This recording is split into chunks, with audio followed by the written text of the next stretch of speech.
What's up, Chef? Adrian, what's up, bro? What's up, man? What's up? What's the? I see the title, and the title says, "Are mainstream historians wrong about history?" Right, right. I That would. that that's the question. Hold on. The reason why I asked the question, let me pose to you why I asked the question. All right, all right. Um, the reason why I asked the question. What's up, Tuck? What's going on, Chef? Ain't nothing, chilling. So look, the reason why I asked the question is hold on, let me put my seatbelt on because this shit gonna keep going off.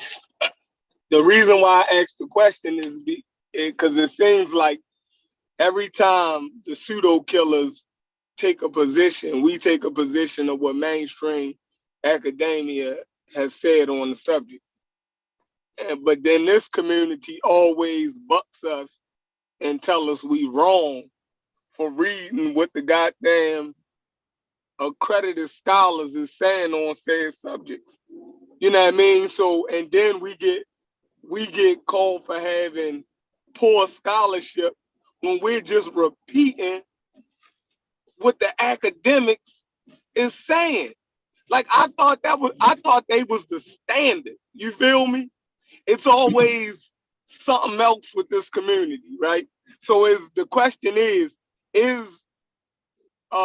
mainstream academia wrong about history? Because from the pseudo killers perspective, they don't y'all don't be arguing with us. Y'all be arguing with mainstream academic sources. We take the position of them, right? And we put it in our own words. So I'm trying to figure out, Adrian, is they wrong about history? Go ahead. What's your take on it? This is what I will say because I know several PhDs who are historians in college, right? And I Mm-hmm. asked them about, okay, how do we deal with primary source documents and secondary source documents, like stuff written by the experts in their field, right? And Mm-hmm. I'm gonna tell you what they've all told me. They said this is what you do. You find the primary source documents and you read those, and then you read the secondary source documents. But the thing is, in the craft of history, you you give more credence to the people who were there, who were writing about that certain event or time period, but you don't look at it as the Bible per se. You hold it up, you hold it up, but you don't look at it as the Bible, and you look at the secondary source documents for real because of two reasons. You're basically looking at their interpretation. How good is their interpretation on the event? And is there new information that was discovered in the archive or something else came about that changes a certain narrative? But you always look for the primary source document first, and you give that more credence. So You what are got you saying? you use both, but you hold the primary a little bit more to the standard. So I asked, was mainstream So they academics not wrong? wrong. That's what but that's a good, synopsis of how you work through the historical documents. That's what you gave me. You feel me? I'm Yep. saying that the consensus, the overview of history and certain topics that we talk about, right, or that we've Yeah. covered, is it of your belief that mainstream academics is wrong about it? I wouldn't say mainstream academics are necessarily wrong. It just depends on you have to know which narrative that they're coming from. If because like people have different interpretations on the slave trade, right? But it's called the slave Yeah, trade. but Is they it not not a slave wrong trade? about it. Yeah, there you go. There you go. Let me say, listen, yeah, they wrong. The meta nature ain't been deciphered. That's what you want to hear, huh, Chef? You want to jump out the window. Yeah, but something that Rob Bourne said the other day we was talking, like sometimes you can be too bullet pointed on what you say. Like your argument, Egypt ain't black. When Unc wants y'all to go into, but it is indigenous. That's more what you're talking about. That's more like now academia ain't wrong, but you'll get too bullet pointed if you don't read the books on it, Chef. If you don't read the total of the subject, you get too bullet pointed on it. So that's not how history is though. History ain't bullet pointed though. It's a whole story to it. And whether we got it all or not, that's different. So I think if you're talking about, it depends on what you're talking about though, Chef. If you tell me what you're talking about, we can. You still can't say whether it's right or it's wrong. So that's why you good though. You good with the question because it's gonna be hard to get out of it though when they really get into it though. So it really is, do you believe it or not? Is what you're saying. Do you believe it or not? Because y'all can't tell me on one point that they right about this, and then when I go into another point, you can't be like, oh, no, we can't trust them. So I get what you're doing, though, Chef. You know I like when you do this, Chef. Jolanda, what's your take?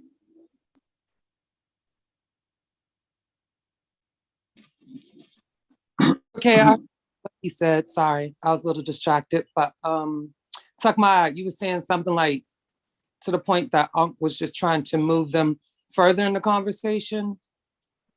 Yeah, I was saying that Unc wanted them to not be so bullet pointed on it, because you can say Egypt ain't black, but you gotta finish it. You gotta say, yeah, okay. And I agree with that because, Chef, you already know my position on it. And through this whole segment of the Egypt talk, it's been quite a learning experience, and I hope people have learned and take something from it.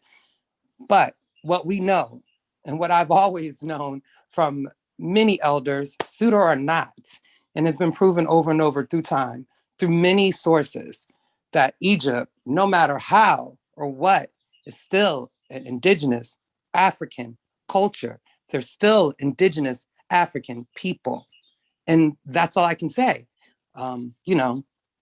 I don't, what else is there to say? But I'm not talking about Egypt. I'm talking about all of our conversations, over the last couple of months that the pseudo killers have been having, right? It seemed like it's been pushed back on everything that doesn't paint a certain narrative about Chef, Africa. Like, go ahead. First of all, the truth has no friends. Let's understand that. Okay. Pseudo killers is about provocative thoughts. All right. Bobby West, Baltimore, brung you all together for a reason, and you know that.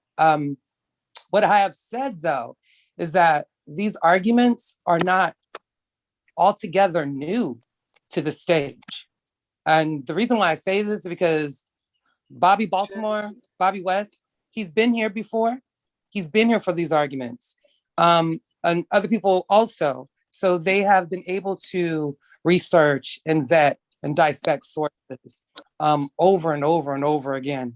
You get what I'm saying? They've been able to paint a picture. They've been able to draw a timeline. So for me, I feel like Bobby West is very methodical. He knows exactly what he's doing as far as getting us to not only think with our own self-navigated, self-identified African-American minds, but to understand where there are some indiscrepancies as far as, racial matters being influenced in the scholarship and whatnot. So a lot of times I feel that he's directing because he doesn't want us to get pushed down that road that we're also implicating white supremacist type ideologies, because we're paracating or reverberating some of that stuff. You know what I'm saying? And maybe don't realize it. So I think that's what it is. And, this fight is always to create African agency, to stand on our square and to give highlights to our greatness without romanticizing, without all the falsehoods and things of that nature. So that's where I see it. And Chef, you're going to be pushed into a corner. Your thoughts, your notions, how you all come to, come to the point of conversations that you want to have, they're not popular, and they go against the they go against the known grain of thought. You get what I'm saying? Because there are lots of scholars and different peoples during different works that aren't being talked about. And then we only talk about like a handful of them. You get what I'm saying? Right. So unless you're Right. a hardcore researcher and you really digging deep, you won't know nothing about these people, you know? So I agree. So what you think? Listen, my opinion is like it's like boxing. You got a heavyweight champion, right? Academia is the heavyweight champion. right. In order to become the champ, you got to knock him. You got to win that belt. Right. So until you win that belt, you just a challenger. You just a challenger. You know what I'm saying? Like you that's how I'm looking at it. So, and I feel like anybody that's a novice, that's not an expert, should rely on academia alone until they get to the expertise to where they can actually put forth the challenge. Because if we have people out on the fringe, then you'll never know where they're gonna land. They can end up in all types of bullshit out there on the fringes. You know what I'm saying? So, and so I'm always ride with academia. I would take the challenge into consideration. Be like, yo, he got a shot. Yeah, he kind of nice now, you know what I mean? He got a little right hook, like he might get him. He might, but until he beat the champ, nah, I mean, you're just a challenger, but you don't got that belt, and academia is a champion. Period. I like that. Hey, Mr. Rich, what's your take on it?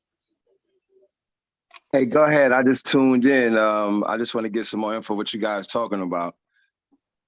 I just saw we was talking about whether academia is right when it comes to history, particularly about the subjects that we've been talking about over the last couple months. The reason why I question it because everything that the pseudo killers then put forth in the questions that we ask and the positions that we take, it usually stems from mainstream academia's perspective on the historical situations that we talking about, whether it's the slave trade, Queen Nzinga, Egypt, the Dogon, whatever it is, it seems like we're taking the mainstream approach, right? And then the community is saying, no, they not right, that's wrong, this how it really happened. You dig what I'm saying? So is mainstream academia right about history, or are they wrong? Do they have an agenda? What's your take on it? Well, I went to a historically Black college. I went to Morris Brown in Atlanta. And the first thing you learn, you know what I mean, in African studies, the importance of Black studies, the reason why it came out, you know what I mean, to dismiss some of those postulates that the Western education have. And Correct. One thing in history, one thing in Black studies and Black histories that we learn is that the first thing you learn is the racism in the history. So we go back, when you get that formal education, you kind of see the authors that's giving that racist statement. So that's kind of like the first thing you do when you go to a black college and learn Black history, is you learn about the racist sentiments, you know what I mean, that the first Egyptologists did, you know what I mean, and everybody who was in control of the information. So you gotta get some type of understanding of how this shit started before you can go ahead and ask questions. You know what I'm saying? Correct. Facts. I hear you, brother. So just like the argument that we having with West Africa, that shit has been settled a long time ago. You know what I'm saying? Because we already know what those authors were saying back in the day. We already kind of debunked what they were saying back in like 98. You know what I'm saying? 99, 2000 right. When I was at Morris Brown. So we already heard all of these arguments. The new arguments is coming because people don't really know which authors are telling the truth, or they haven't done that, you know, got that formal foundation. You know what I'm saying? So is it of y'all opinion that the pseudo killers don't understand racism and the racism that was in academia historically? Like, no, I'm saying even the racism that was in academia.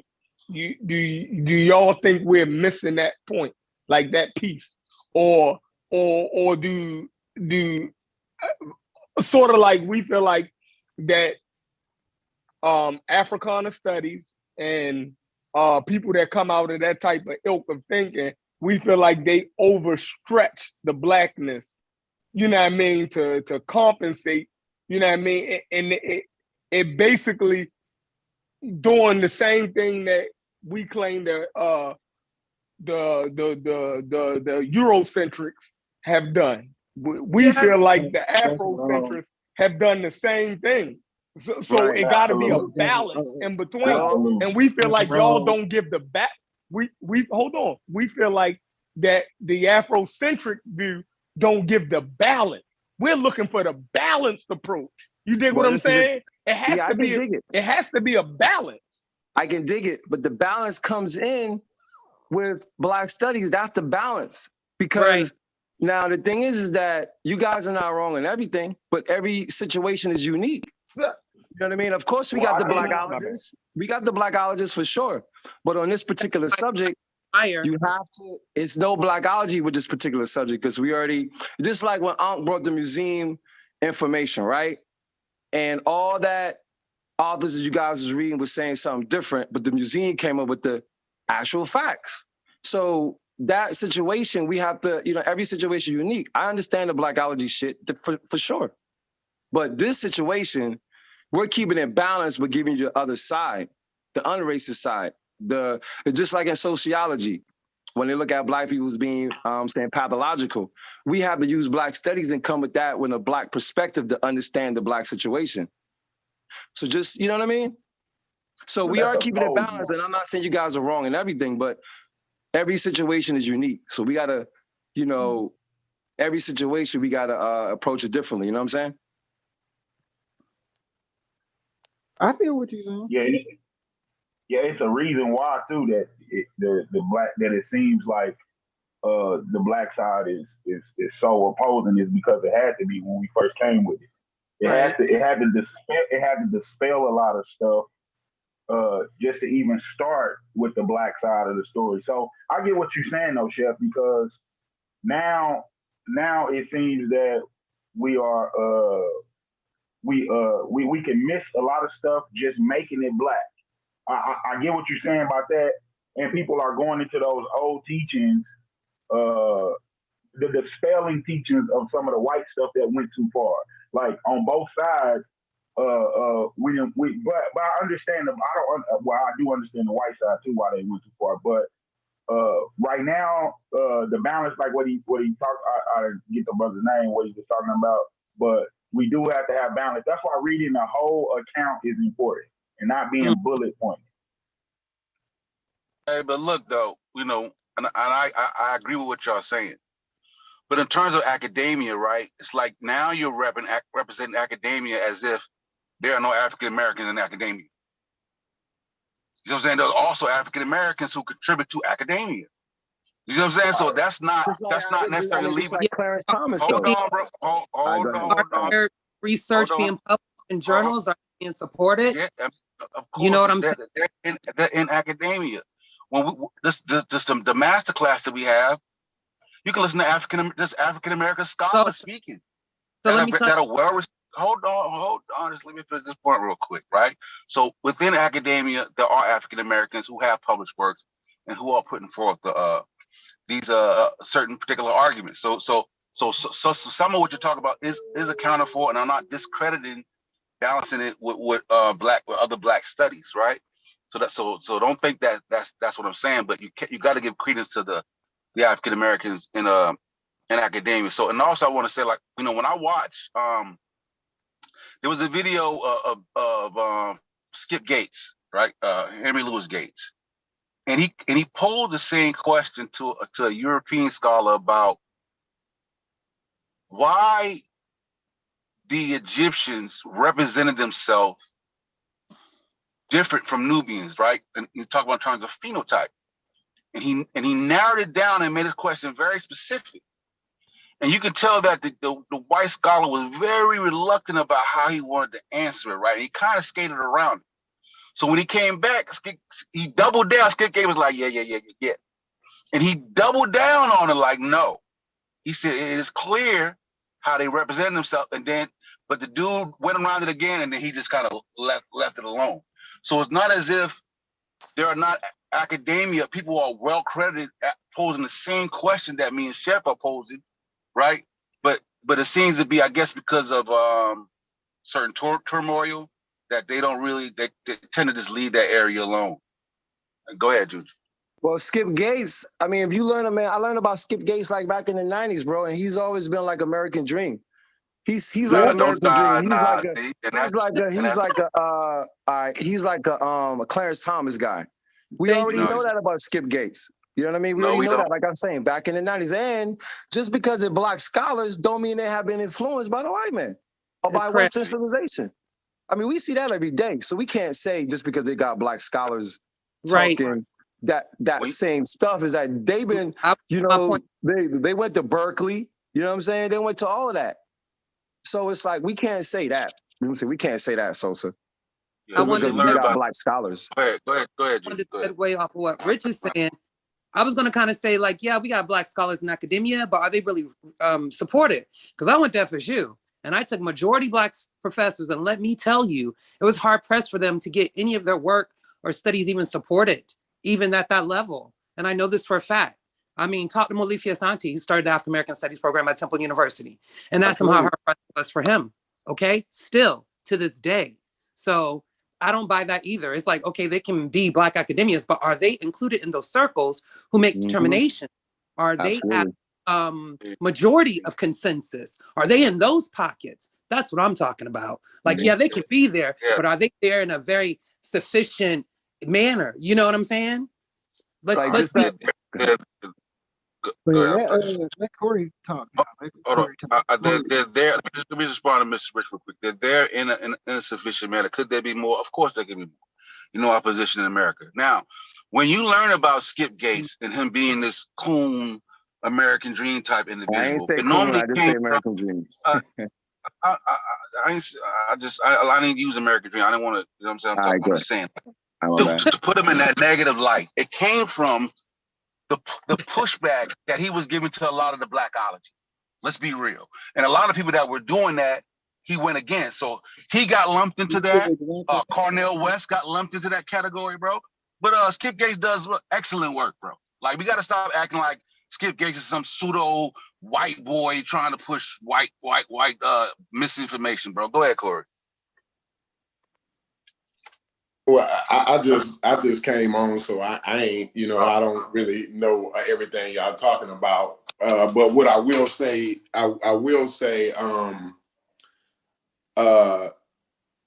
we have to be understanding that it is there are black men and women doing this work that are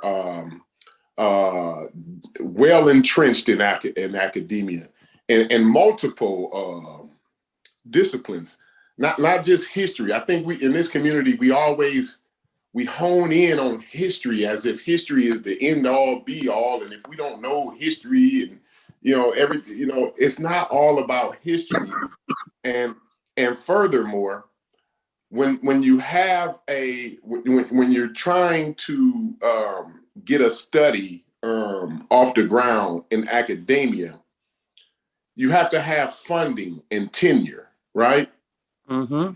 So if the people or the community or society is not interested in spending that money or funding that, then that's a different issue. Your marketing has to be better. So you have to be multidisciplinary. You have to have people in the business and marketing department that can help you out to find the part where you're failing at, to get your voice heard, to get your scholarship looked at, to be deemed worthy for this tenure and funding and what have you. You know what I'm saying? So I think it's not just. I think it's us as the Black community. Do we fund these departments? Wait. But you know what I'm saying? We go out and we fund Michael Jordan and Louis Vuitton. We don't fund. It's our fault. It's not the white man's fault. It's not white academia's fault. It's, do we take our hard-earned money? Do we take our paycheck and dedicate a percentage of that to a department at a university? Listen, Go ahead. Okay. Listen, I don't think that is like it's a Black community non-supporting, because let's be real, universities, okay, right now I'm in Daytona Beach, Bethune-Cookman University is a block from me. Now, that university is a HBCU. My daughter goes there. Eyes or any like participation in the community on the regular? Hell no. They are isolated. So what I do know about professors in tenure, one, it's hard as hell for Black professors at white universities to get tenure. Okay. It's so much politics and different bullshit. And two, like, what interest does it serve our, like, I want to say white culture to tell the truth about certain historical aspects? It serves them no interest, but they're the ones that are at the controlling gates. So I don't think that's disagree. I disagree that it don't Right, serve any interest. They are at the gates. They are at the gates. Come on, bro. No, I mean, just disagree FSU, that I'm telling it serves no interest to the white community. Hold on. You said that on the outside. You don't know how man. universities work and how they get their money. Like, there are interests involved, political ones and corporate ones, and how you get the funding. Absolutely. Okay. Even NASA has the same problem. Even NASA has. So y'all saying that they not going to tell the truth? Well, we're saying y'all that telling me why we expect them. Why we expect I just want to to tell the clarify truth. some things. I just want to clarify something because maybe I was misunderstood by the way, because I got a problem with the way I say shit. I'm learning that. so say it however you got to say it. Okay. No, it's just I'm talking about the way I convey my message. I'm learning that I got to be better at that. All of us. Yeah. So even what I'm saying is even NASA had issues for a long time to get tenure and funding and shit right. The space program was not, NASA was in the ground as far as the space program, right?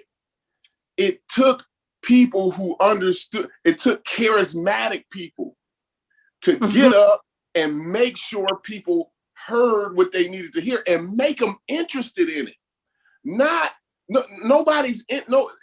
have to make people interested in order for them to spend your money or spend their money. You know, it's hard for Neil deGrasse Tyson to get up there and tell somebody, yo, we just want to do some research. You know, it ain't gonna be nothing spectacular. We just want the funding so we can pay the people that's doing the research. It's nothing. You're not necessarily gonna get a byproduct out of it, right? It's very, very hard to get somebody to pay for that. And so just imagine, right? Black history and things like that. Even in a Black neighborhood, you might find people to say, well, yeah, it's important. I hear Black people talk all kind of shit. Oh, how important Black history is, and this, but they don't really give a fuck. They're not gonna spend their time and when it comes down to spending time and money, they ain't gonna do it. They'll sit back and talk and say, yeah, this and yeah, that, and yeah, when we need this, and the white man ain't doing that, and they don't give a fuck about this, and the white man is running it. But it's about doing it. It's about organizing and doing it. And there are people that are doing that. And there are groups and things that are ensuring that we have better representation in academia, right? But we have to, nobody's going to give us any representation. We have to go out there and represent. That's the thing. We have to go out there and represent. We got a sister. The sister is finna be nominated to the Supreme Court. How many of y'all is following that? And nobody's talking about her. Nobody's talking about her. Nobody's following her. Nobody knows that. Nobody knows the thousands. She done saw over 100,000 trials, Yes. not just Why don't cases. we know I'm about not that? talking cases here. I'm not talking cases. Right. I'm talking about trials here. And why is that not promoted? You know, Why don't we know about that? because you ain't put the effort in. I know about her because this is what I'm in. This is what I involve myself in. I involve myself in politics. I listen to C-SPAN. I heard Brett. I didn't just hear her confirmation. See, this is the problem here. I don't just know about her confirmation to the Supreme Court. I watched Amy Coney Barrett's. I watched Brett Kavanaugh's, and I watched another young lady before young man before her go to the before Brett Kavanaugh his Senate hearing, right? Mm-hmm. So the thing is, don't get interested because it's a Black person there right now, right? Don't, because you're not gonna be in the know. Even if some of us were to turn on C-SPAN and watch this debate going on, because her hearing is over. Now they're debating it, right? Even if we turn to C-SPAN and we tune into that, how many of us is gonna comprehend what's being said? How many people are gonna understand the legalese, the language that's been spoken within these hearings and debates here? You know what I'm saying? And furthermore, our feelings is too fucking wrapped up in shit. If y'all heard what this sister had to go through in order to get to where she at, yes, you niggas be crying. Yep. Crying. We got that. Let me ask you a question, Corey. My thing is what I'm saying, and what this sister has been an example of, and I've been bringing her up for the last couple shows, right? But we've been talking over that, right? But what this sister is being an example of is what I've said. She got off her ass and she went and represented. She didn't wait for nobody to represent her. Her parents were in segregated schools. Her parents didn't have the books that the white community had. Mine too. Her parents couldn't go down to the public library. You know what I'm saying? This sister. Let me ask you a question. I don't want those questions. I got 10 more seconds, then you can have the floor. This sister, bro, and brothers and sisters, she did what so many strong African Americans do, and don't cry and don't complain, and it's because of the white man, and I can't do it, and they don't represent and all of that. She said, you know what? This country that never loved my mama and daddy, the country that didn't show love to my mama and daddy, right? I'm not gonna bitch and complain about it.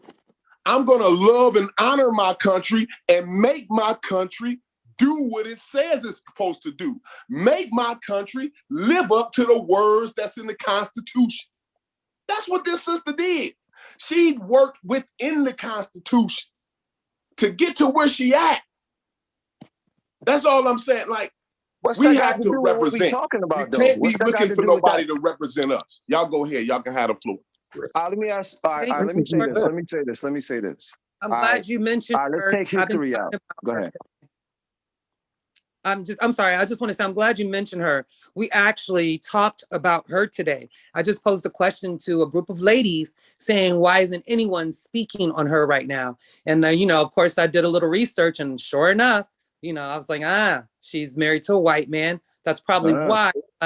That speech that Cory Booker gave her, that was absolutely beautiful. So yes, regardless, we still need to. It was wonderful. It brought tears to my eyes. It brought tears to her eyes. She started. This lady's a strong lady. Yes, she had a tear throughout. None of these white folks trying to tear her down, right? Yep.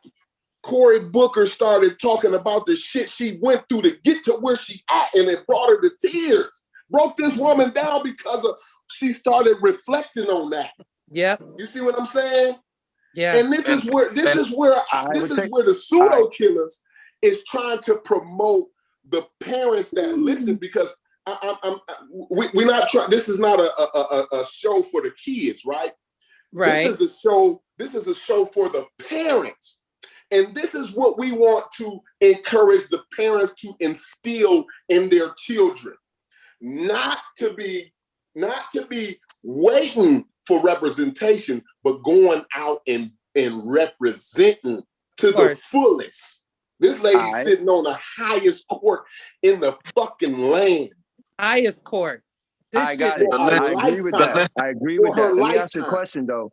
I mean, do we think there's racism in education? And what hurts me worse, the worst out of all of this, Jolanda, and you mentioned it. You know what? You know what black people gonna notice more than any fucking thing, Jolanda? She's married to a white man.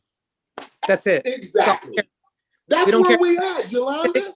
We don't care about her record or nothing. We're not even trying to look into that. Like, that's what we really need to be looking into to see if she is really for us or she just another black face. You know what I'm saying?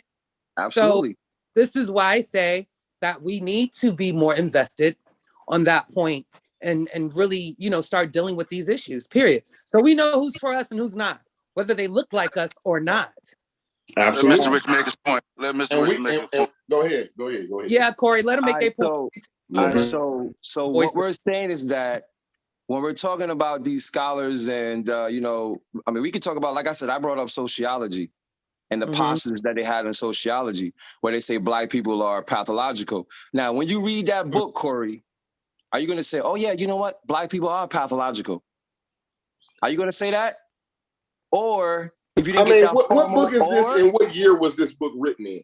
Oh, shit, I was in college when I read it, like in 2000. In 2000. Is this... In 2000. Well, I mean, I don't know when the book was written, but that's the kind of shit we were studying. Let him finish his point. Let him finish my point. So in black studies, right, we put ourselves at the source of reference. You know what I mean? We put ourselves in the center of education. So when we're talking about education, we know that there's racism in education. Do we agree with that? I agree 100%. All right, so we agree. There's systemic racism. So if we agree with that, we're not complaining, and we're not complaining because I already helped the black community. I already had nonprofits in Atlanta for homeless people and all that kind of shit. So I ain't complaining. First of all, I'm just stating the facts. There's racism in education. We definitely. I would never say there racism in was education, number one. Right? There's racism in education, number one. If you don't know what the fuck you're reading, you won't know what's true or right. You won't know what's true or false. So in order to know what the fuck you're reading, you have to get an understanding of this shit, of what kind of sentiments that these white authors had on black people. Because we know they're not trying to maximize our development. So how the hell can you say that? How the hell can you say that? Oh, just because academia says we know who isn't trying to maximize our we know that. Well, first of all, got it. Go ahead. Because we got to slow it down because you're saying 10 things, right? So you says I'm saying that there's racism in education. Do you agree with that? Our development, right? That who is this they that you're talking about that don't want to maximize our development? So if you don't know that question, homie, then hey. No, I'm having a discussion with you. You gotta. I don't want to assume things. You gotta go ahead. You gotta acknowledge who is, bro. You can't just say, nigga, if you don't know, then nigga, you need to know. Like, come on, bro. You put me in a position to assume things, right? I don't want to be assuming things. We don't do that. Go search for yourself. Provide us with some shit to search. Like, fuck that. Go ahead, Mr. Rick. Lay that shit out, nigga.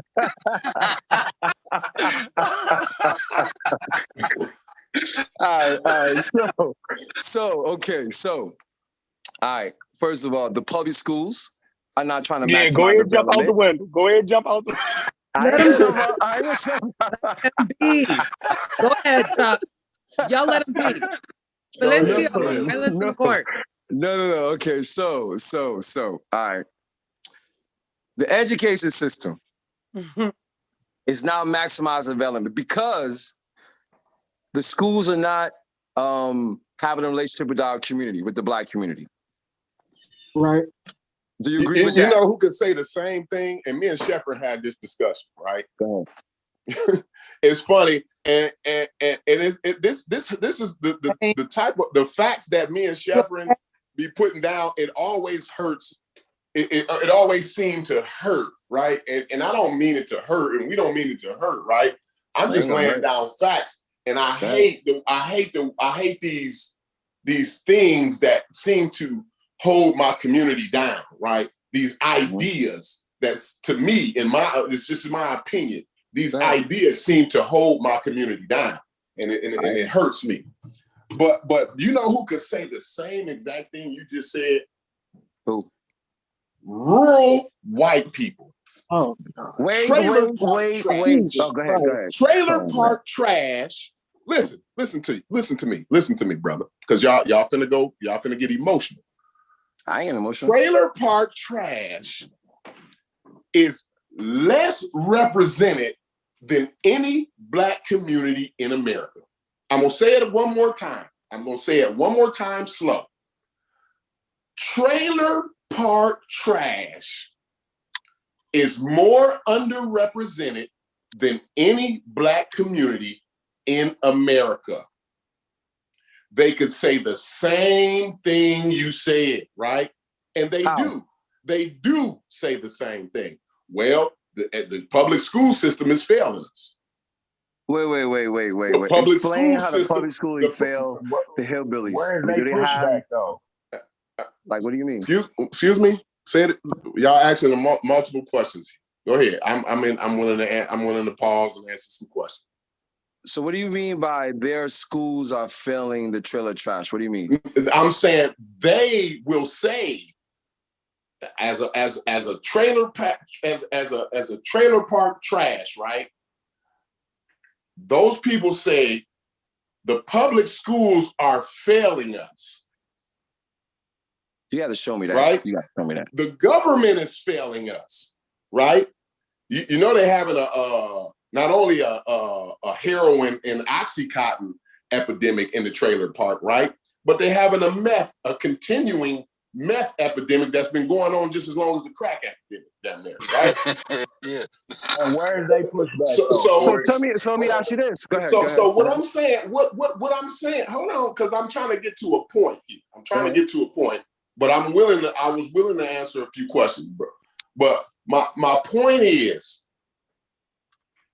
everybody, you can look at the white trash trailer park motherfucker and be like, bro, just go get a fucking haircut in a briefcase, go down to JC's Penney's and get a Brooks Brothers suit or whatever the fuck you wear, and you can go down and get you a nice job, right? But the problem is his education is not developed to that point, right?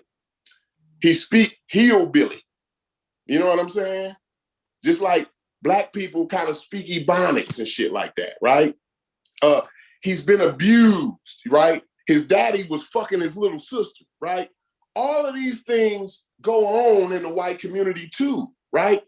So what I'm saying is there's underrepresentation in multiple communities.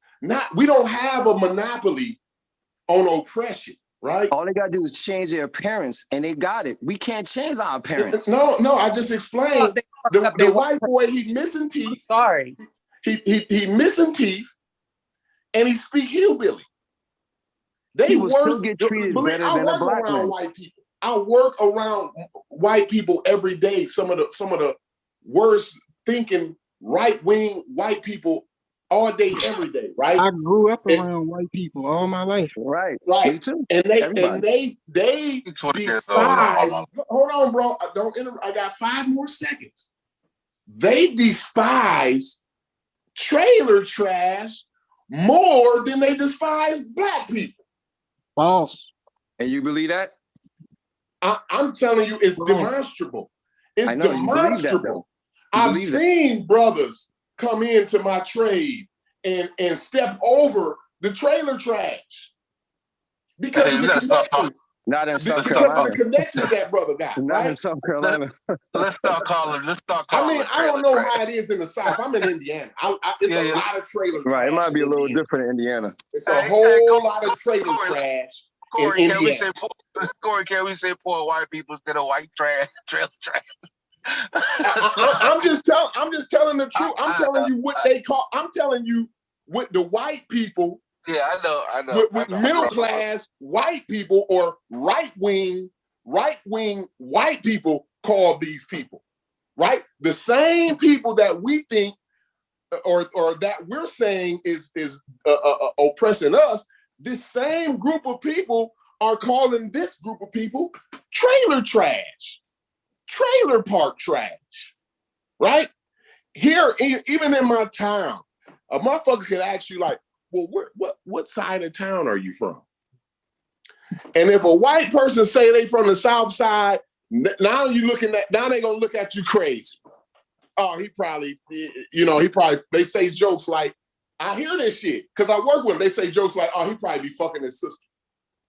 You know what I'm saying? Like this is the stigma that goes on in the trailer, and not only that, what's that have to do with the education system, though? Listen to this, because I asked Sheffrin this question, right? Me and Sheffrin have all kinds of crazy discussions that you niggas might be scared to have, right?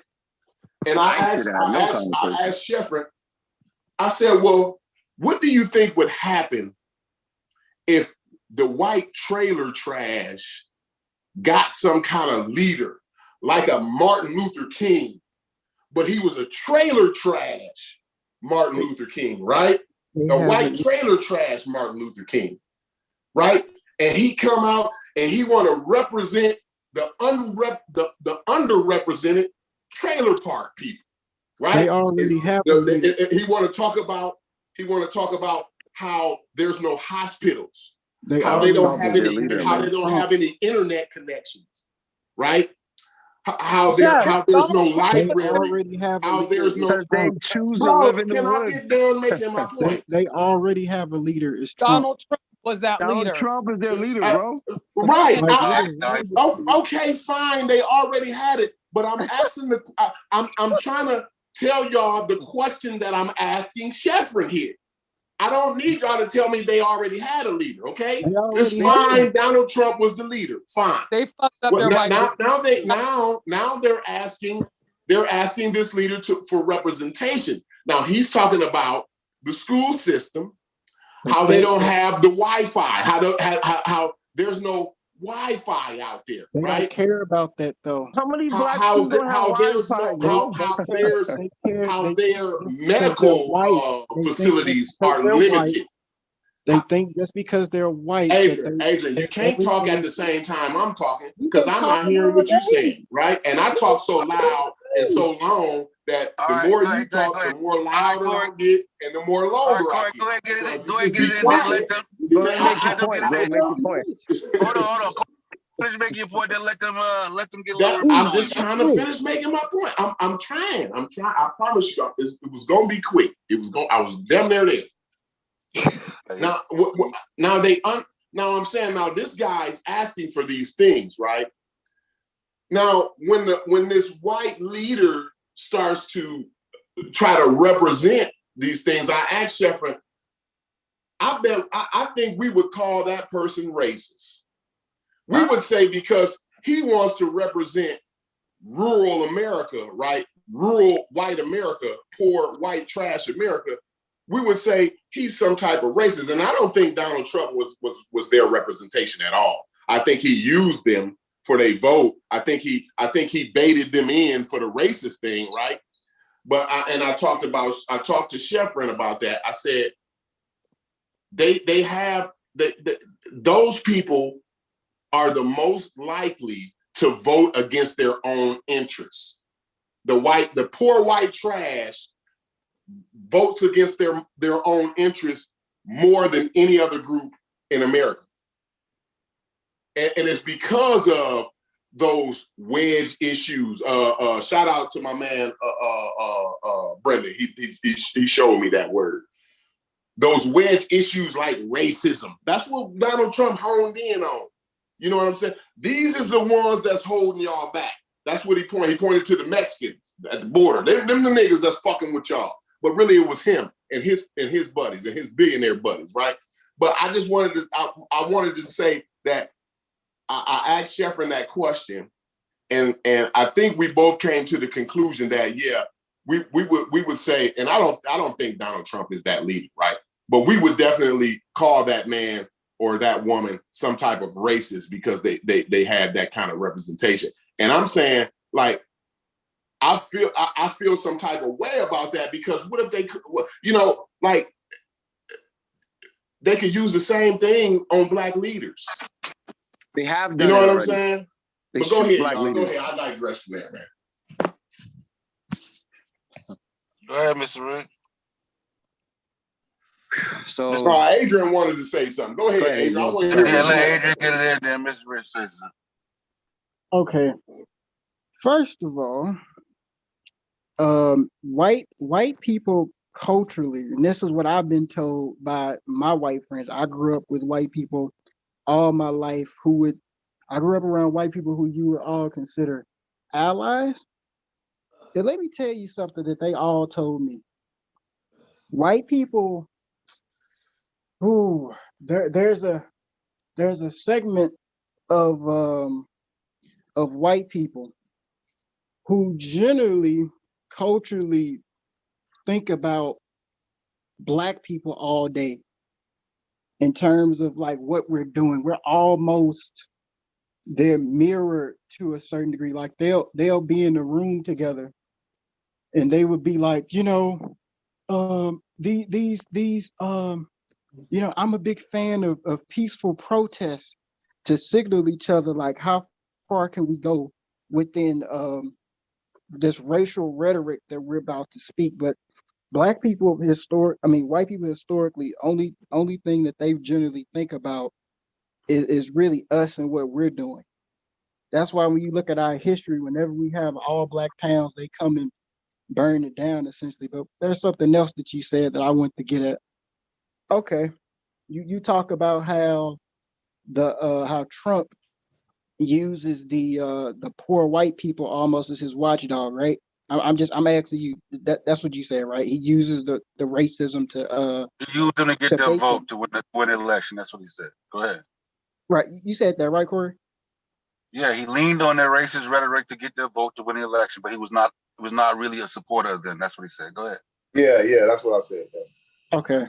That's the thing about poor white people that you have to really you need to really look into the history of African Americans when it came to the workforce or anything that we've done, because the problem is that those same poor white trailer trash people that you keep bringing up, Corey, those same exact poor white trailer trash that you keep bringing up, those are the same ones that raided the Capitol. Those are the same ones that sit in those trailer parks and say, "Oh yeah, I may be poor and I may be Bro, about the to trailer die, park couldn't and even I afford a may goddamn plane ticket. and It was the and I middle, it was and the I working middle class who and went and I down. and Just I'm let her about get to it Go out. ahead, die, though, bro. and He's Go and ahead. I'm fallacious as hell. against and like I'm Let's about to talk. die because I have no adequate health care, that I still think I'm in a good position because I'm white. And that's the thing that you have to grasp.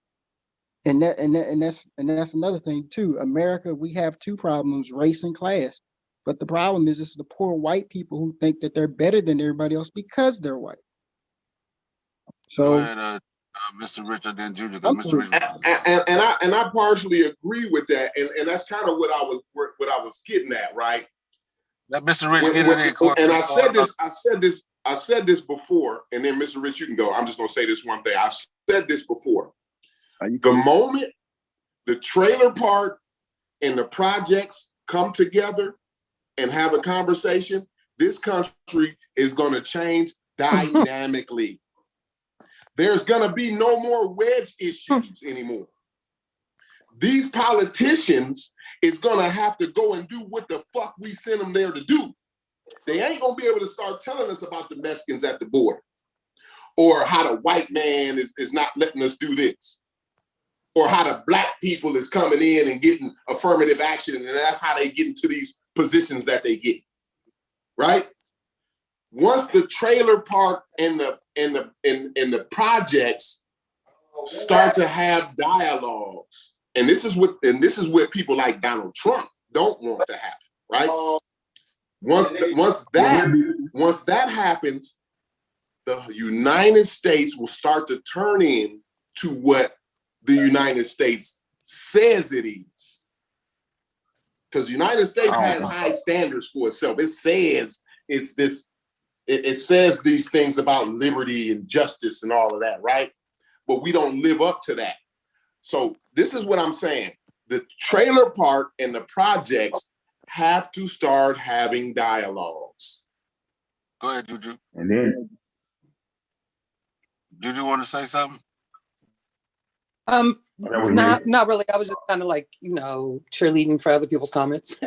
All right, I thoroughly get Corey's point. I understand what he's trying to convey. That's all I have to say. I get it. Yeah, I feel both sides too, and like, I appreciate that, Juju. I'm getting better then. I convey it. But go ahead, so I'm sorry.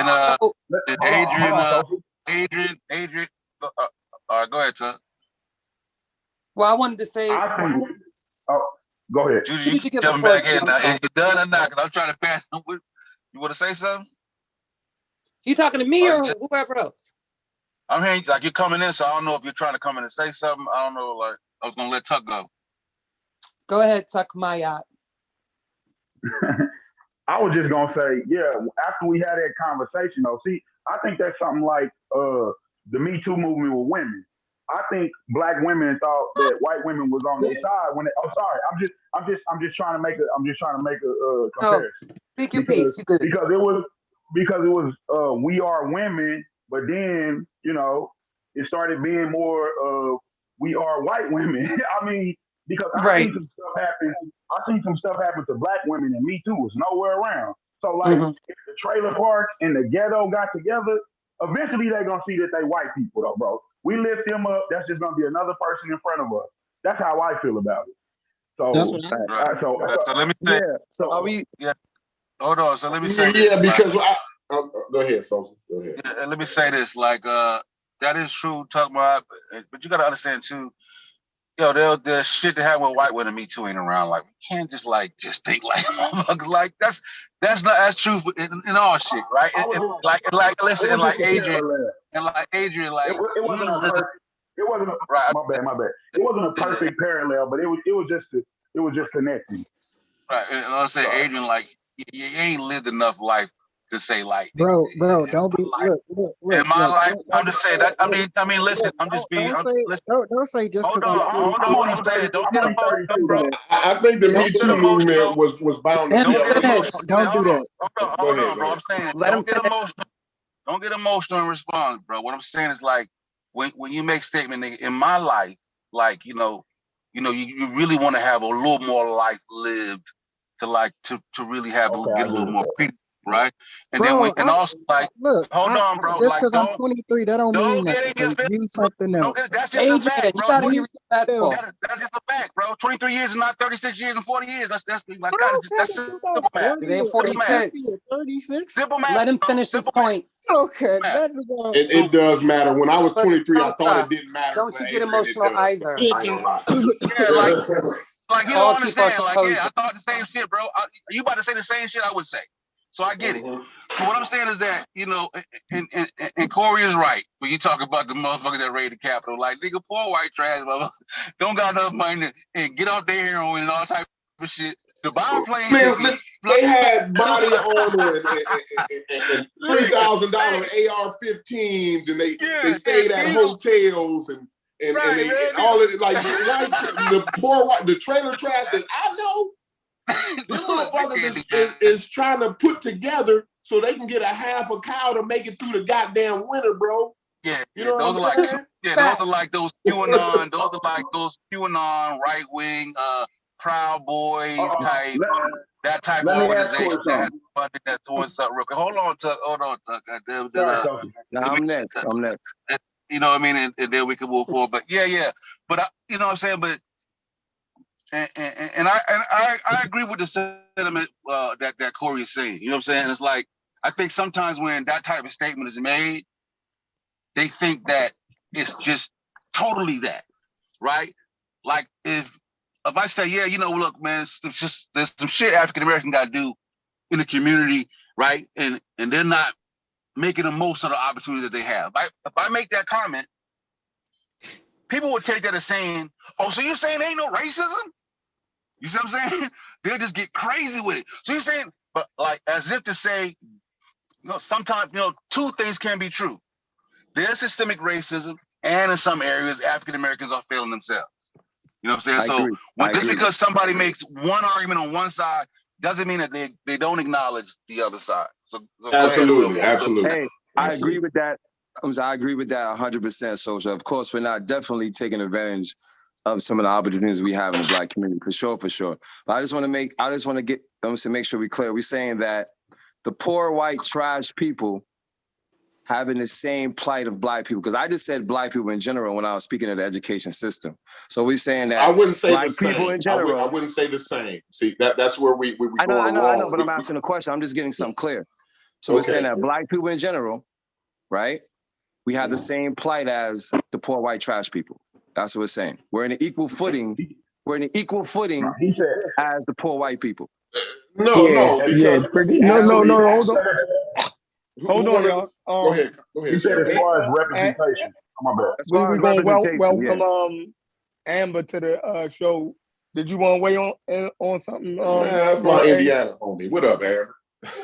What's up? I was just kind of coming up to add to what Corey was saying. So, because it seemed like some people kind of, as Sosa just stated, thought that because he was making an argument that there's some things that Black people need to acknowledge and, you know, correct internally, that was kind of dismissing, you know, systemic racism. And I totally understand what he's saying as far as poor whites being kind of like down talked amongst whites. But what's missing, I feel like, from that statement is that they are looked down more because they are literally in a society that kind of caters to them.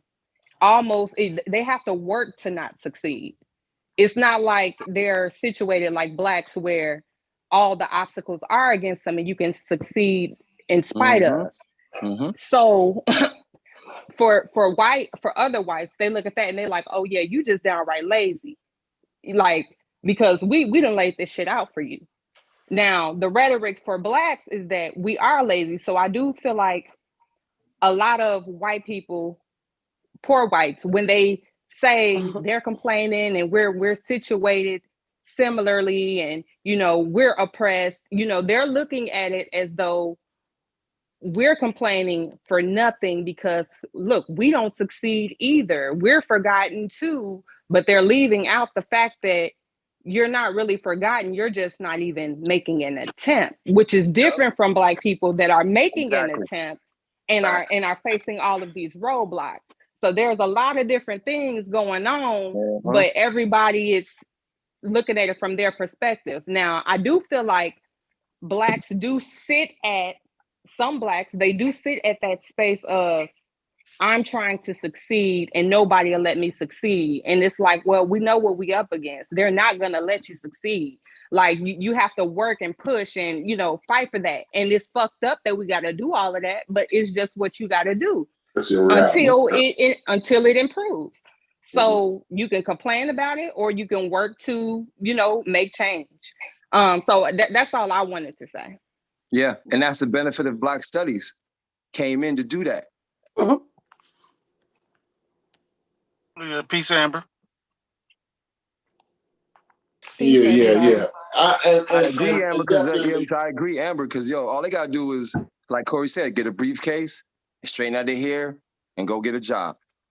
Black people, we can't do that. That's what I'm saying. I agree somewhat. But you know, like, you know, historically, right? It's not like poor whites have just popped up.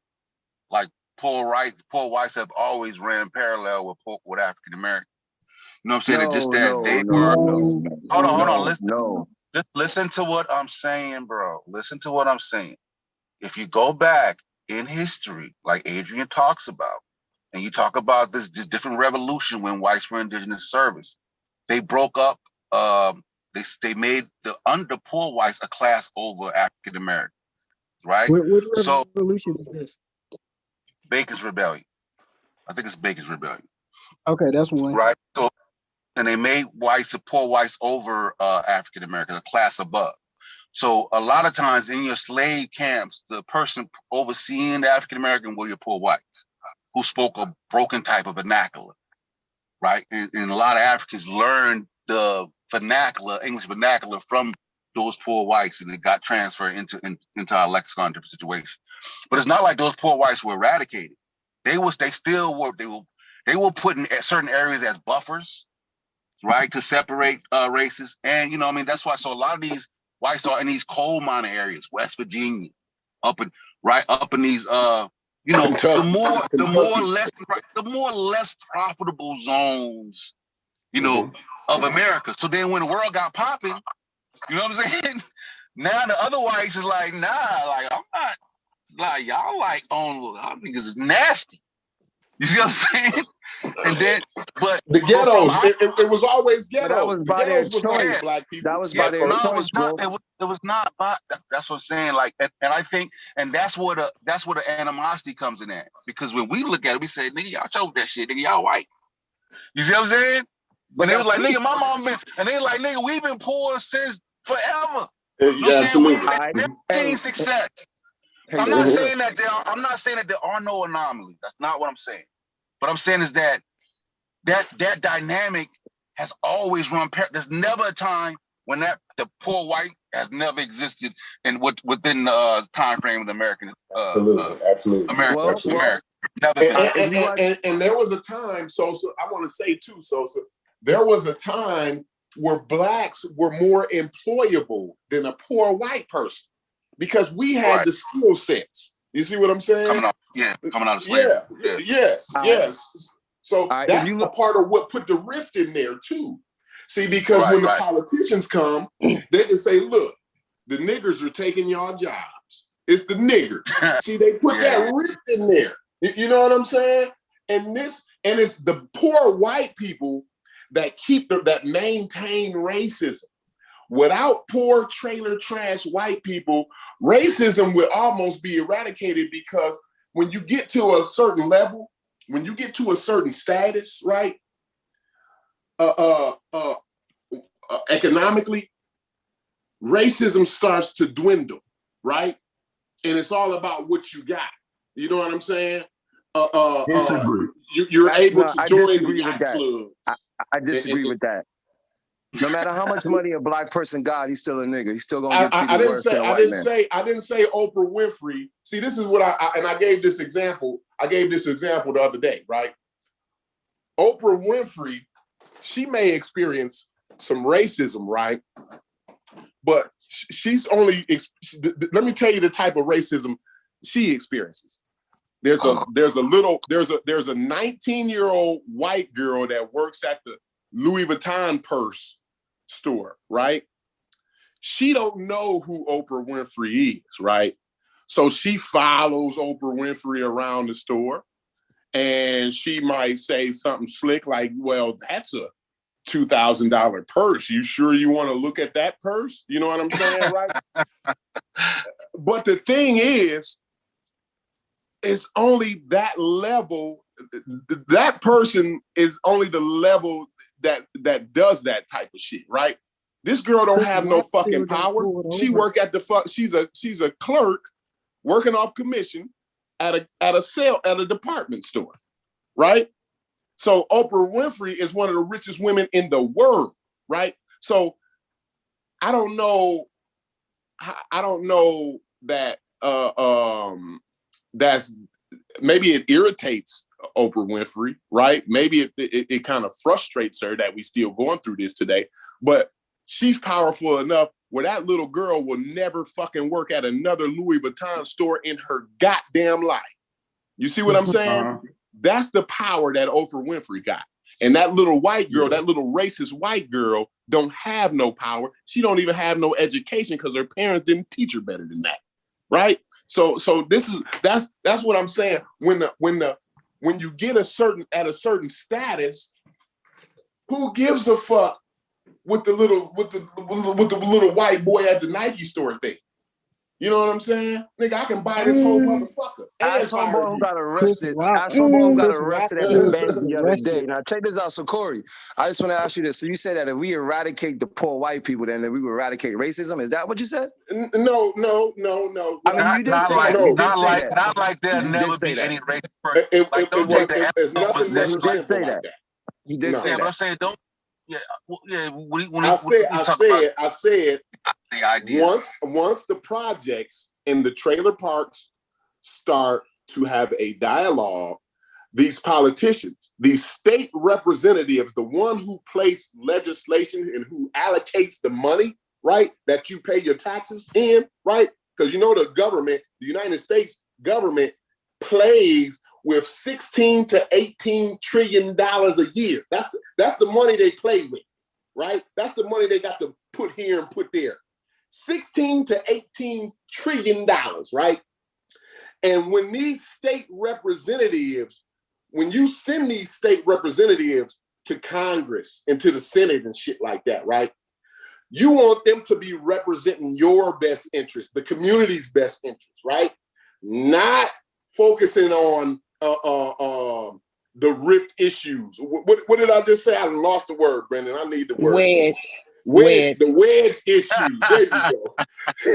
That's my Indiana homie. She always got my back. The wedge issue. See, that's what they're going to do. They're going to talk about wedge issues. And my point was, when the projects in the trailer park start having a dialogue, them motherfuckers is gonna have to go and represent the people. Not the fucking wedge issues. Not pointing at the Mexicans at the border and saying they the reasons why y'all broke right now. They the reasons why the gas prices is high, right? We're not gonna allow that anymore. We're gonna actually stop the trickle down economics, like giving Mark Zuckerberg and them, letting them pay zero taxes and shit like that. Like we've been doing since Ronald Reagan and shit. And we still think that shit is gonna happen, and we still have white people voting. That's one of the biggest issues, and we don't even recognize that in the community, in the Black community. White people are the most likely to vote against their own interests. We have to have a dialogue about that to stop that. And by them benefiting and by them voting for the better interest, it entails, makes life better. When your neighbor do better, you do better. Right? You don't want to be the one doing good and your neighbor is still fucked up, right? Because your neighbor gonna end up coming to get you. So we have to have that in mind when we talk about these issues. But go ahead, y'all.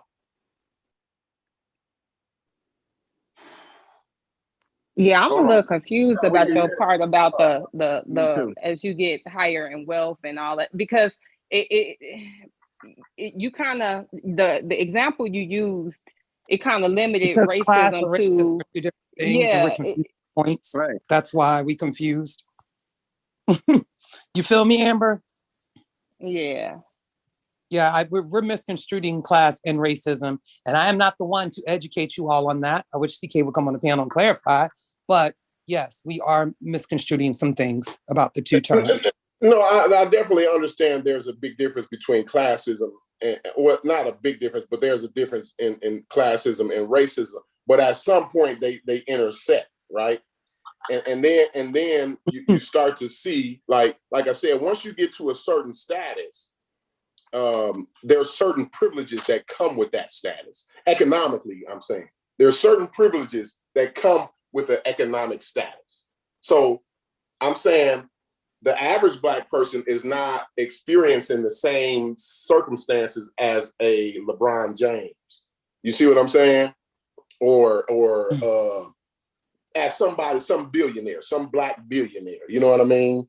They don't experience but do you think racism, like the wealth gap, do you think that is an effect of racism? Do you think that's an example of racism?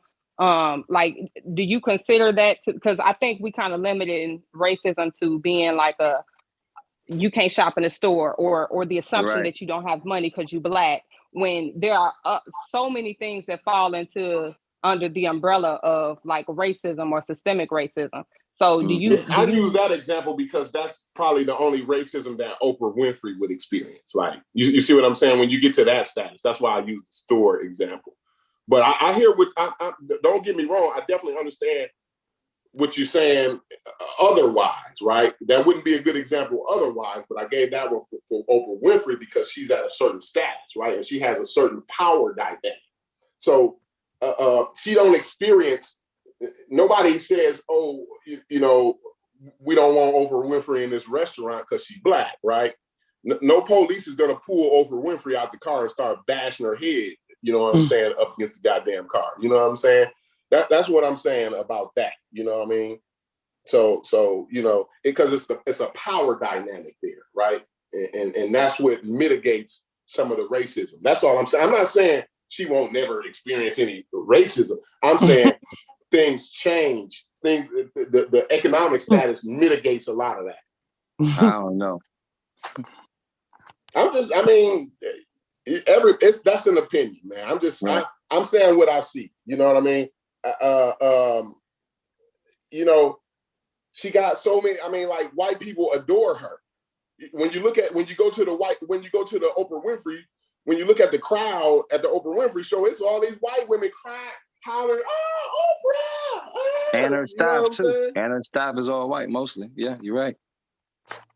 Right, and you know what I'm saying? That's what I'm saying. Like, it's a certain status you get to where the racism has been mitigated, not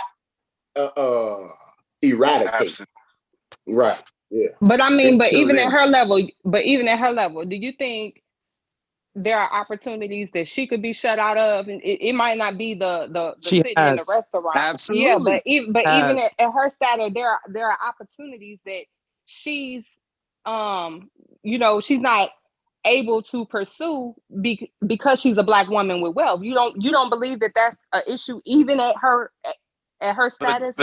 But that would be at the highest level of, like, maybe owning a football team or some shit like that. Well, we also can't use that would be at the like that to justify a whole. That would be at the extreme. That would be. But I'm saying that would be at the extremely highest level, because, like, hell, even LeBron James, you know, like shit like opening school, like, you know, LeBron James did that. Like, but it would be the only thing that she would be shut out of would be like I said, probably buying like a football team. You know what I'm saying? And I don't know that. But you're saying the only thing. You're saying the only thing, and like kind of minimizing it. But that's not really the point. The point is that no matter what level you at, it still plays a factor. It's going to be right. It's race going to be still plays a factor. Nobody. Yeah, that's what I'm saying. Is absent. That's what I'm saying. Like, I don't. It's not even mitigated. It's completely absent. Yeah, it is. He's saying mitigated. I don't think in it's terms even mitigated. of. Yeah, he's saying mitigated in terms of quantification. If you start with the level of racism that a poor Black person has to face, and then count that up, and you get a total of 100 because he's starting at a lower level. He got to go to school. You know what I'm saying? Now, with a person with wealth is starting at a number higher than the person on the bottom is starting at. So that's when he's talking about mitigating. But it's still racism. The levels.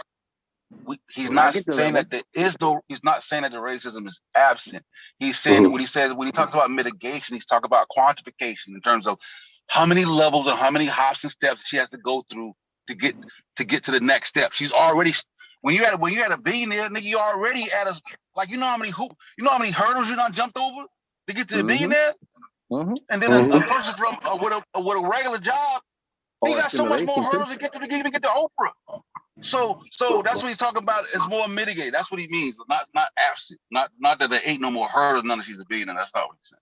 So she just affected less than the average Black person. She's affected less. She's less affected. She's affected in less ways. In less ways. Yeah, but that doesn't say that. You know, I don't even say mitigated. She just affected less by the racism. That's what that's mitigated. When you make something less, when you minimize something, that's mitigated. But for me, I want us to kind of get away from the less racism, more racism, because now we're it's all bad. Yeah, Exactly. yeah. Now, yeah, we kind of feeding into that. There are certain levels of racism that's okay. You know, Right. like it's less racist. Like I ain't really feeling. Yeah, That's what I'm that's saying. what I didn't want to come off as. I'm saying like there's a good racism and a bad racism. I'm not saying that at all. I'm just stating the fact. You know, like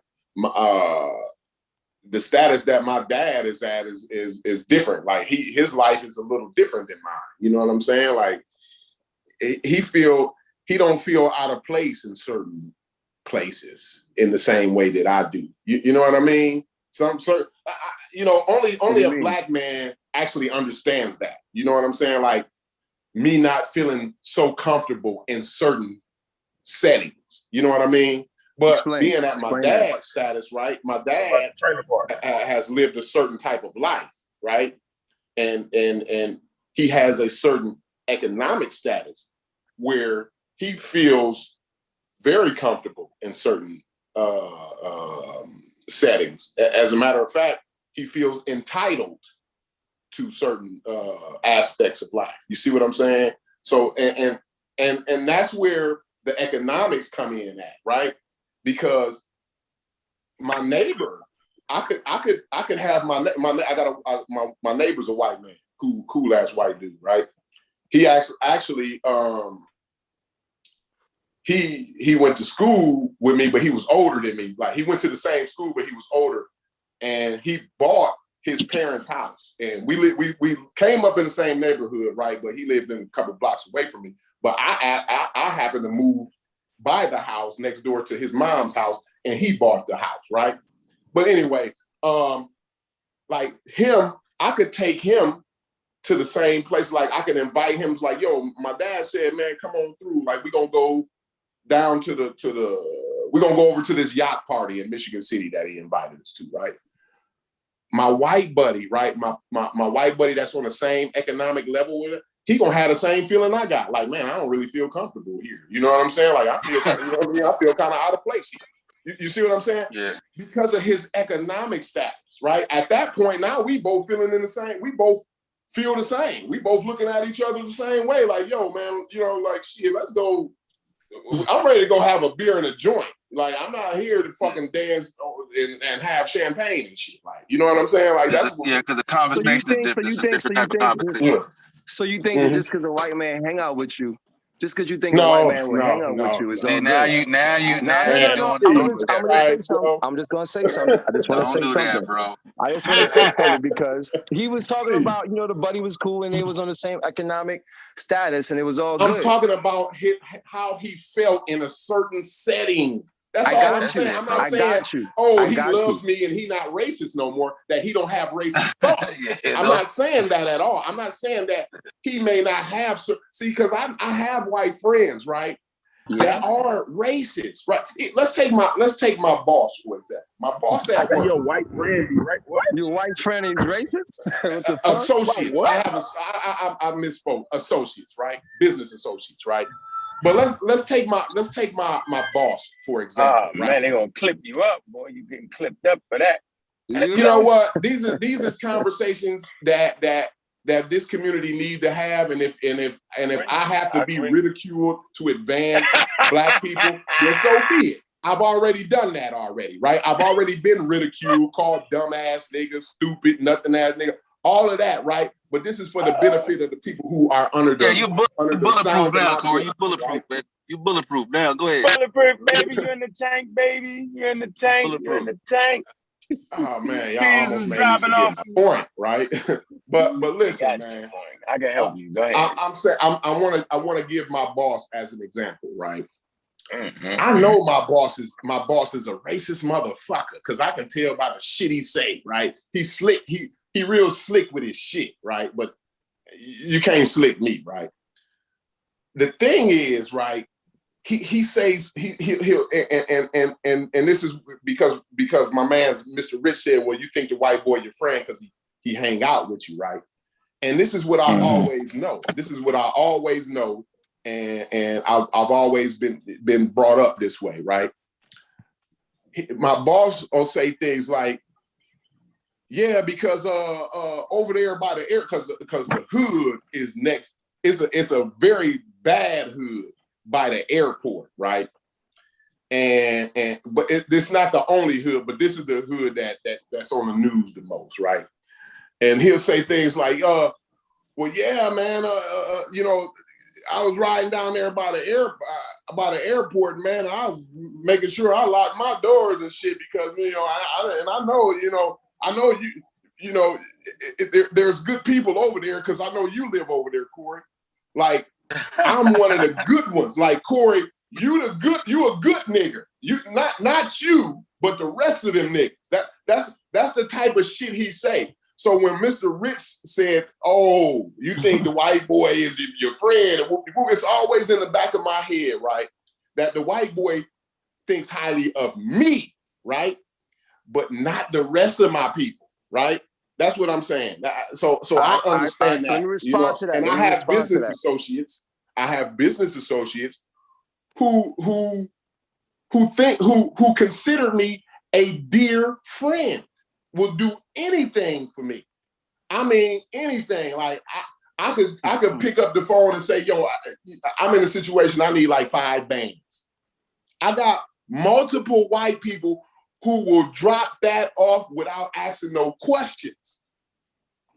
You know what I'm saying? I got access to $500,000 trailers that I drive out of town, my RVs, fifth wheels and shit, that I take my family out on vacation. These is my white friends, right? Mm-hmm. I'm saying they think of me highly, right? They may not think of the rest of the Black community like that. They say, well, he's one of the good ones. And I know that y'all have heard that before, or may have heard, if y'all got white associates or if y'all got business partners or something. They normally say they say shit like that. You know what I'm saying? So I'm always aware of that. So I just wanted to put that out there for Mr. Rich. Hey, Mr. Rich, let me jump in. Hold on, Mr. Rich. Let me jump in, man. Man, what's good, pseudo killers, man? What's up with you? What's good? Pseudo killers on deck. What up? On deck, man. Yeah, Bobby banging this bitch, man. What's up? Bobby What's up, Juju? What's up, Bobby Juju? West. What's up, Bobby West? Yeah, I'm here, Life's man. I'm good. showing up. Life's good, Bobby. Showing up. Yeah, life good. We're gonna stay focused. Life's so good, I'd be scared to go to sleep. Yes, sir. Yeah. You gonna make sure you wake up and don't die. You know how that shit work. Evolution looking to kill you. So, all right, don't man. do it. Look. I'm enjoying the conversation, and like Concrete Corey say, Corey Cosmos. That's what I like to refer to him as. Right? He brings up a great point. Mr. Rich also brings up these great points. So yeah, the conversation needs to be had. We need those ideal perspectives. But watch this. So like background I got, right? Being in a cult, dedicated to calling the white man the devil, and everything about the white man is the devil. All right. And so being in that cult setting, the whole shit was the overemphasized. You know what I'm saying? Meaning it wasn't willing to recognize the victories. You know what I'm saying? It was always recognizing the losses. And so I had to fight my way to balance that shit out. And I think it's important because sometimes we fight as if we didn't just win that right there. Right. And I think the next generation, you have to understand your losses and accept your wins. This is very, very crucial. Now, as for racism, I have no idea who the fuck is racist. A black man could be married to a white woman and she could be a racist. You wouldn't know. You don't know them by heart until the shit come out. We experience things in our lives with different friends and different people. And you don't know until you get into a rift and you figure out what's in their heart and you can read them. So I would never presuppose that I knew what any white person was. In North America, it's really based off of your social economic status. And so when y'all talked about a broke white person and a broke black person, yeah, they right there together. They broke as a motherfucker together. But the difference is, and I think we recognize what the difference is, that if he cleans himself up, it's a possibility he can catch that pass. Wink, wink. You know what I'm saying? Like he has access to a privilege that we will never have. And since we can never have that privilege, then it is indicative of all people of color in North America, Black Americans or African Americans, to stay steady and recognize where the fuck you at and build a platform that will empower us. Because you cannot wait around to change the hearts of motherfuckers. You got to be the instrument of change. So I'm not sitting back and making no excuses. I don't care who's a racist. All I know is at the end of the motherfucking day, we need to be prepared as parents to raise our children in an environment that recognizes our victories and understand our losses and know that racism, based off what the government says, is systemic, right? And it's still there. So I recognize what the United States government say. They say racism is still here, it's systemic. I recognize the scholarship on that. We need to raise our children like that. Appreciate my moment in the sun.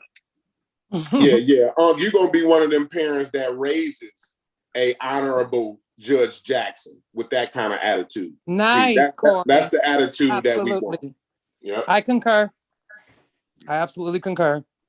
For one that marries a black man. No, let me stop. I'm just kidding. Yeah, we can't focus on we focus on the losses. Like and I think these the problems we actually have. So if I say space age African, people frown. If I say Stone Age religion, you being disrespectful. How? Like, religions was created in the fucking Stone Age. It wasn't like Homo sapiens was born religious. You know what I'm saying? The shit had to be created on a platform, and the platform was the Stone Age. You have Iron Age religions, okay? Africa holds some of the oldest religions, some of the oldest traditions and customs, right? So I see no problem in that and saying that, but we hold on to shit that's already passed, yo. And see, that's the shit that got me fucked up being in the cult. They hold on to that shit like that's it, like that's the crowning jewel. Like the shit becomes a weight. I'm telling y'all, man. The shit literally becomes a weight. Let me give you an example of it being a weight. The pandemic. The Nation of Islam has a weight around their ankles that weighs them down and does not allow them to see the reality all the fuck around them. What was the reality? That black people at low rates needed strong black men and strong black women to get them proper information and point their ass in the right direction. From an organization that's been around 75 years or so, these crazy motherfuckers with the weight on them, they underwater talking about the white man trying to kill us. When the reality was, y'all trying to kill us. So how do we separate that shit in our mind? How do we make a choice? So-called strong organizations, because everybody look at the Nation of Islam as a strong, black, empowering fucking organization. I look at it as, as soon as you walk in that motherfucker and separate the black men from the black woman, you just killed our power. As soon as you separate black women from black men, you fucked us up. Now we fucked up. How you just killed us? Because we actually function together. It's one of the strongest part. No, it's the oldest partnership on planet Earth. And I debate anybody on that. Yeah. First Homo sapiens was definitely black. When I say black, I mean the color of their skin was dark to brown. That's what I mean, right? And it was a family, the oldest institution, but it was a partnership. All right. And so the point I want to make is that the Nation of Islam destroyed that partnership. And in destroying that partnership, women don't have a goddamn voice to tell the niggas that's slap stupid. We got babies dying from the COVID. Since they don't have a fucking voice, they can't say nothing in the organization. Because I know the women is sneaking, getting their kids vaccinated. You already know. The woman going to pick the baby over dumb niggas out every time. Not unless your mind has been reformed to cult-like behavior, and that's the dangers of cults. And so the organization that was supposed to be strong and got us in the right direction wasn't there. It just wasn't. Where could we look to? We couldn't look to them. Why? Because they had that weight I talked about. Y'all thought I forgot my point. The point was the weight, right, of taking situations and carrying that shit to your fucking death. And that's what I'm not willing to do. And that's why I'm glad to sit amongst a bunch of brothers and sisters that can actually understand what the fuck I just said and not think I'm anti-motherfucking African because I told the fucking truth, right? Being weighed down by outdated fucking organizations ain't happening over here on my motherfucking watch.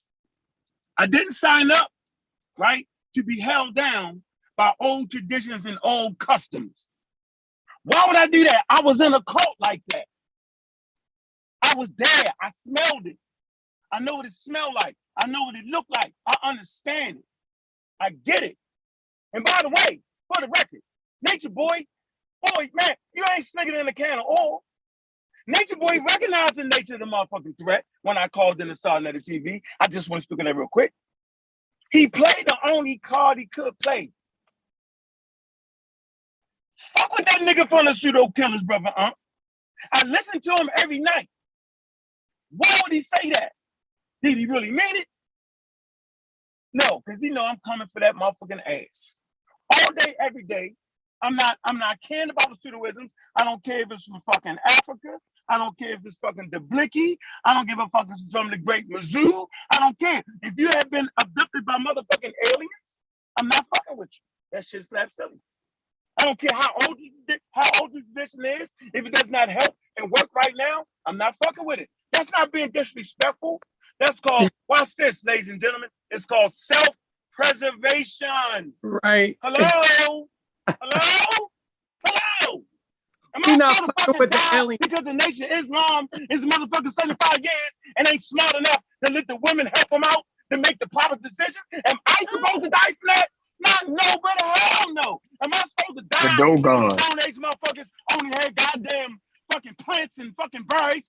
No. Self-preservation is what I'm telling the people listening right now. Fuck all of that. Fuck the If we millions. say something, go look that shit up. I'm Fuck telling the you, millions. do not depend on the shit I say. Look the shit up for yourself. I rest Fuck my the millions. motherfucking case. Bobby banging this bitch. Millions. By the way, yo, I'm gonna go live probably Saturday.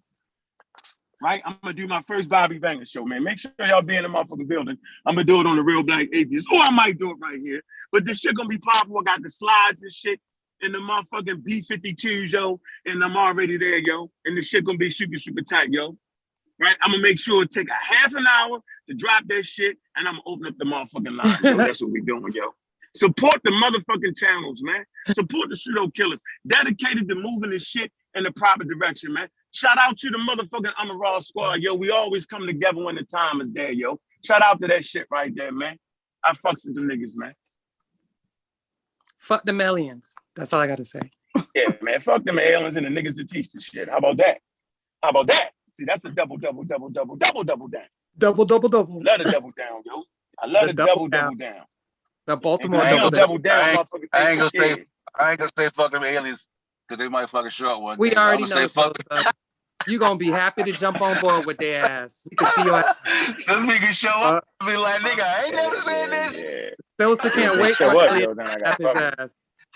The Yeah, fuck? They show up, I yeah, gotta fuck with them, yo. What you want me to do? What you Right. show up? You show I up. gotta change it up. Don't get mad at me. I mean, these niggas done traveled across the galaxy. Like, I gotta honor these Oh yeah, that's respect. Hold on. Respect right there. Hold on. Y'all That's want to hear something respect. funny? Hold on. I'm Speaking gonna tell you across the something funny. galaxy, Hold speaking on. I'm across gonna the tell you galaxy, something funny. though, I'm gonna it's tell you something funny. funny.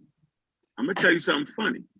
If the aliens show up clear across the motherfucking galaxy, having the technology, you know what I'm saying, to travel past the speed of fucking light, I guarantee you, motherfucker, do not leave me with the information of a motherfucking star, you know what I'm saying, that I never could see. Nigga, leave me some weaponry, leave me some technology that will help progress my motherfucking people. How about that? Right. Double down. Now, how about that? niggas. Leave me with a grand unified theory. Then you can cut out. Once you write the grand unified theory down, then you can cut out. Go on about your business, homie. I got what I need. But no, don't point to a star and say, "Yo, I came from there," and then leave. No, that's not good. Okay. Leave me germ theory. Right. You feel me? Something. The Dogons went and left germ theory. Right. They still You need to depending cure the on cancer. motherfuckers. Fuck that. Right. Come All of it. man. Leave me Listen, advanced speaking weapon. of Leave me advanced galaxy, weapon. Lock it down. speaking of galaxies, so the James Webb Telescope has taken some phenomenal first pictures. And I think the one that I just posted in Astronomy for Blurs, which is Black Nerds, Rick Ross set that up, but it's a billion-year-old galaxy or two galaxies that are merging or combining is one of the pictures. I'll try to find it, but it's already been some awesome shots and scenes, and it's set up, it's 100% working. They're just like running tests, getting into position, but these are some of the images they've captured. So I just want to throw that out. You want to I'm glad you threw that out there, because I saw the picture. I wasn't able to read the because I get these news flashes or whatever, but I wasn't able to read it. I just assumed, like I clicked on the picture and I made it bigger just to look at it bigger. I just assumed those were accretion discs, but I see now that you say those are two galaxies merges together. Yes, yeah. But from that distance, they just look like accretion discs for us. But yes, thank you for that clarity. I appreciate it. Absolutely, brother. You my fan. So watch this. Let's do a slight. How you watching the video, right? And you come across a powerful point, and you rewind it back. So let's rewind back a couple seconds. There was a statement made, right? And it was clear about the Dogon. Don't ever get misconstrued. Don't let people trick you and say things like, well, it's racism that will not acknowledge the Dogon. Don't let them use that card, right? The things that everybody mentioned, we need to mention it again. Do not leave me naked with this showing me a fucking light in the sky, because that's all it's worth in that particular time. A light in the sky. Leave me with something that will help push my community forward. Yes. Somebody else got some things you think they should have left us? Let's go down the line. Concrete coin. What do you feel that the Nomo should have left the motherfucking Dogons or whoever the hell it was? Well, my number one, it's a multiple thing. But my number one thing was the grand unified theory, right? Wow. And then I would also want to find out energy source that I can use that's renewable, that I won't even have to change it, like like an ion propelled engine that's and prepared something off that's of ions, and that works like balanced with nature and doesn't leave waste. Yes, I'm with you, Corey. Yes. Yeah, cut him off, Juju. those Let are that man two talk. things for me. You go ahead. No, that was it. Juju. That was it. Right. Juju, what you got? What you think they should have left us? Oh goodness, the renewable energy one is good. Like some type of science and technology that is more compatible with nature. That would be my biggest thing. Something, how to clean water. The renewable energy source would have been my number one too. Something that everybody could have, so we wouldn't have to try to control it and then charge other people for it and things like that, like an abundance. Gotcha. Mr. Rich, what should they have left us, yo? What, if we was there, what do you think they should have left? Medicine, how to heal broken bones and shit. Amber, where you at? Right here. Amber ran when you came. Amber never runs.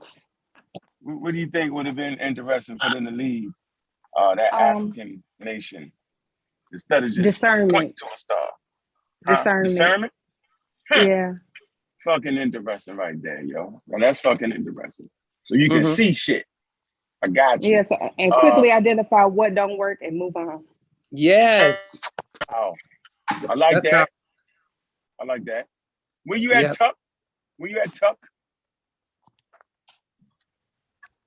I'm right here, on. What do you think would have been a good thing to leave? What I say is probably the togetherness. That's all. I think that's all we missing. We got everything here. Just teamwork. That's what I wish they would have left. Not no super. It don't because it don't. No, they should have left it for us. So you say, I think they had that. I think they was actually masters of their environment, and that's why they built beautiful structures, beautiful works of art. Man, I think they had medicine. So I think that they had that already. I think they actually had unification. It was very much their tribe, their clan was very much well organized people. else they would have been wiped out already. So they, I thought they had that. Did we leave anybody out? Where's Shepard at? Shepard on it? Nope. So yeah, so watch this though. We got advanced weapon, medicine. and body armor, nigga. What y'all talking about? Oh, I forgot you, Sosa. See, Sosa hit it on the nose. And so if we put that all together, right, then that would actually give them food, clothing, and protection. Up to now. Think about that now. If those things we just mentioned, put them together, right, that would actually help them secure food, clothing, and shelter and protection, that they still be the baddest motherfuckers on the planet right about now. Really think about that. Now watch this. Watch how our minds have been constructed and informed, right, by racism, white supremacy. When I say racism, white supremacy, for this particular narrative, I'm talking about controlling the narrative of the fucking aliens. They actually control the narratives of the fucking aliens. Because watch this. Whenever white people get visited by aliens, they always are left with some fucking type of technology that gives the world promise and moves the fucking world forward. Think about that shit right there.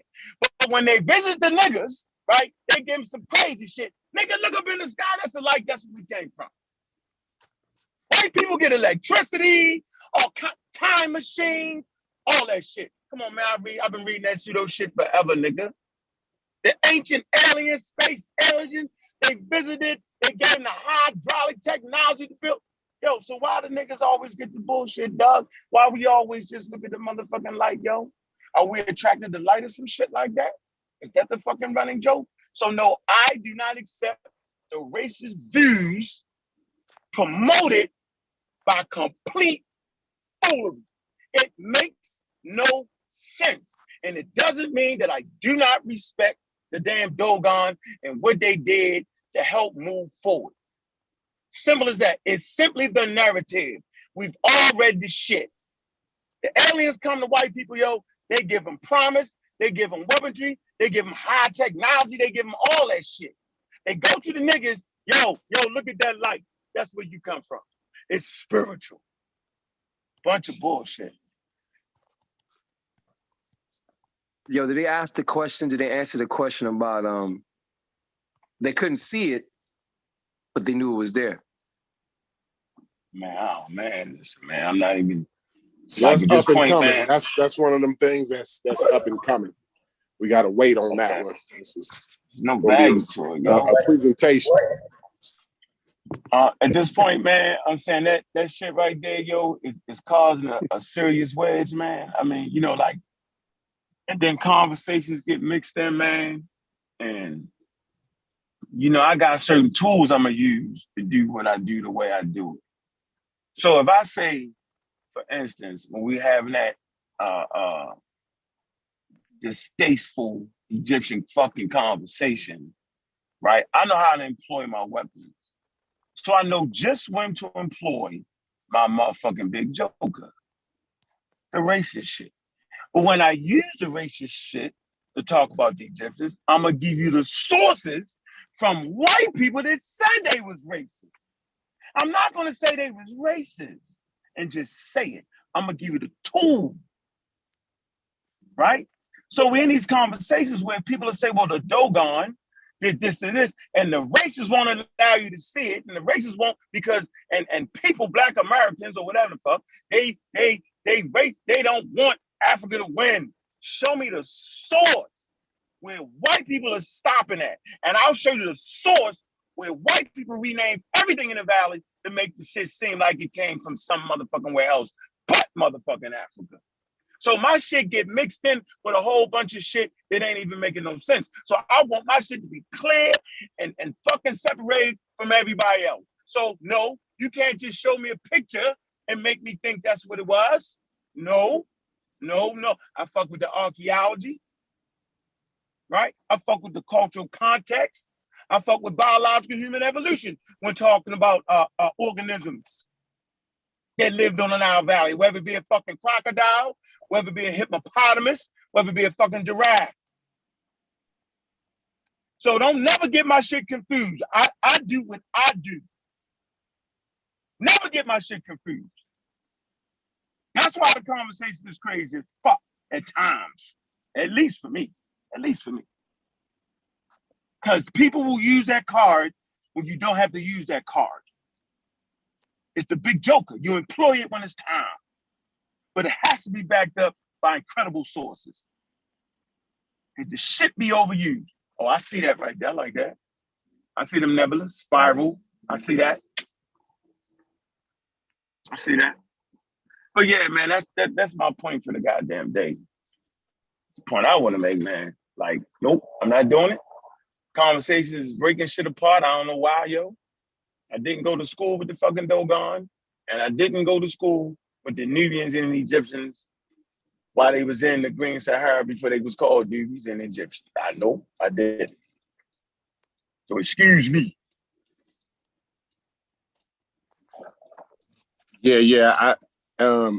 Those is more elaborate than the pictures I actually saw on my little news flash. I just got the medium infrared images. It looks like they understand the composition of those galaxies, what those galaxies are made up of. So now you got this color separation. That one right there, that's the one I saw. The one on the very bottom, all the way to that one right there. Yeah, that's the one I saw. And then I saw it was another image that was with that one. Like two discs, right? Yeah, and it made me That think shit showing. accretion discs. That's why I thought they were accretion discs. Yeah. I was trying to find that one actually. Yeah, but that's the actual. See that image that you're looking at right there, Jolanda. That's what the camera sees. That's what the James Webb sees before they incorporate the composition of what the star is made of. Yeah. Yep. So a lot of information. It's a lot of information in those pictures right there, man. Yeah. Mm-hmm.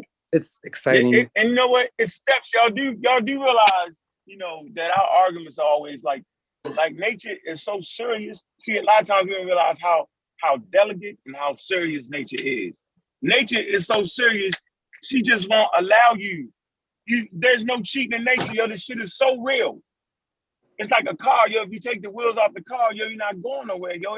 It won't allow you to drive without the fucking wheels. You know what I'm saying? Like, you can't get around it. It's So, the way. you know It's the physics of the universe, no doubt. It got laws. That's why they call them laws, right? The laws are descriptions of how the universe works, and there's no way around them. You know what I'm saying? Yeah, you can't. Yeah, and since you said laws, yo, laws and theories are two different things, yo. There is no hierarchy. So people think a law is higher than a theory. That's not true. It's not vice versa. A law means shit happens so much they ain't seen it change. That's a law. It's basically a description. It's a description of how the universe actually works. So yeah, and the theory tell you, and it tells you how it's happening. Yeah, there you go. Yep. Yep. Mm-hmm. Yeah. So to even get, and that's why I know people be trying to be funny, yo.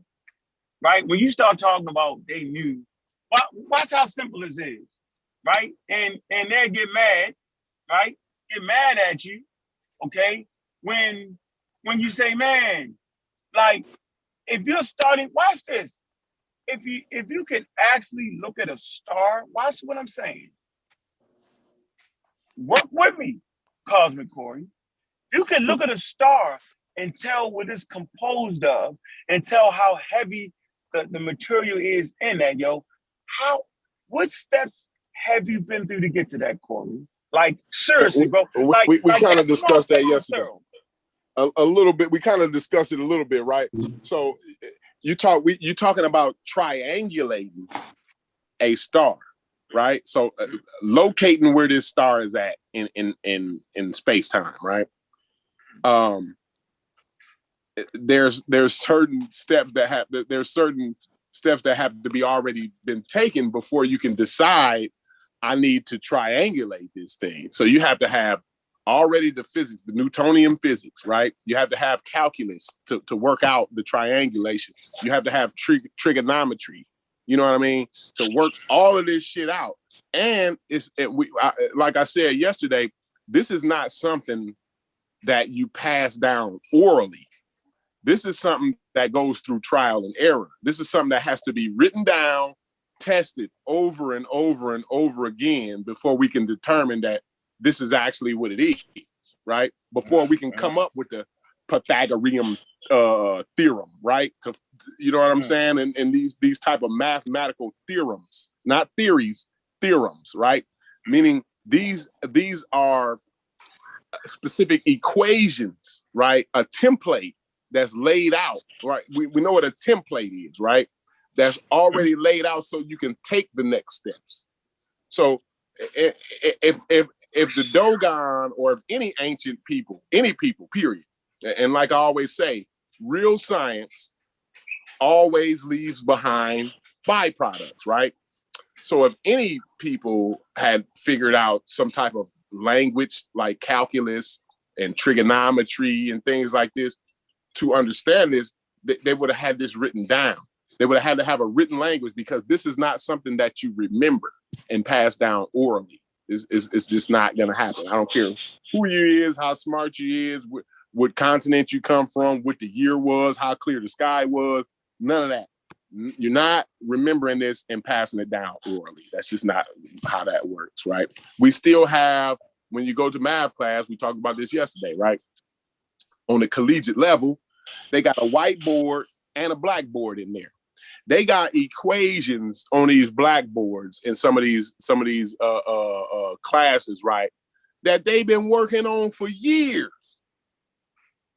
They erase shit, they put shit back, they add shit, they take it out, they say, oh, maybe that might be, but maybe this might, like they do all of that, you know, with these equations working, and they writing it down.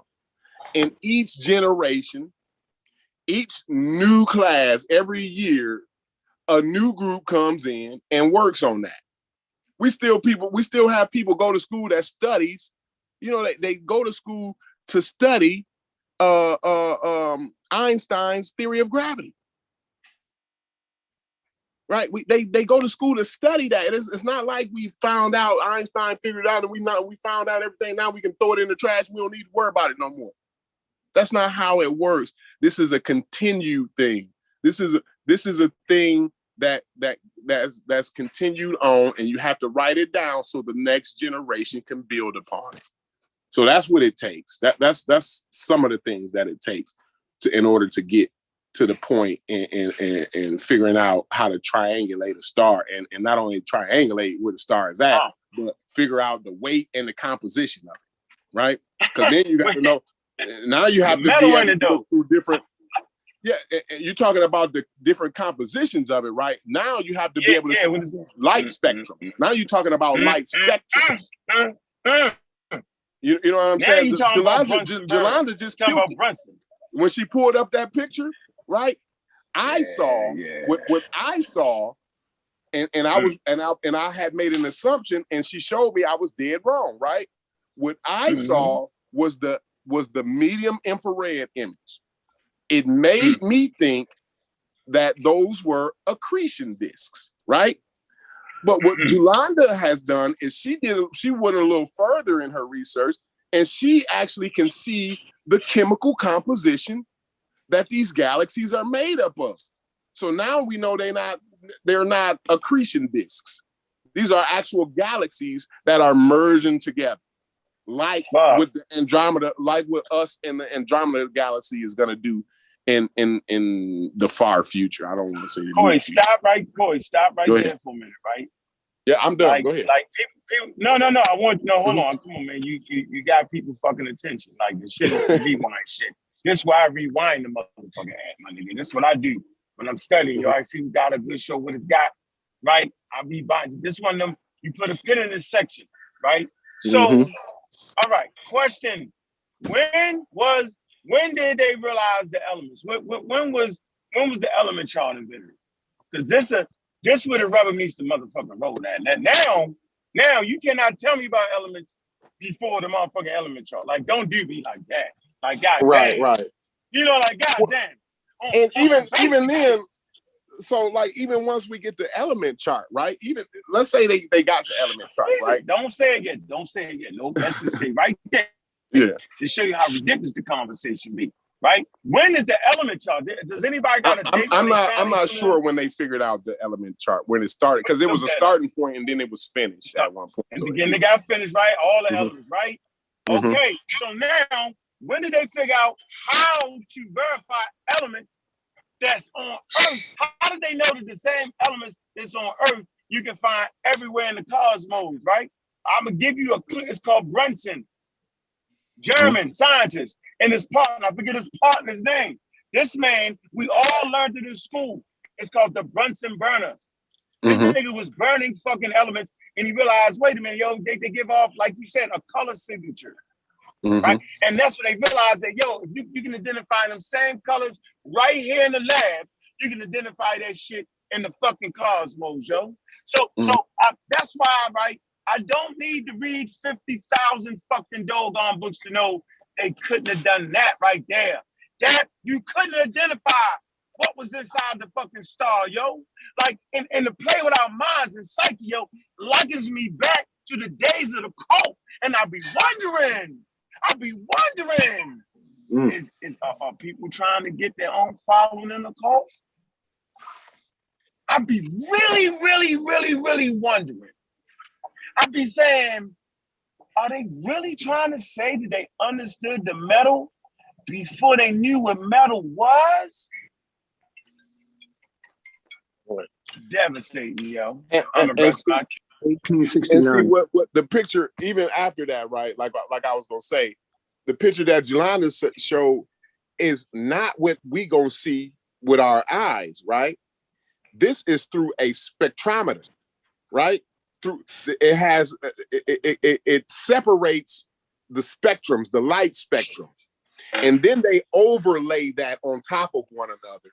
And that's how we are able to see these wonderful, colorful galaxies and nebulas and accretion disks and supernovas and so on and so forth, right? A lot of this shit you just cannot see with the naked eye, right? We don't see medium infrared with the naked eye. Like, we just got the technology to really be able to detect medium infrared. So, you know what I'm saying? So, like, it's kind of silly to talk about the composition of a star and the weight and all of that. You know, you're talking about the density of the material that it is. You know, like, nobody knew what neutron material was. Like, it's just ridiculous to me. Like, because I was reading some of that. I read some of that book. God damn, I forget the name of that. The book that they was referencing, and it talked about how they understood that this was neutron material. They didn't call it neutron material, but they talked about how it was so much denser than the Earth, denser and heavier and shit like that. You know what I mean? And then the white boy goes on. Yeah, the white boy goes on to talk about how you can take a teaspoon of this neutron material and set it on the Earth, right? And a teaspoon of this neutron material will fall straight through the Earth. It'll fall right through it. You know what I'm saying? Like, listen, it's ridiculous to me. Like, go ahead. Corey, listen what I'm saying right now. Listen, bro. I always reference things, right? I reference, my life in the streets, right? Because they were examples for learning, right? They were examples of misunderstanding my environment. So I bring it up to show you when I smell it again, that I smell it, right? And so I was in the cult, and I let people know that because it was 5 years of that. And the only thing that kept me in that cult, watch this, y'all, listen what I'm saying. The only thing that kept me in the cult was my ignorance to scientific literacy. I'm gonna say this real slow for y'all. The only thing that kept me captivated in that cult, making me thinking I was getting scientific ideas, because I actually enjoyed science, right? But they was really teaching pseudoscience. And the only thing that actually kept me interested in it was the fact that I didn't understand science for real, right? It was pseudoscientific.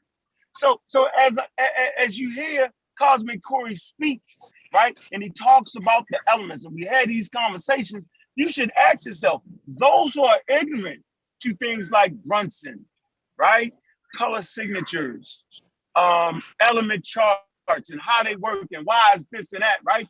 You could get got by the doggone shit. You get got all the way or blind and sinker. But those that are educated on it, yo, I mean, you like the shit is slap stupid. So I think what we got to do, Corey, this is I figured it out. I like to think. I think we have to actually close that gap and not make fun of those who can't close that gap. Like maybe that's got to be it because I laugh at shit. I laugh at niggas. That's what I do. Like I stay in trouble for that. So I think I need to be a little more relaxed. I think I want to work on that. I don't want to laugh at you. I think I'll mute myself out and laugh till I fall out the chair.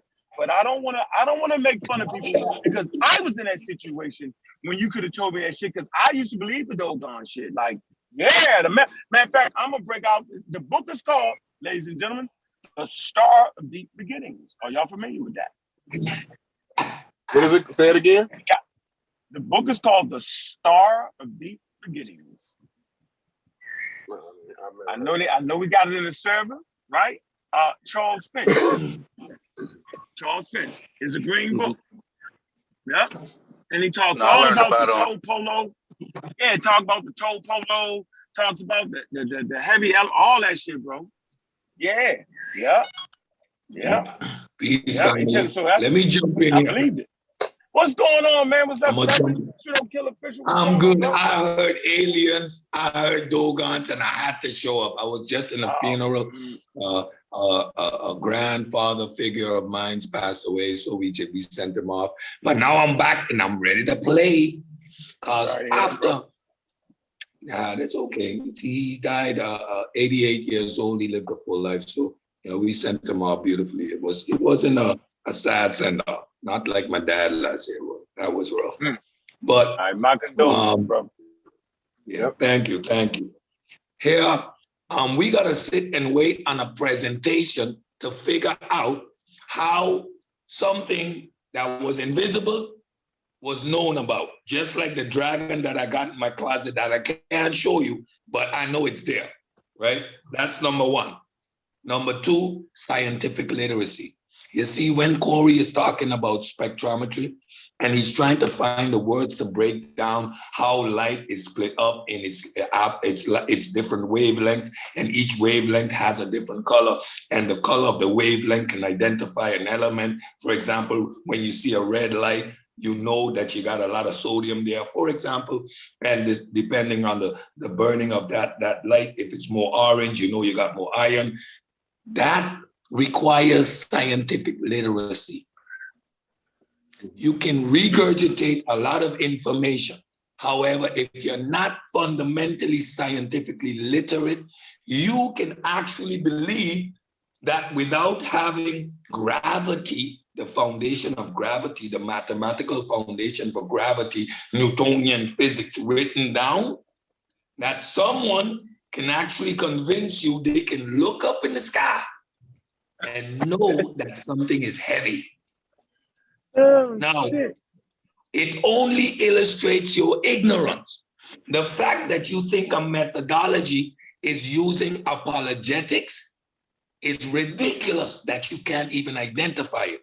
So I've always been scientifically literate, but what I've done in the last couple of years is start to study philosophy, because it teaches you how to reason and how to think. And what it does for me, it allows me to identify immediately the flaws in reasoning. And now once you got people who can't reason and are using apologetics, we know that this is part of their identity. And what we do is challenging their identity. So we get this type of response. It is a religious response. That's all it is. We can stop saying we don't trust the Bible, but here are the words that the trigger words that we start to use. We become spiritual and not religious. Those are the trigger words. You know somebody's in the wrong state of mind if he says I'm spiritual and not religious. Same shit, different name. You can say you don't believe in God, but you believe in Kulu Kulu. Same shit, different name. When you start to use apologetics, when you need to do a presentation, a church sermon on your pulpit, to convince me that someone could see something that wasn't there, that they couldn't see, that they knew what. When you need to do the mental gymnastics to do that, it's apologetics. That's all it is. We are dealing with religious folk. We're not dealing with scientifically literate folk who wants to have a debate about science. When someone is referencing an apologetics column full of claims which we cannot verify and don't identify it, you're not scientifically literate. You have a good memory. That's it. What's your background, yo? What's your background, bro? Now, what you do? Me? I'm a biochemical engineer. I advise government in regards to this whole COVID protocol. I studied biochemistry. I am versed in immunology, but to get there, I had to have a college background in science. So yes, chemistry is fundamental in my existence. Physics is fundamental in my existence. I don't like mathematics that much, but I got to apply it. And of course, biology. So I'm sound scientifically literate. When I hear things, I know that don't make no sense. You couldn't do that. You don't have the technology. You don't have the instruments. So basically, you sitting in your tank, your scientifically literate chemistry tank, saying, "What the fuck is wrong with these niggas? What the hell? What? Boy, stop." So listen. This is what we got to learn. Listen, putting your own credibility in question. Just 1 second. I'm gonna tell you right now. We have to learn empathy, bro. Like that has to be the reason. That has to be it. We have to understand the ignorance of human beings in said subjects, bro. Like I know I'm ignorant in subjects. You said it. We all admit on this platform, right, that we're definitely ignorant in some subjects. Oh yeah. And at times definitely. we can see it come out, right? So I think I want to show a little more empathy. That's what I can't speak to nobody else, right? I'm not getting myself all worked up, right? I'm not debating no doggone shit. Don't even ask me. I'm not doing that shit. Like I'm just not doing it. I'm not doing it. Ridiculous. I'm not doing it. I'm not doing it. I'm not debating whether the Bible is real, whether Jesus Christ is real. I'm just not doing it, yo. I'm not debating whether the Egyptians had a fucking plane, nigga, and the alien. I'm not doing it. No, I'm not wasting my time. Flat Earth. I'm not debating flat Earth. I'm not doing I'm not debating those subjects. I simply don't. Stupid. No, I'm not doing it. No. Don't ask me. Don't put my name in that shit. I'm not doing it. Now I'm up for the Egyptian shit all motherfucking day. If you're honorable and respectful person. Yeah, bring it. Archaeology, history, DNA. We got something to argue about, and we can argue all day. But when you start to use apologetics, there is no argument. It's unfalsifiable claims. You're going to say, yeah, this means that, but you have to look at it this way. So you see, it was invisible, but you see, they had the concept of duality, and that's why the apologetics is going to be unfalsifiable claims. It doesn't make no sense. But if you cannot see, if you cannot reason that for yourself, those claims are all unfalsifiable. They're gonna switch it up, twist it up. They are going to make it fit regardless. It's called apologetics. What is meant by that? What is meant by that? What is meant by it has to be falsifiable, bro? What is meant? What are you saying? What I'm saying is, when you put something to the test, it's either a yes or no answer, right? What you get with apologetics is whatever the answer is, it's the right answer. That means it's unfalsifiable. That's like saying, if I die, God got a better plan for me. If I live, it's because God wanted me to live. God can't be tested. It's unfalsifiable. This is what apologetics do. It's unfalsifiable. Yeah. That's what these guys are doing. And you hear their scientifically literate rate. You hear it when they talk about, but we are now discovering things because they made predictions. Then you don't understand what a scientific theory is. A scientific theory is a body of knowledge containing laws, etc., explaining a particular phenomena. And to ground that theory, it always contains a prediction, something we're going to discover in the future if what we are saying here and what we are seeing is right. There is no such prediction in the Dogon. So you can't say that we are discovering things that they predicted. They would have to have written scientific formulas, scientific concepts, written, not oral traditions. Corey, say what you said again. A blackboard. Wait. Whoa, don't, hold on. I want you to keep building, right? But I just want to throw in a little pin right there, a little stop. You use the word prediction. What I'm telling y'all right now, watch this. When people use the word prediction and apply it to things like the Dogon, I then understand that they're not understanding. I'm telling y'all right now that the highest level in science, right, is its ability to predict. That is the fucking level. That's the difference from creating an astronomical clock and not the plier, which predicted things that were repeatable. I'm gonna say it again. Yes. Not the plier. The astronomical clock at 7,000 BCE, right? It predicted things that were repeatable. I mean, these things were repeating. All you had to do was catch up to it. Not a scientific.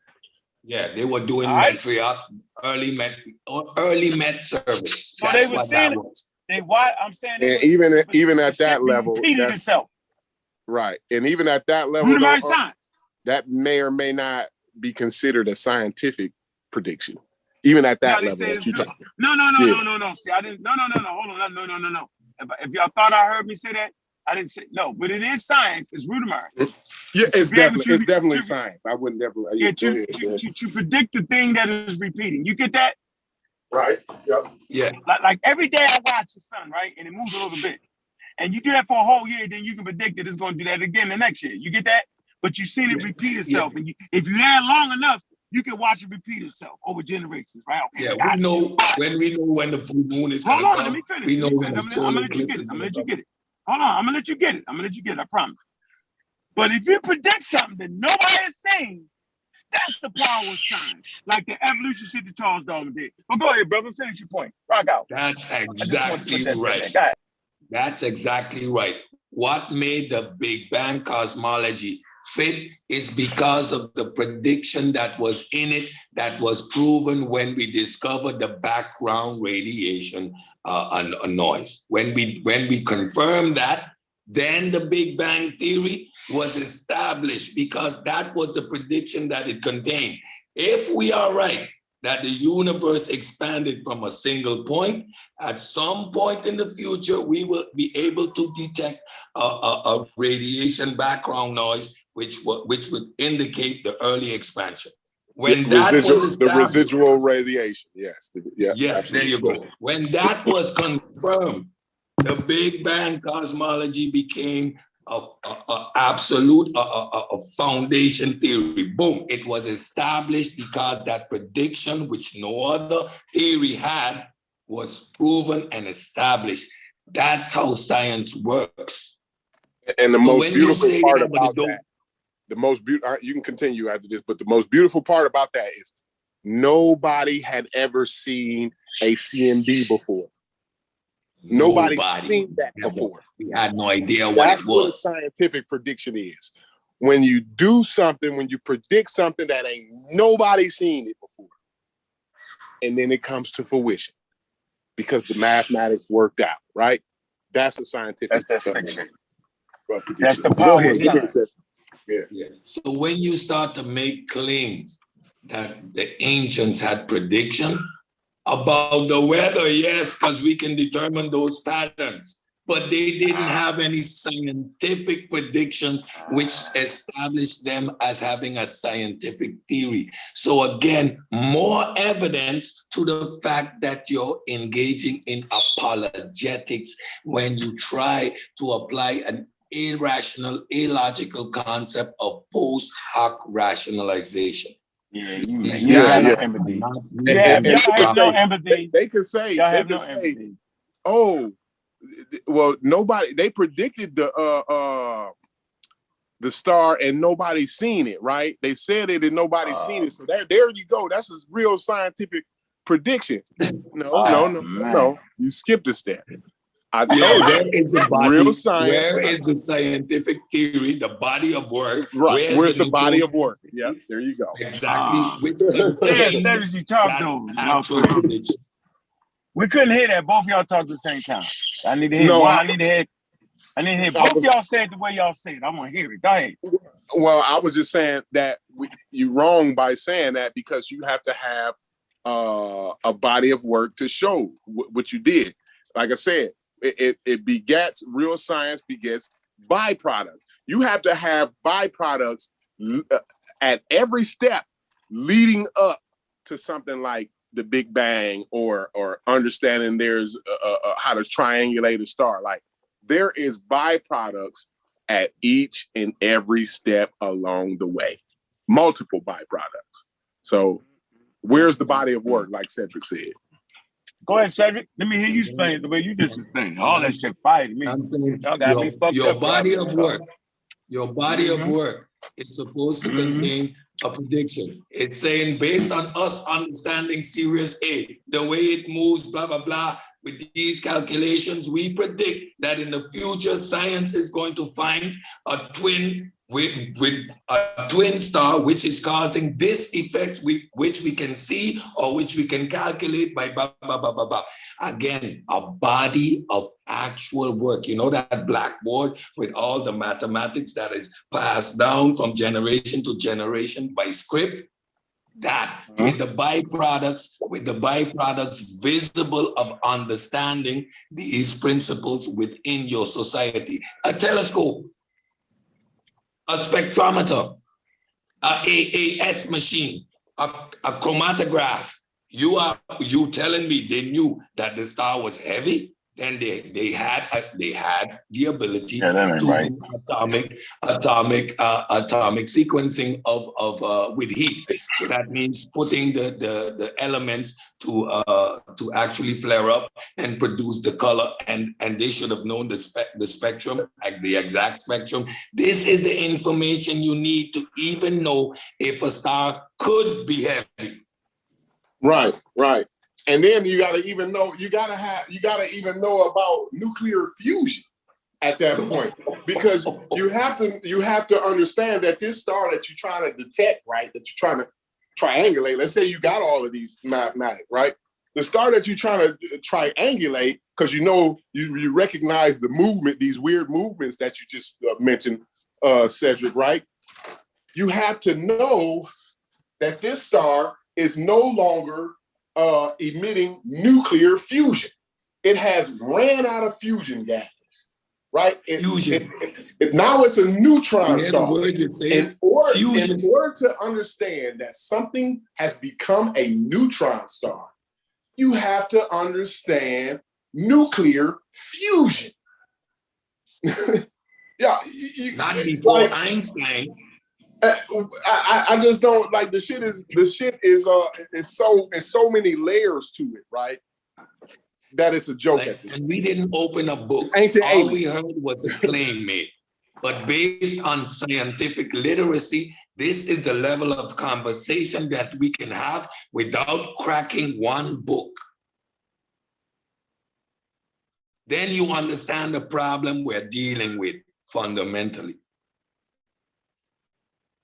That's absolutely true. That's absolutely. Hey, let's go to the chat. Hey, let's go to the chat real quick, yo. D. Centavo, I don't even say Centavo. They say, how do you know about something you've never seen? You believe what you were told. What? Nah. That's not how The way you Exactly. know about something you've never seen is you have to have a mathematical theory that works that out. No, what I Okay. think Gustavo is What you referencing saying? What you is the saying? bullshit that they knew about a star Okay. without being Okay. able to see it, and they actually said it was invisible. Well, I have an invisible dragon in my closet. Who wanna come see? Oh, crazy, yo. So, like Charles Darwin, for me, this is an easy one for everybody. You know what I mean? I always like to get into it with and with Charles Darwin, right? We also have John Edinburgh, right? John Edmondson, right? He was like he kind of taught Charles Darwin about taxonomy. You know what I'm saying? Like he was actually stuffing animals. He was an expert at it, but he was also expert at understanding Brazil, the rainforest, and why is the rainforest so important? Because of the diversity. And so he was teaching Charles Darwin not only how to stuff animals, which was essential to his trip as he circumnavigated the globe to witness the diversity, but it pushed Charles Darwin, it interested him in diversity. Okay, before that point, Charles Darwin was going to go be after his father and his grandpa. He was going to be a surgeon, but he ain't like all that blood shit. And this African freed African slave from Brazil, right? Actually, put interest in him, with the natural science and talked about the rainforest and how diverse different things was in that rainforest. And so when Charles Darwin embarked upon going to make his trip, he started to see the diversity. And one thing he realized, wherever I found some ancient bones, right, I could always link it up to that thing that's living right now. Right? So he was like, Then he made a prediction, right? He said, although we have not found any fossils, so before that point, they had not found no ancient hominid fossils at all. And he said, shit, I'm gonna predict that one day we will find man's closest relative with the extinct anthropoid apes. So he never said that people was connected to them. See, he never said that. But what he said was that we would find, right, in the distant past, when we thought we will find some bones. And I'd be, God damn it, they found that shit. And they was like, fucking predicted it. Right? He never seen it. It wasn't there. But he looked at the way things were diverse and he seen how things was working and he made a fucking scientific prediction. And he got all the notes and the whole 9 yards, yo. That's how we get to that. So when my babies was young, I just took them in the backyard and be like, yo, let's look at some ants. Over here, you got red ants. Right there, they build mounds. They black ants. Look at, they was like, why? I said, they're all ants though, but they're diverse based off of their ecology, which is their environment they're in the backyard. Different birds, different colors, different leaves, right? That's how I taught my kids, right? So Charles Darwin shit, it's the simplicity in what that man did. And in that simplicity, right, he could rationalize that, wait a minute, that these brown people, black people, right, these indigenous people that run across, they gotta be from the same place that the fucking white people is. Because he stopped looking at them as a single, as a group of different organisms. He looked at them as like a variation of a single organism. That's how he started to see it. He started to see the variation in Homo sapiens sapiens. And when he seen that, he realized that, damn, yo, we wild out. Scientific racism. Remember, yo, his theory gave the answer to the scientific racism. And no, that didn't mean that on Monday the nigga gave him the theory, and on Tuesday, everybody listened to that shit. That ain't what it was. No, so Charles Darwin was the answer. And the scientific racism came from who? Who's the father of scientific racism? It is Morton that is said to be the author of scientific racism. Well, who the fuck was Morton? He used the craniology. Okay, what fucking skulls was Morton getting? He was getting the fucking skulls from Egypt. I rest my motherfucking case. Racism in Egyptology. I don't know how the fuck I got there, but I don't want to go far because that'll start off a crazy argument. Straight up facts. Now, the body of work that contained a prediction that he never saw, that no one never saw, is what a prediction is in science. So when claims are made by the apologists in our community, whether it be Kemet, whether it be Dogon, whether it be the Bantu, whenever we see the apologists using a coincidence to say that's a prediction, remember there always must be a body of work. And whenever they do that, they are either assuming that you are ignorant to how science actually works, or they are proving their ignorance to scientific literacy themselves. It's either one or the other. But I've heard it several times, and they cannot continue to make that claim because those are not predictions. You know what? This kind of reminds me of what our conversation was a little earlier about racism and academia and shit like that, right?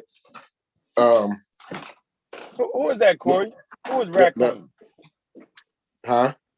Who is Raccoon? He said we went from, hold on real quick, yo. He said we went a couple comments down. He said, y'all all over the place.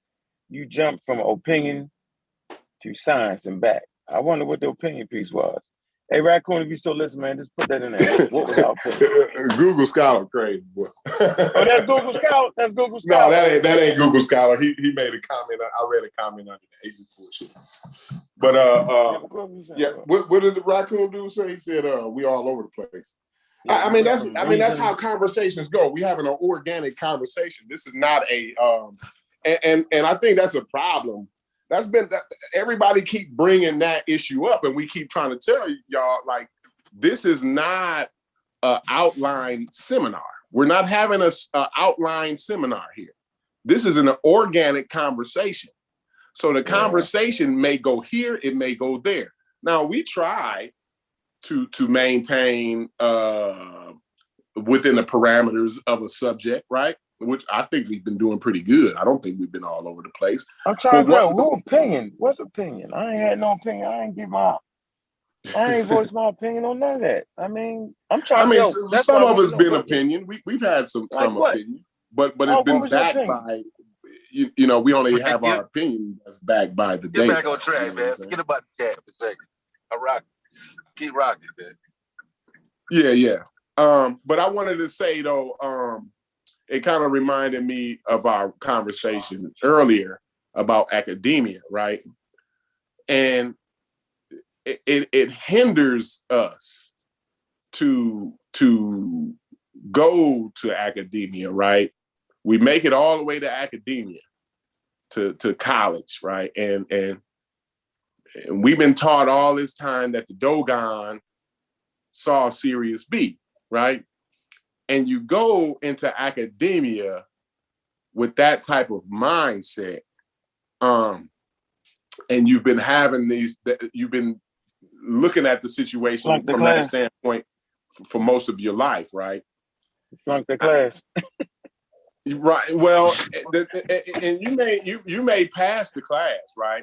But you do it out of reluctance, right? You do the work out of reluctance, saying, yeah, I got to do this white man shit, but they really don't know, right? The Dogon really the ones who saw this. And, you know, you have these beliefs, and not only do you go through college with reluctance and a chip on your shoulder, right? Because I see this a lot. But a lot of things that you hold sacred are torn down with no prejudice. Like nobody, you know, people think that shit's so silly that they don't care how they say that to you. Yeah, you know I don't have no sympathy. I like that's stupid. Like what do you want me to like I'm trying.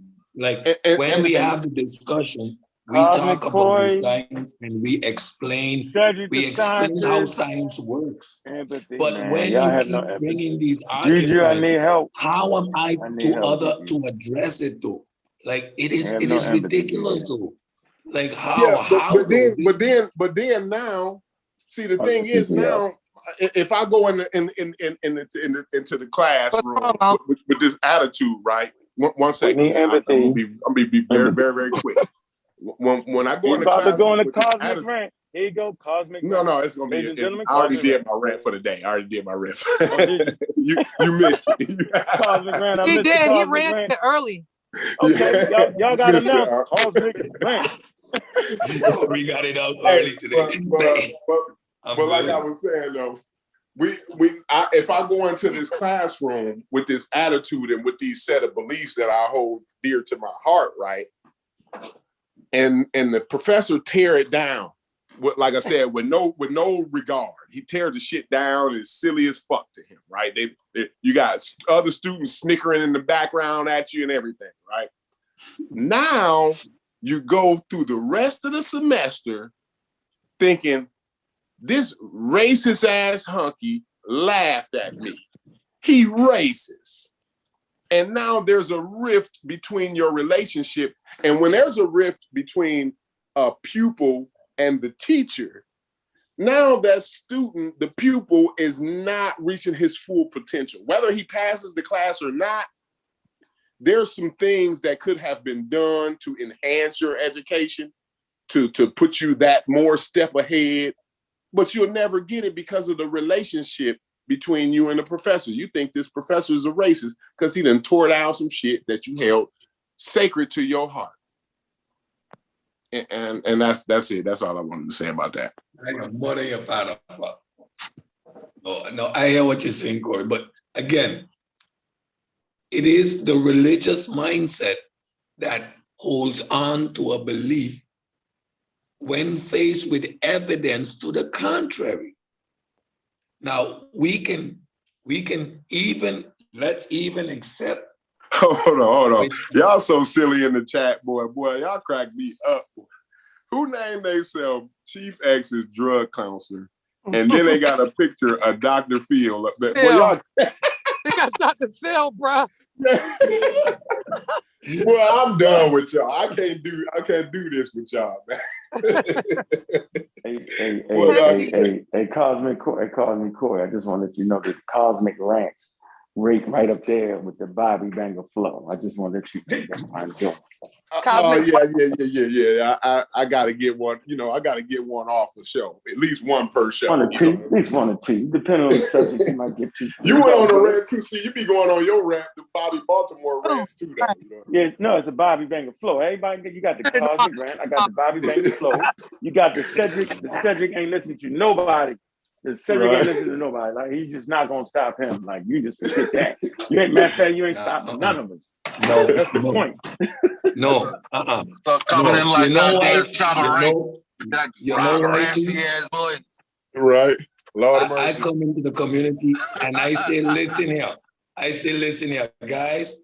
I'm gonna admit when it comes to Black consciousness, clueless. Grew up in the European system up to a couple years ago. If anyone would have asked me where Egypt was, I would have said somewhere around Greece.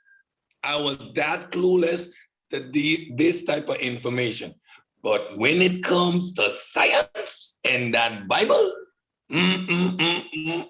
different ballgame. So I can smell the nonsense a mile away. But when it comes to being taught, listen, I can have an opinion. I'll say I have an opinion, but I listen. Most shows on Kemet, I just stay in the chat and just listen. I'm humble enough to learn. I'm humble enough to be wrong. When Social corrected me on that point I was trying to make with regards to how Egypt, for example, could have changed based on equating it to what happened in the Western Hemisphere. Once that explanation got into my consciousness, I will never utter that nonsense again. I am not afraid to learn. But when you're gonna double down, what? Hold on, what did he say? You got what? Sosa? What did he say? No, like I said, when we look at why, for example, Egypt today is not the same people. Okay, I admit I was wrong, and I was making that equation as to what happened in the West. You said it was or what? What'd you say it was or what? What'd you say?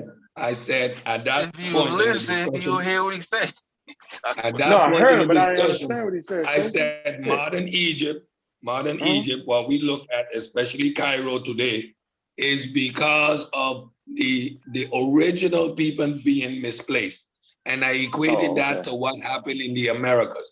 Once I was corrected on that, I was corrected. There was no reason for me to double down, tell Sosa he didn't study American history like I did. There was no need for me to go and do a presentation. Or Sosa didn't become a jackass, and none of that was required. Now, when I go through that exercise, and Sosa now takes his belt off and whoops my ass and illustrates how stupid and illiterate I am to the subject, I can't get upset. There is no way I can get upset at that point. When we try to slow it down, when it was all fun let me hear your explanation on that. So, what was your explanation? Shout out to my nigga Rodney Islam Bay ass nigga. No, I ain't forgot about you, bro. I see you in there.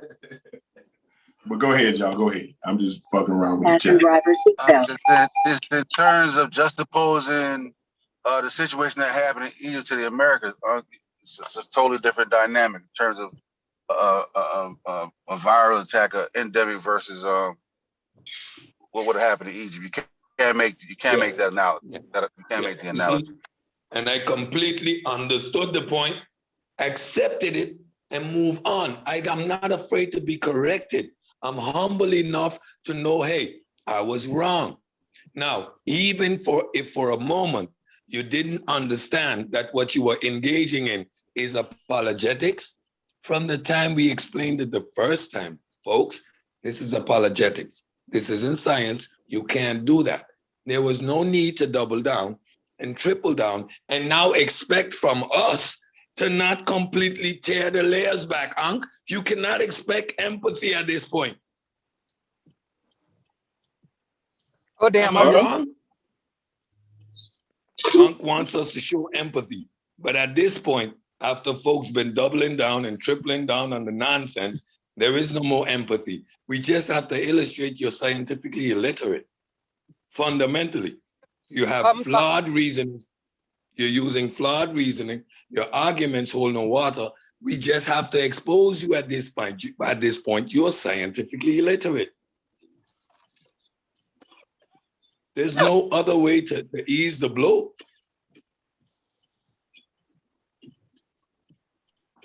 Ew. What do you say, Chef? Ew. Are we speaking? What issue are we speaking on? Showing empathy towards? I missed it. I was in. Juju, you done missed the whole. The dog follow us. But the dog, I figure. I'm not. No comment. I digress. I'm in the back. Yeah, go ahead, run, Juju, run. Yeah. You ducking and hiding. I ain't ducking or hiding. I'm right here. I'm just telling you. I'm telling you straightforward. I have no comment. Ain't no ducking or hiding. I've pretty much, like I said, I moved on from that. Like, you know what I mean? Like, you can't explain no more ways than we already explained it to them. You know what I mean? But like I said, now we had the presentation a month after we've already disregarded. Like, we left this shit a month ago. Like, it's not even worth doing a show about it. You know what I'm saying? Like, okay, so we moved on. Now it's a presentation done. Because that's going to be filled with more fallacies. And if we point at the fallacies, it's just going to start another argument. You know what I'm saying? So, the principle is flawed. The only empathy that any type of empathy, if any, needs to be shown is the fact that, you know, there's greatness amongst our people on that continent at all stages of evolution. And point those things out. But again, we cannot stand in the past and just regurgitate falsehoods. That's why we're here. So empathy on correcting false information or not over romanticizing, no. But definitely empathy on how white supremacist ideology has kind of damaged and shaped our views and how we even view our own history. Yeah, maybe a little on that note, because we got to correct that shit too. Based on the conversation we've been having, though, like we done Cedric offered Sean a debate. You know what I'm saying? Chef argued this, said he gonna sit down with Sean. It's like that, and that, scholars, that's what scholars do. So like, you shouldn't even have a offense to that. You know what I'm saying? Yeah, That way you get very good time. Hold on, that way you have time to. It's not gonna be any interruptions. You have ample time to lay down your argument. It'll be edifying to the listeners. You know what I'm saying? And then at least, even if you don't agree, you can put a period on it and move forward, because now it's out there for the people to view, and then everybody can form their opinion. You know what I'm saying? After that point, instead of like, I'm gonna do it over here and you do it over here. And it's like it seems like the shit ain't gonna never. It's like it's gonna never end. You know what I'm saying? So it's like, I feel like just debate it. If you feel like it's that sound, debate it. Either Chef or come debate Cedric, and let's put a period on that, man. You know what I mean? And move forward. understood. Damn, I didn't get my. I feel like it's a horse and pony show going on. Because Sean will have a conversation with you. He'll make a video, but then he'll say he hasn't made a claim. I have a hard time, like, why all of the games, right? Like, either you saying that they had knowledge of the star or they didn't. That would be the only contention. My contention is, what I say it clearly, that they didn't have no knowledge of Sirius B. Period. Now, if you disagree with any part of that, then we got a debate. It's just, but then when you say, all right, Sean, what's your point? I haven't made a claim. You don't even know what a claim is. You don't know how to extract the claim. Blah, blah, blah. All this nonsense. You feel me? Whole bunch of nonsense. What I say, just like with every conversation, I'm clear in what I'm saying. Whether it's talking about slavery in Zinga or Egypt, I am totally clear. Now come beat my ass on the fucking point. With these niggas, included, with every topic, y'all all over the place. I don't know what y'all saying half of the damn time. Y'all being super complicated for no reason, nigga. Plant your feet and let's get it on. But they don't do that shit. So I feel like all of them play in the same circle of bullshit, yo. And they don't want to call each other out. You dig what I'm saying? Pseudo killers is the only ones that's really planting their fucking feet and willing to have these fucking conversations honestly, yo. I feel like the rest of them is bullshitting, yo. Like, and even you. Like, I don't know what y'all saying, yo, or nothing. Y'all niggas are not clear. And that's my stance. What the fuck? Am I muted or something?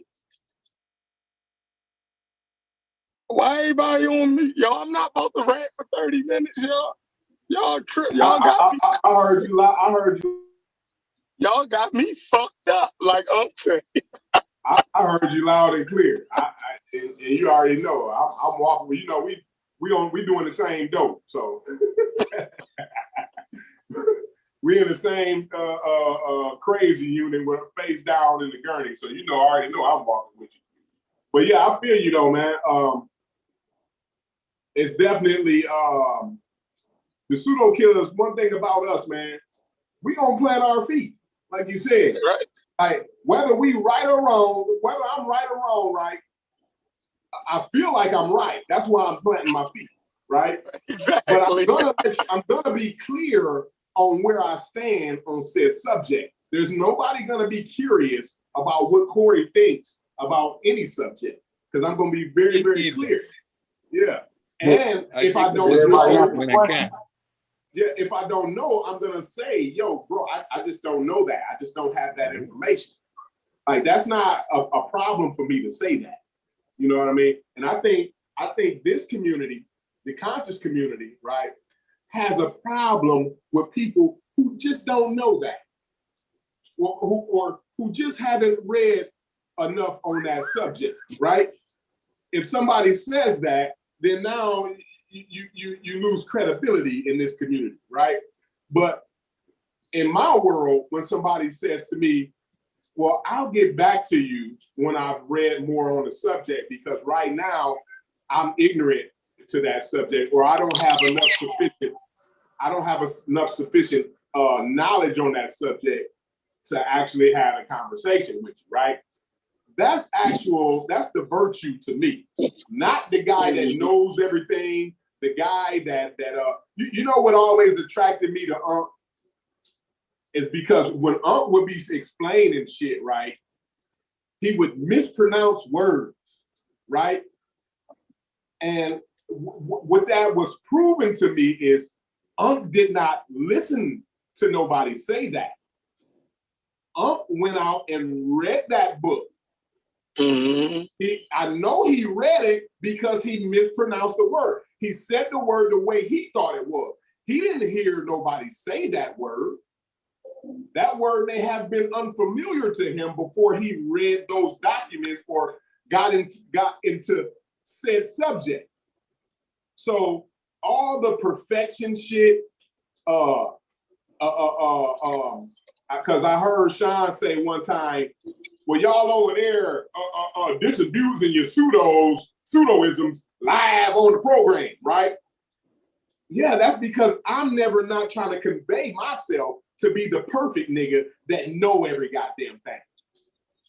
That's what the pseudo killers is here for. You niggas looking for a goddamn teacher. And we trying to tell you niggas, stop looking for goddamn teachers. Stop it. It's the read that in the comments somewhere. Science. You have technology and science to get you to where you need to be here in 2021. I read that in the comments somewhere about us. We don't have no master teachers to fall back. 1 more second. on. I'm on a medium rant, not a full one. This is a medium rant. Unc always told me, beware of the charismatic leaders. Beware of them niggas who don't make mistakes. Always run away from a nigga who pronounces words exactly every single time. Who never says hum or or stumble over his words. Anytime you see a nigga spewing words out, unabated, unmolested, like, you gotta worry about that. You gotta worry about that because he's regurgitating some shit. He's memorized that shit. And that's why I've always held Unc at the highest standard, because Unc is not a memory nigga. He ain't. He mispronounced it. That's how I know he read the shit for himself. That's evidence to me that he's actually reading the shit and he interpreted the way the words sound for himself. And we got these niggas in the community who perfect, who don't make mistakes, who know everything, who ain't pseudo on nothing. They don't have a pseudo thought for ever a day in their life. When a nigga tell you some shit like that, you run the farthest away from that motherfucker as you can, because he don't mean you or nobody around you no good. All right, I'm done. Go ahead, Chef, or whoever. I was saying, just to reiterate a point you were making, I read it in a comment somewhere. Yeah, them pseudo killers, they don't even have a master teacher to fall back on. Man, that was a red flag if I ever read one. A master teacher to do what with? That means I'm illiterate? What? So my own opinion, my own understanding, my own reasoning is not valid. I need to regurgitate that of a master teacher. Well, sorry. I never been a follower of nobody my whole life. I ain't about to start now. Never. Again, and when you say those things that you were just saying about how Unc explained, you never listen to a dude that don't trip over his words or don't eat to think about something for a second, it's because that's memorized. I'm an actor. When I rehearse my lines, they flow easy. We rehearse them, regurgitating lines. When I'm talking about my science, I'm actually processing the information in real time to be as accurate as possible. So yes, I'm gonna take a pause. That's a process of actual thought happening in real time. So those observations were excellent. Yes, that's exactly what we're seeing here. People are perfect. You're pseudo. You're an apologist, which illustrates one to me. Now, everything you've been teaching before that I co-sign, now I'm questioning the depth of your understanding or your innate ability to regurgitate. Because on the other spectrum, you are demonstrating complete and utter scientific illiteracy. You're putting your own credibility at question. No, I'm not doing it. But that's the eventual outcome when you take certain positions that don't line up with the common understanding, the basic understanding of how science works. It's like you're actually arguing the Egyptians had a car. How in the world can anybody argue the Egyptians had a car when we know the basic components that were required to come together? The science and the technology was not developed until the 1800s. How can you even start that discussion? Hey, yo, can you hear me? Yeah. Yeah, and that's why I don't like when necessarily people read to me. You know what I'm saying? It's not like a shot. It's just that, you can read, right, a little bit, but then I want you to stop and I want you to summarize what you read. You know what I'm saying? Because it gives me confidence that you understand what you read. Exactly. You know what I'm saying? Because sometimes when you just read and read, you read over things that are not even relevant to the conversation. And I'm thinking like, you know what I'm saying? That way, at certain points when I disagree, I'm like, do you understand that that's not relevant? But so if you stop and then you summarize it, then I can say, okay, you do get it, and you're making them, and you either got it right on purpose or made a mistake. You know what I'm saying? But at least I know where you are.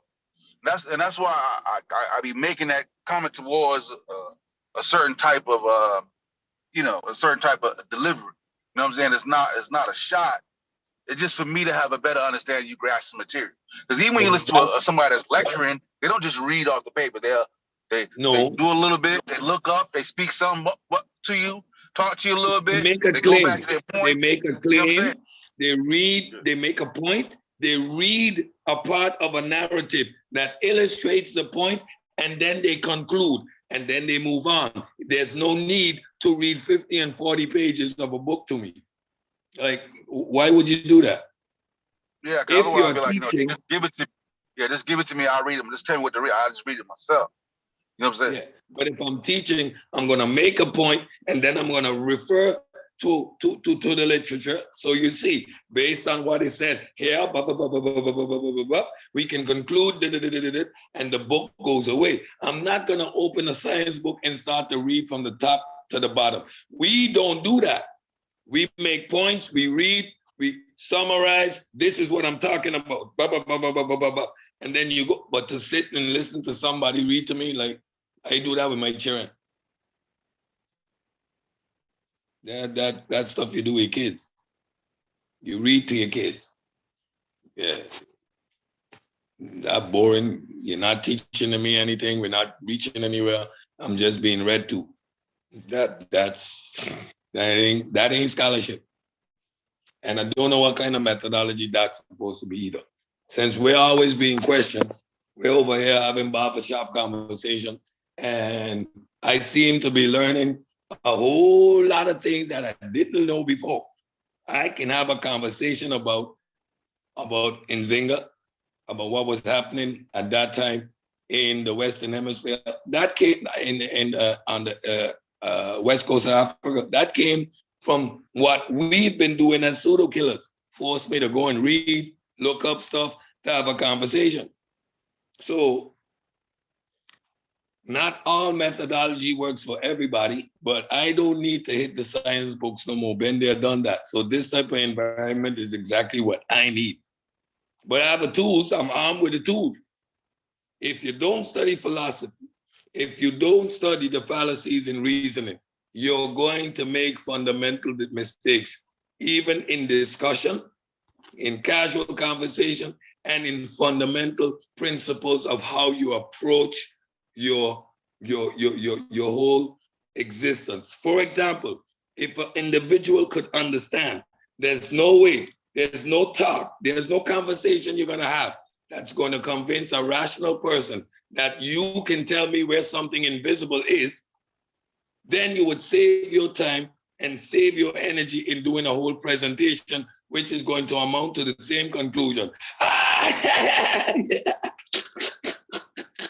That's a bullshit. Save yourself the energy and the time. Learn to reason. That would afford us much more in the community if we invest our time and our energy in those exercises. Read philosophy books, the principles of reasoning. That would serve this whole topic much more than anything that you can read from two guys that were amongst the Dogon and claim that this means that, or that even the Dogon actually said that. No proof, just a book with two guys making claims. If you don't understand that's not how science works, then I'm sorry. What else we gonna have? What else is there to say? Yeah, they're gonna have to show a byproduct. Like I said, they're gonna have to show a byproduct of that. You know what I mean? Like you just don't like when you do that. Yeah, other things come along with that. The math. So it's not like so. If those type of hints were there, it would make it really more interesting. And like, you know what? We can see that. You know what I mean? We can see the byproducts coming out of it. You know what I'm saying? And now we can start to wonder seriously. You know what I'm saying? If there was some type of byproduct from it, but when you don't see that there, that's a clue, at least for me and other people that looked into it. That you know, it's not relevant. They call it in science a telltale sign. That's what they call it. When there's no byproducts, that's a telltale sign, brother, right there. Yeah. You made that shit up. There you go. And furthermore, right, are we saying now, because we heard what Mobutu said, right? And Unc laid out his credibilities, right, which I had already been familiar with. But for those who may or may not have been familiar with his credibilities, right? Unc laid those out yesterday, and he's an astrophysicist, right? Astronomer, right? But he's a special kind of astronomer, right? He's an African-centered astronomer, right? Who tries to highlight the contributions that Africans have brought since time immemorial to the field of astronomy, right? That's his goal in life. So are we saying that we can't listen to this nigga? Because yesterday, he cleared it all up. He actually cleared it more than I expected him to, because when the guy asked him the question, his first words were, every time I'm asked this question, I get a look of disappointment when I answer it. And that's his real, like that man, you can't ask that man to keep it no realer than that. Like that's as real as it gets. I'm gonna answer the question for you, brother. But let me tell you right now, if you think for 1 minute that I'm gonna entertain that pseudo bullshit to diminish my years of in academia and hard work, if you think I'm gonna diminish that shit to entertain some bullshit, you are highly mistaken. That's basically what he told that brother. And then he went in and said, yo, them people didn't know. They didn't have no idea of that shit, bro. That's what he told that brother. So now,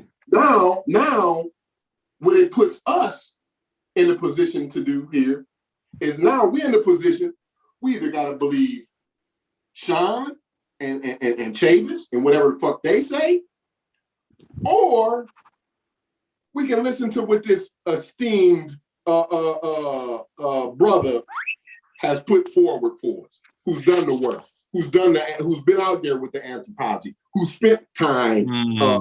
Can I think about it for a minute? Go ahead. Can I sleep on it? Can I think about who am I gonna listen to? Right. I'll get back to you. It's crazy, you know, the position that some, and you know, like it's almost like, oh, if you don't believe whatever Foucault and Chavis and Sean say, then somehow we anti-African. Foucault. Sometimes Every we have self-hatred. And to the point that you made earlier, Cedric, there's certain scientific facts that are just facts. And we don't need to read 30 books to realize that, right? Yeah. You don't need to, once you have a certain understanding of science, certain shit just you don't need to go that deep into. You know what I'm saying? You understand laws, what we call the laws of physics, right? Meaning the way the universe works, the way the universe operates, right? Laws of nature are descriptive, and once you understand those description, how nature works, how reality works, you know that these claims has no validity. You simply do like what? They do what? Now we have to go against physics. Now the universe don't work the way we thought it worked, because we need to make sure that the Dogon was able to somehow know about this. Yeah, because you have to be initiated, because in the initiation you get a secret hidden knowledge. You see, like when someone makes a statement like that and someone listens to them, you know the limitations of their reasoning. Hidden secret knowledge. The sentence, it doesn't make logical sense. If it's knowledge, it's known. Done. And if it's a secret, then it's not knowledge. And you don't know it either then. Right, that's my point. That's my point with the duality thing. If you're telling me that they just so happened to came up with something that lucked up and did it, then that's not knowledge. No. That's just some type of serendipitous shit that, you know what? I think that the moon ain't a star. You know what I'm saying? I ain't got no idea. You know what I'm saying? Oh shit, I'm right. I knew it. No, that's not how it works, bro. You know what I'm saying? Like, that's not how it works, bro. Like, you didn't know it. You know what I'm saying? You said some shit and just so I be there, but that's not knowledge, bro. That's like, you know what I mean? That's why that dual concept argument that he's trying to make, like, you know, they had duality. So whenever they see something like that's not gonna work, but that's not knowledge, you know what I'm saying? So the sun has a secret, hidden sun somewhere behind it, which comes out at night. Is that the moon? Like how does it work? The double, the twin thing or whatever, the double thing, the duality thing.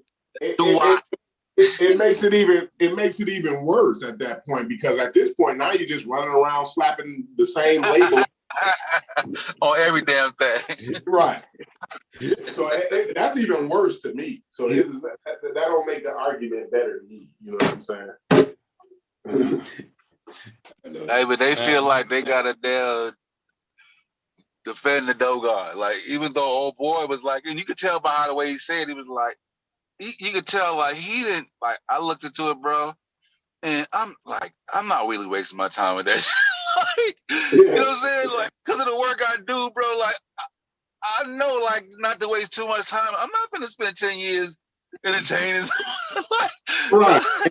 And you could tell, like, I realized it was BS. I moved on. Like, and you should too, bro. Like, right. You can tell that was his like 2 millionth time answering that question. Too, you know what I'm saying? Same stupid question. He's like, okay, after my hour-and-a-half presentation, the one question I'm gonna get is the stupidest, ignorant, most again.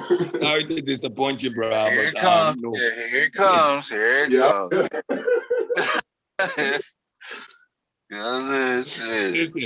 Listen. When I heard the blind hunter told him the story, I was done. I was done. The blind hunter, no, he ain't hunting shit. And if he blind, he can't hunt. How the hell he saw a star that couldn't be seen? But here's the thing, though. Wouldn't it be a disservice to your community to keep knowledge locked away into a secret society, into like this secret indoctrination? Like, you need to, like, knowledge is supposed to be disseminated through the community.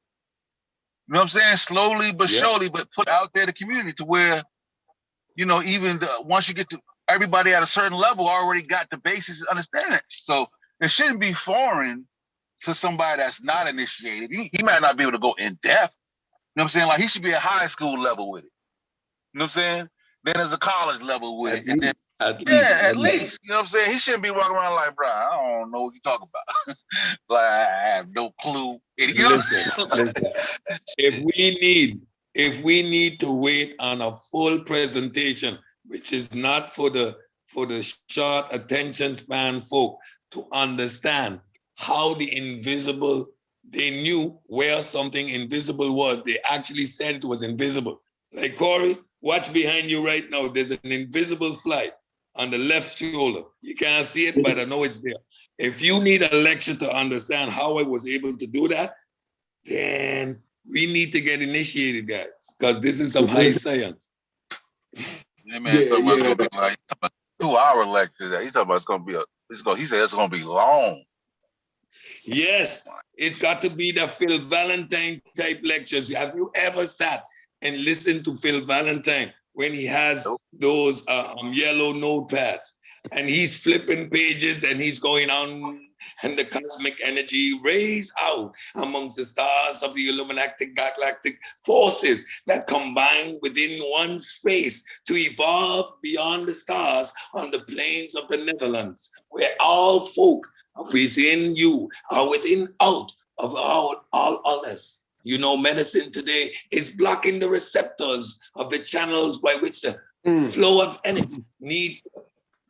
After 2 hours of that, after 2 hours of that, yeah, boy, whatever you say, sell me that book. You shut out. You almost convinced me there, Cedric. Yeah, I don't watch it. I've never watched it. Yeah, I never watched it in my life. As long as I've ever heard of speakers on stock data and hidden colors. Some people can sit and watch an hour and a half of a Kevin Hart movie. I personally can. I will sit and watch Phil Valentine get high and laugh for hours. That shit's hilarious. I think Mr. Rich had his hand up or something. Yo, did Sean talk about how how they uncovering the star advanced their society? No, he didn't say that. That would be a byproduct. Yeah, there's nothing there. Yeah. That would be the thing we was looking for. That would be the byproduct. Okay. Yeah, then we really be interested. Spectrometers, spectrometers, telescopes, electricity, mathematics, at least gravity. Those would be some of the byproducts of knowing what was going on up there. Just saying, just like basic stuff. You see any of that? The master hunters, they should be the master hunters if they can see shit that ain't there. Right. If they can triangulate, not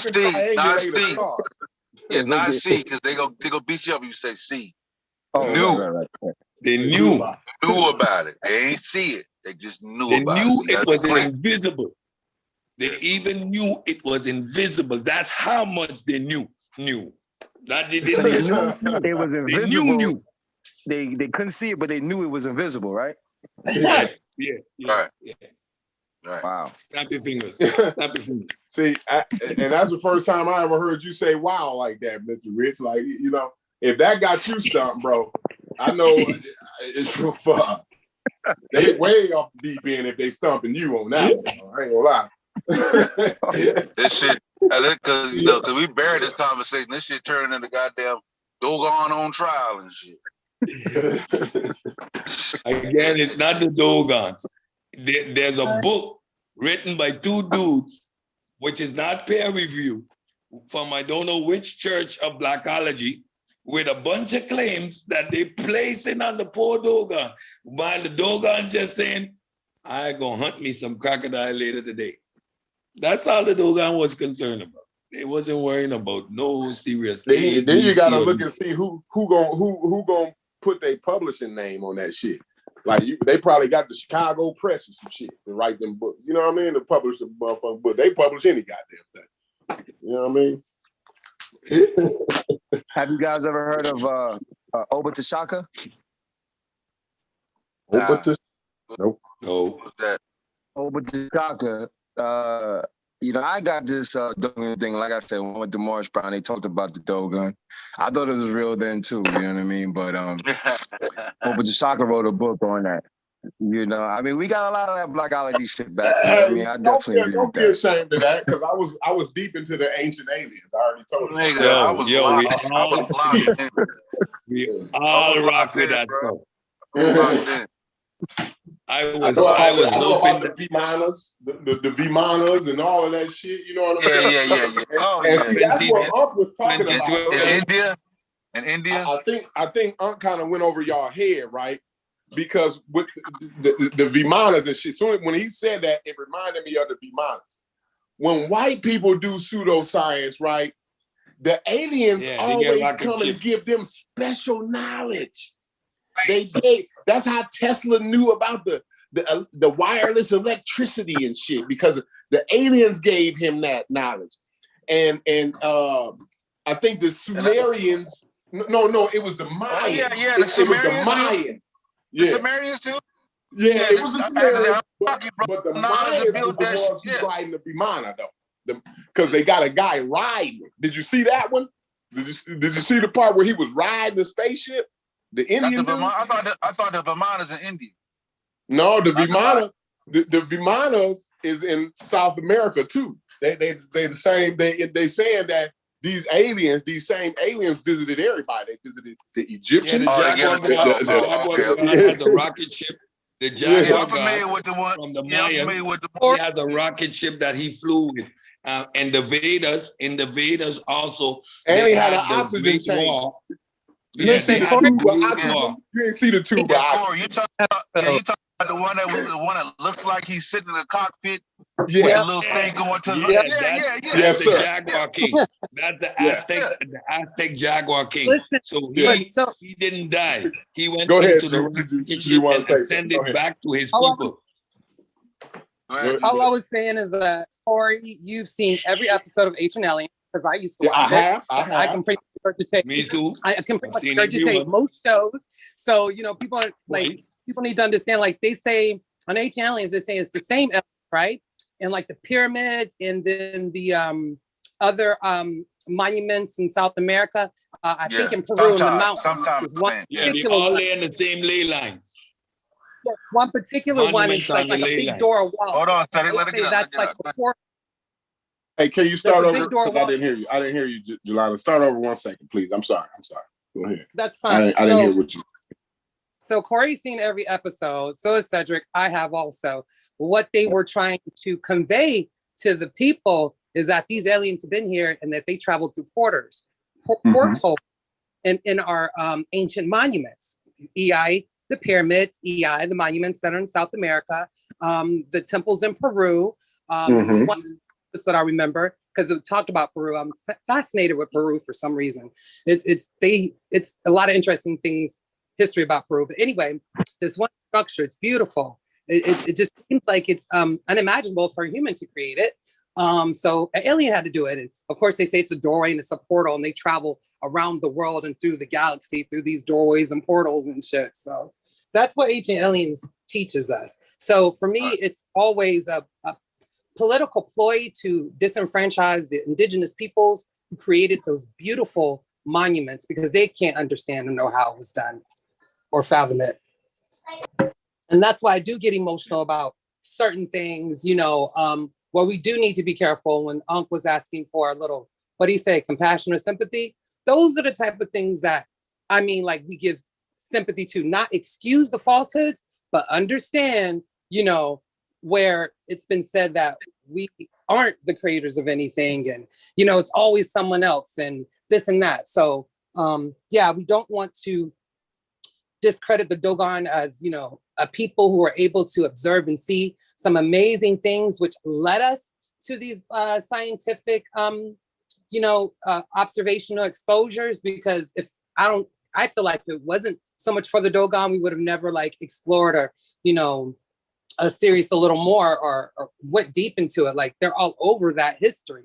So, you know, give credit where credit's due. And yes, I understand what Unc says, give a little compassion to a point, because people, white supremacy has tried to wipe indigenous history off the earth, or at least give us the credit for it, you know, us and our native indigenous peoples across the way. That's all. Yeah. No doggone crop circles. You know, Zay with the little animal figures. Yeah.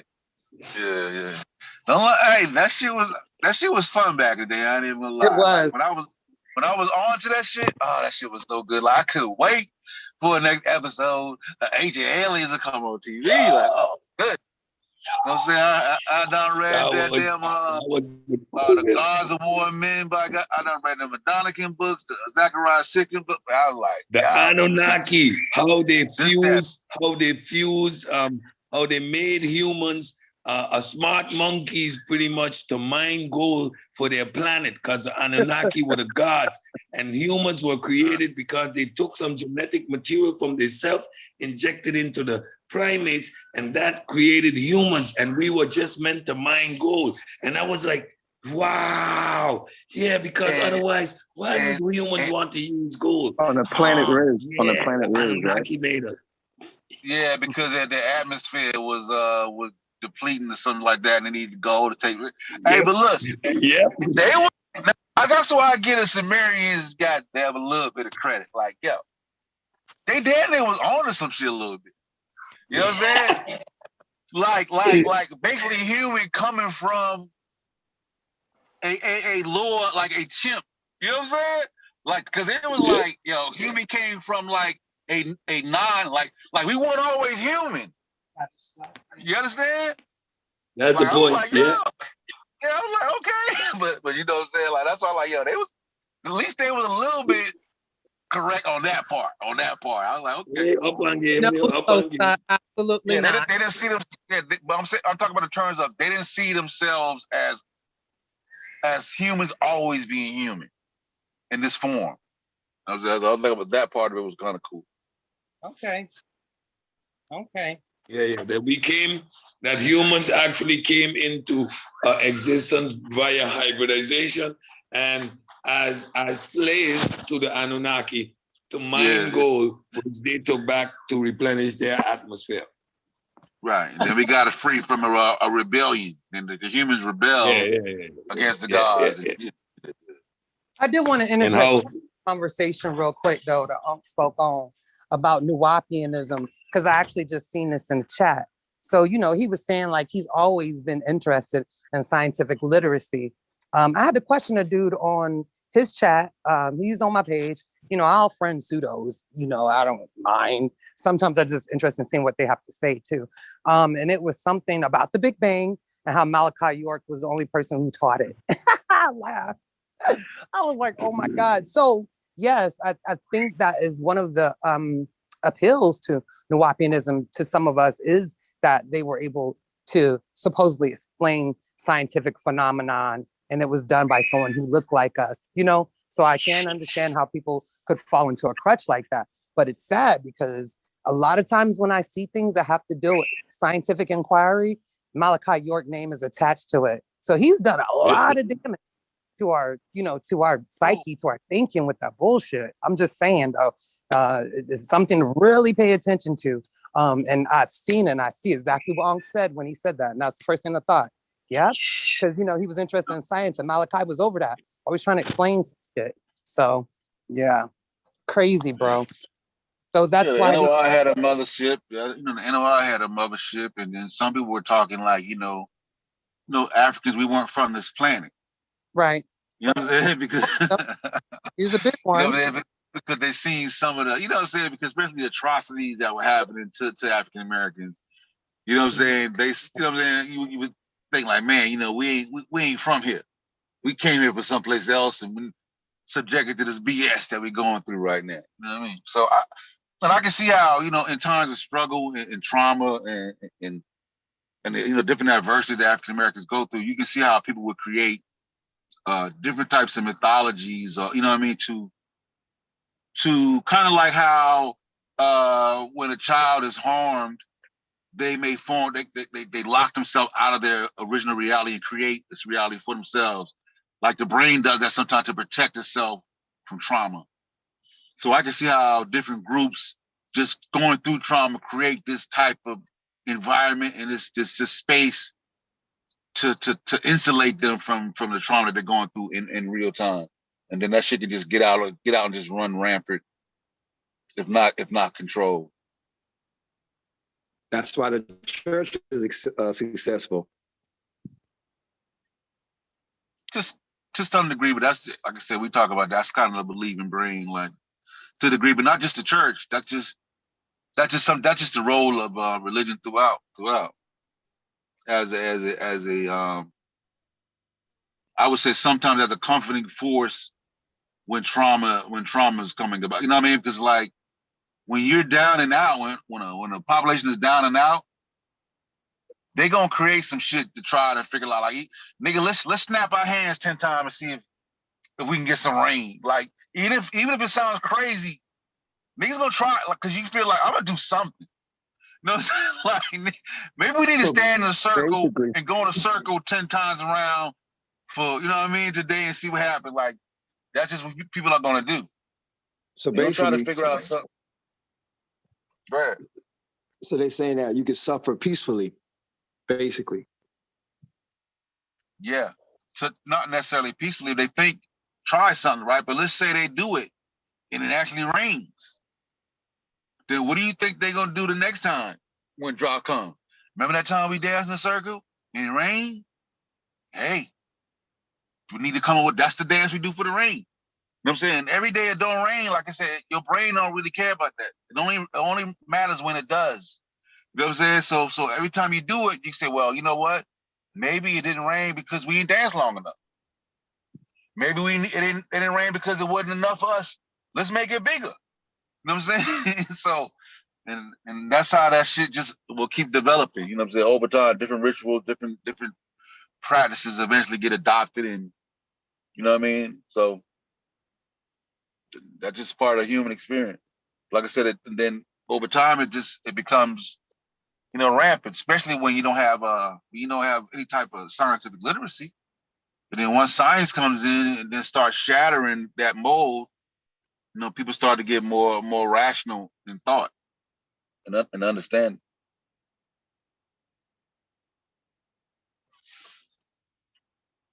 You feel me? Yeah, you should. See, everybody done slid. Yeah, anybody on us, but yeah. But like I said, yeah. I'm just driving, but you're absolutely right.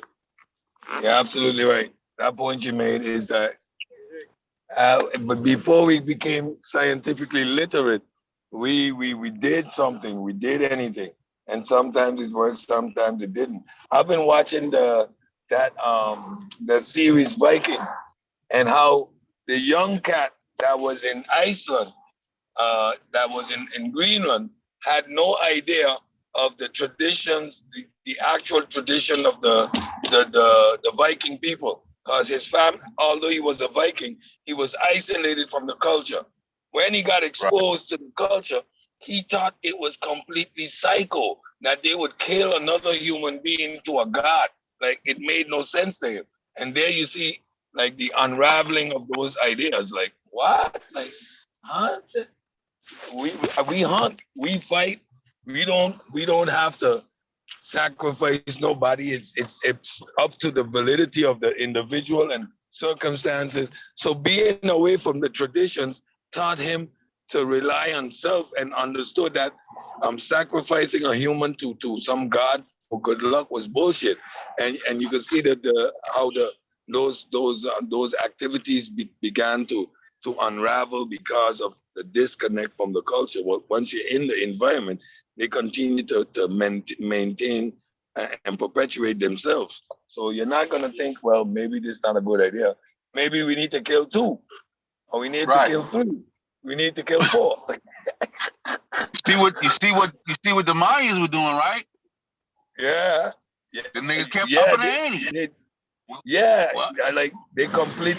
They completely imploded because instead of watching the environment and experiencing the changes in the environment and adapting, they started to kill more and more of their own people until their society collapsed internally. Right. So that's what a lot of people don't understand. Like when the Europeans came, like I said, the endemic hit them, but that their society was already in disarray. When they popped up, when they arrived. I mean, it was already falling apart. They were sacrificing so much of their own. At a certain point, somebody in there is gonna say, "Shit, not my child." Like somebody's gonna pick up a sword and say, "Motherfucker, I'm gonna kill you." You know, it's gonna explode. And the first person that opposes that nonsense, everyone is okay. If you're not killing his child, you ain't killing mine either. And societies like that begin to unravel. You can't sustain it. It's anti-human. But it comes out of human ignorance. Yeah. Cause when you hear how many people they was murdering, it's like it damn near something unreal. Like, God damn. God. You got to spend all day killing niggas like savagery on the next level. But I think in 1,000 years, the next generation of human beings are gonna watch our 200 years or 2,000 years and go, man, these people were violent. Like they had bombs to kill each other. Yeah. They're gonna be like they couldn't even. Yeah, these niggas died from COVID. That's crazy. Yeah. Like, they couldn't even survive COVID. Imagine that. Yeah, imagine they argued about something as insignificant as skin color. Like really, as we become more and more scientifically literate, as we become more and more conscious of moral of our moral compass, it keeps evolving. In 1,000 years, nothing that exists today in terms of how we handle conflicts and the issues that we are dealing with are going to exist. I'm starting to see the first signs of that. Like my kids' school, there are Indians, Chinese, they're every ethnicity in that school, and they are growing up in like together from a very young age, and you're seeing more and more harmonization between races. For example, like I grew up, 1 or 2 Indians that were in my class, we never were in their homes. Like my kid and my kids are like, that's the most natural thing. They got Indian friends, they got Chinese friends, they got white friend, black friend, and they all intermingle. They all speak the same tone. Neither family's prejudice are affecting those children. They just ain't having it. So they are changing the world. The issues we are faced with now are gonna disappear in the next 1,000 years. I don't know what kind of issues will that's exist. Why that's why I'm mindful about trying to impose my paradigm on my daughters, because it's a different time frame for them. Like when I come across young Mexicans who speak English fluently. I know, like, okay, you know what? You're probably a second, third generation Mexican. Like your English is extremely fluent. Like I couldn't discriminate you or distinguish you from a white person or whoever. You know what I'm saying? Your language is fluent. You know what I mean? Yep. And you know what I mean? And I think it's a good thing. You know what I mean? So I'm not gonna you know, I want her to live, you know, her experience the way that it is in the present time. You know what I'm saying? I don't want her, you know, especially this community, they got people thinking it's goddamn 1960. Ain't nothing changed. Ain't shit changed since. Gotta put your foot on the white man's neck. On you too. And you know who I fear. I fear that's rubbing off on what you just said. I fear that for Adrian, right? Because I hear him say a lot of things that were said in the 70s and 60s. He even that's his thing, is like history, and especially around that time period. I think that might, you know, it's important to know that. I don't want people to think I don't think that's important to know that, right? He's in himself, and we're blackologists, so you know that's how we feel. Huh? Say again. He's not here to defend himself, but we are blackologists, and you know that's how we feel. So how dare you? Right. I mean, I am. So, I mean, I am. There's a lot of, I don't have many white friends. Most of the white people here, I want them dead. I guess it depends on what kind of white people or others that you're around. And it wasn't like that when I was younger. You know, like I was the only black girl on my swim team. I was raised in Ormond Beach. Look that up on the map. That's Rockefeller Summer Home. So you can imagine what type of environment, status of people live here. Why did you develop that kind of a mindset? I developed that because life taught me that. You know, I went to FSU, did all the right things to get a job, just to turn around and have shit thrown in my face. You know what I'm saying? My skin color is my face. How did life teach you that you want some of those white people dead? Like, how did that teach you that? I mean, because you couldn't have possibly met enough white people. You gonna let me finish?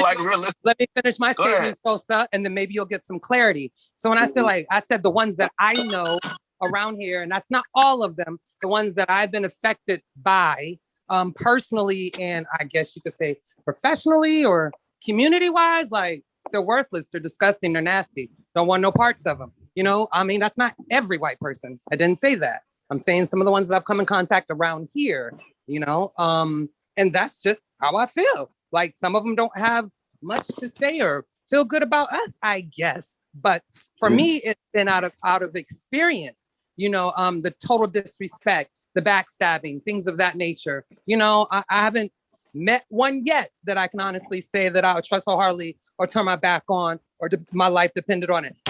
Besides the obvious, us, you know, having to rely on the government and there's white people players and things like that. But no, on a personal, no, I'm good.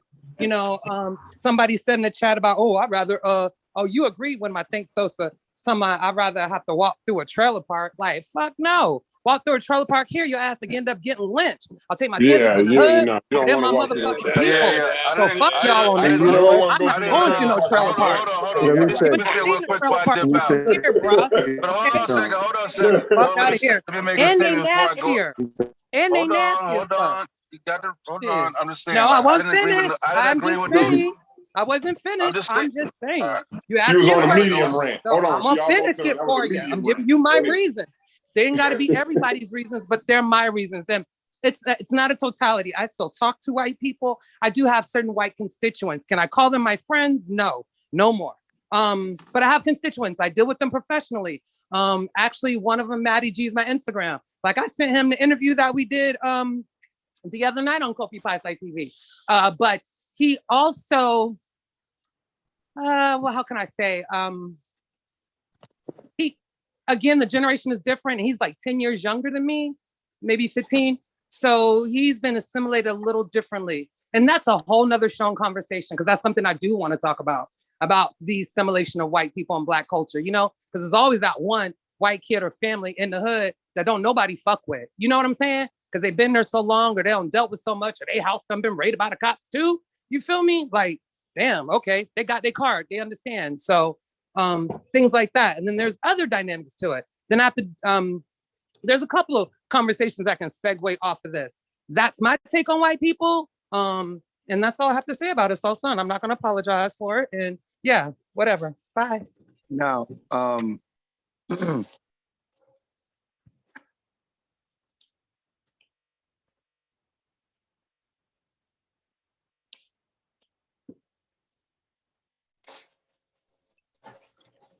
Yeah, you can go ahead. You can go ahead, Mr. Frederick. I gotta do something second. But I was saying, like, she said, like, I agree with somebody with walking through a trailer park or some shit like that. Like, I didn't even see a trailer park comment. Like, I don't know. Like, I didn't even have a conversation about walking through a trailer park. Evil white. But I was trying to point out that, yeah, I was trying to. I mean, I grew up in Charleston. All right, I got white friends. Me too. I'm in Charleston now, homie. Yeah, I grew up here. I got white friends. I don't think they're my friend because they're white because they're cool with me. I done been in it with them, through the struggle with them. I'm saying, and it's like, you know, and it's for me. It's sometimes it's about, you know, living life. Like I've been a lot of different places. You know what I'm saying, like a lot of people, you know, view the world through their prism. I think I did that once. You know what I'm saying? And then you kind of think like the way your world is the way the world is in totality. You know what I'm saying? And I didn't start realizing that, seeing it till I got out of my comfort zone. You know what I'm saying? And you know, sometimes you got to trust in situations and individuals. And sometimes they fail, sometimes they don't. And a lot of the bullshit you can say about some of the white people you have, it's some of the same bullshit you can say about some of the niggas you meet. You just more acceptable to it because they niggas and they ain't white. Yep. You know what I'm saying? So like Corey was talking about the friend that he has. And he was like, you know, I don't know how he feels about other black people. I know that how he appreciates me. And in life, yo, that's all the fuck you want from anybody. You know what I'm saying? Because I don't care about how another nigga feel about me. Other black people. All I'm concerned about how that nigga feels about me. You know what I'm saying? But then I know that how he feel about me, I can get him, or he will assist me in other situations because of how he feel about me. Yo, we got to go over here and do this for this person. He's a friend of mine. You know what? I fuck with you. I'm gonna do that because I fuck with you. You see what I'm saying? And sometimes that shit go part and parcel. And I just feel like, you know, and this would be my another gripe, and I'm gonna bring this up. This is also gonna piss some people off. The pro-black movement, in order for it to exist, it needs racism.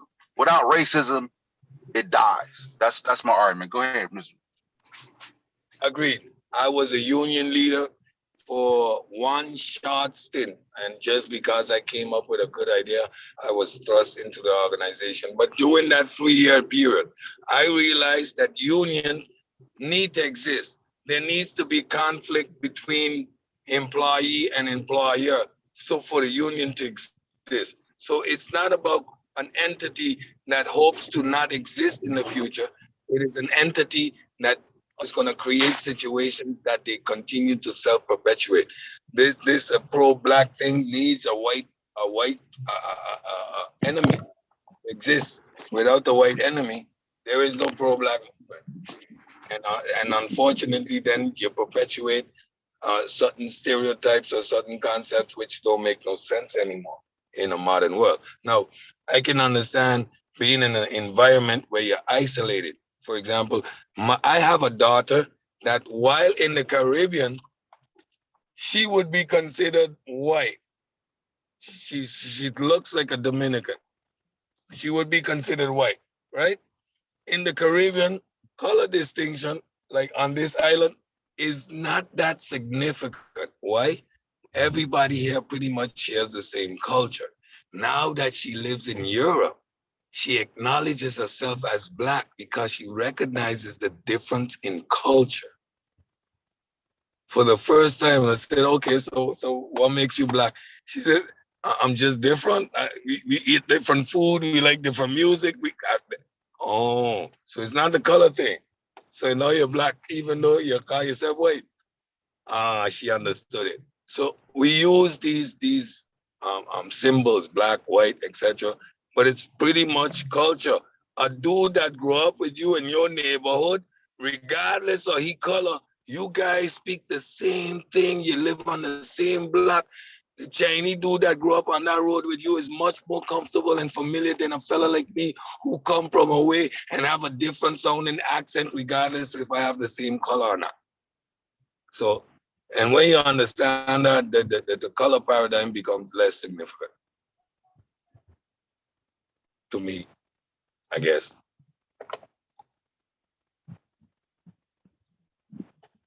Anybody there?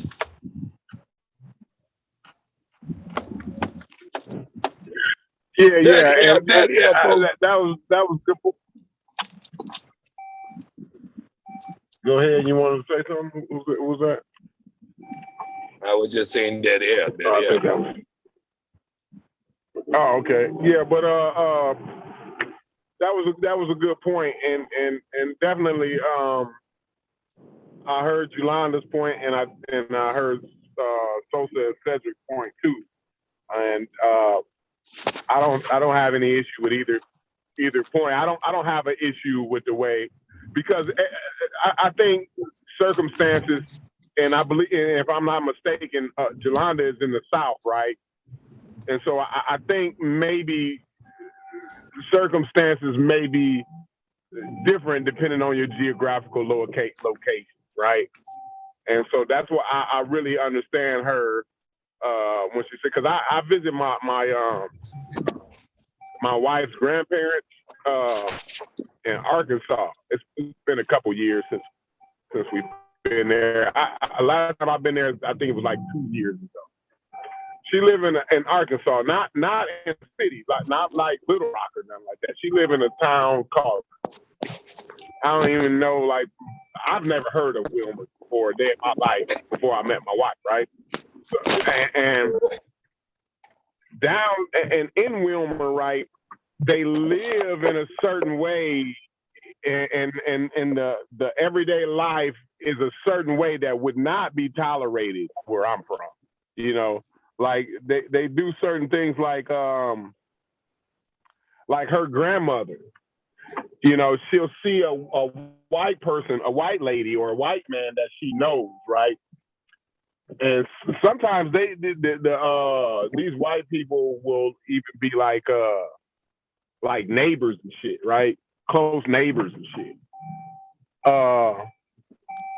They will refer my wife's grandmother, her name is Christine, right?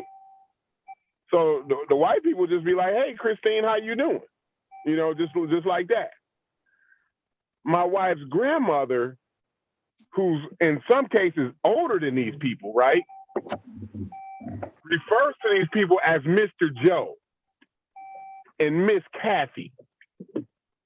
So how you doing, Miss Kathy? And hey there, Mr. Joe. Like, that don't sit right where I'm from. Like, that's not, no, motherfucker. Like, Mr. Joe, my motherfucking ass. You know what I'm saying? Yeah, like, it's Joe, goddammit. Yeah, you know what I mean? And I think there's just certain dynamics, right? Because I could imagine me being there, like me growing up in a place like that, right? I probably wouldn't make it very far, because I'm a loudmouth, rebellious ass nigga, right? That's just me. You know what I mean? I was like, I always praise my son because he don't do the shit I did, right? Like everything Corey, my we dad cut said, out the same block. yeah, everything my dad said, I went out of my way not to do what he said, right? To do the opposite of what this nigga said, right? I made sure if he said it, I'm making for goddamn sure I don't do it that way, right? That's just me. I'm a rebellious nigga, and I'm a loudmouth nigga. I never know when to shut the fuck up. That's been like, I mean, you can ask my granny. Like, she'll tell you, that nigga don't know when to shut the fuck up, right? He just like his granddaddy. He run his goddamn mouth. He's just like his granddaddy. That's what everybody that meet me, that know me, and my parents and my grandparents, they all say the same shit about me. That nigga runs his goddamn mouth. So I would never make it in a place like that. And I would feel the same feelings that Jolanda feels, right? I can feel that. You know what I'm saying? But in my experience, it's a little bit different up here. And I'm thinking, Sosa, you down in Georgia though. So I may be just, I may be just blowing smoke here, but it just seems like the circumstances and the geographical location kind of gives you the outlook on society, like a little bit there. You know what I'm saying? So like the things around here is not quite the way that racism is different here. It's not so. I think in the South it's more in your face, like racism here is like slick and sly and real sneaky. It's never in your face. Nobody wants to like be a European racist. European racism. Yeah. It's very slick. It's very smooth. You would never, if you're not paying attention, you wouldn't even know that's the real reason. It'll go over your head sometimes. You know what I'm saying? You know what I'm saying? And that's the kind of, and I don't know, sometimes that can be more frustrating, because you'll get, sometimes a nigga be like, man, I'd just rather a motherfucker just tell me who they is, and that's what it is, right? But it's different cases, it's different scenarios for different cases, right? That sometimes that works, sometimes that does not work, right? But so here it's a little different. So like, like when Sosa say like, he got his white homeboy, but he may feel a certain way about black people, but he look at Sosa as like his brother, like his family member. You know what I'm saying? Like Sosa ain't like them. You know what I'm saying? Sosa's different than them. You know what I'm saying?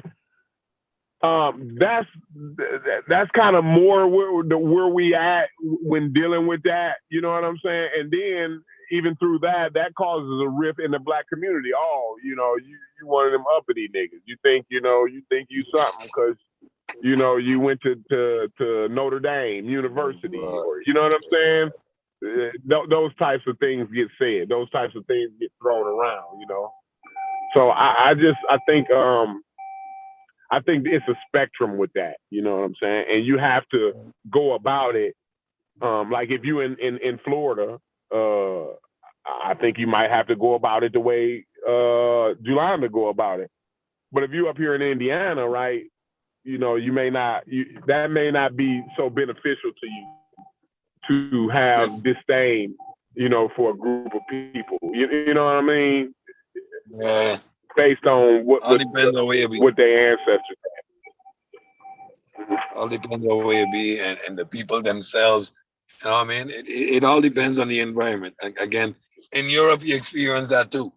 In the city areas, for example, there's much more a homogeneous type of environment. So there are Caribbean people, there are Europeans, Africans, Middle Easterners. So it's much more a melting pot. The further you go out in the country, the less and less diversity and ethnicity you have, and there you have increasing issues with in terms of racism. But again, if you look at what's the root and the foundation of the problems, it's again rooted in differences in culture and how people express themselves in these environments. So that's again gonna always play a major underlying role. How diverse is the community that you're living in on either spectrum is gonna determine how tolerant you are, how familiar you are with other cultures, other peoples, and that's gonna change your perspective and how you deal with people on a whole. But yeah, there are areas in the Netherlands, for example, that are extremely racist. Why? Simply because these people don't have.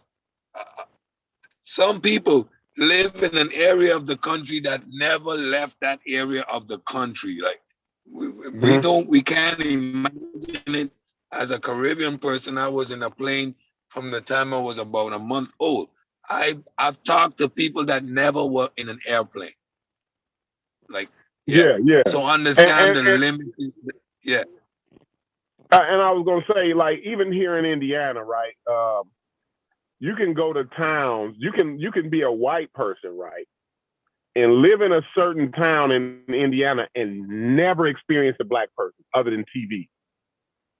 Like, there's multiple cities like that throughout the United States. So like you said, the diversity plays a big part in that. So the city that I live in, right, it's majority white. Obviously, I'm in Indiana. So the city I live in is majority white, but the way people live here is like mixed. Like, you know what I'm saying? Like, you got your white neighborhoods, right? But for the most part, most of the neighborhoods are not designated like white or black. So like in the hood, you got white people in the hood. In the rich neighborhoods, you got black people in there. You know, you got black people downtown, you got white people downtown. And, you got Mexicans and black people and white people all living on the same street. Like my street is a very, very, very, very diverse street. My little cul-de-sac, I guess you should say, it's very, very diverse. You got white people, Chinese people, you got black people. Actually, my street is majority black homeowners, right? But then other than that, then you got the white people, and then you got Mexicans, and then you got a couple Chinese families. You know what I'm saying? So like, people are more tolerant of each other, and I like what Cedric said about the culture difference. And it's when somebody else starts to move into your neighborhood, you already have a stereotype about those people. So you be like, oh shit, here come them Mexicans. They finna have 10 cars parked in the front yard. Shit. God damn. Or, you know what I'm saying? You see a white person with a pickup truck. Oh my God. Here these motherfuckers go. They gonna be all out in the driveway throwing beer cans all out in the goddamn street all night long. You know what I mean? Like, it's everybody has a stereotype and a stigma behind it, and that's what provides that rift and you know what I'm saying? It makes people have disdain for one another before they even actually get a chance to even have a conversation. Yeah, to have a conversation. You done already got your ideas about what's going on. And lo and behold, Mexico making more money than you, and they got a Jaguar.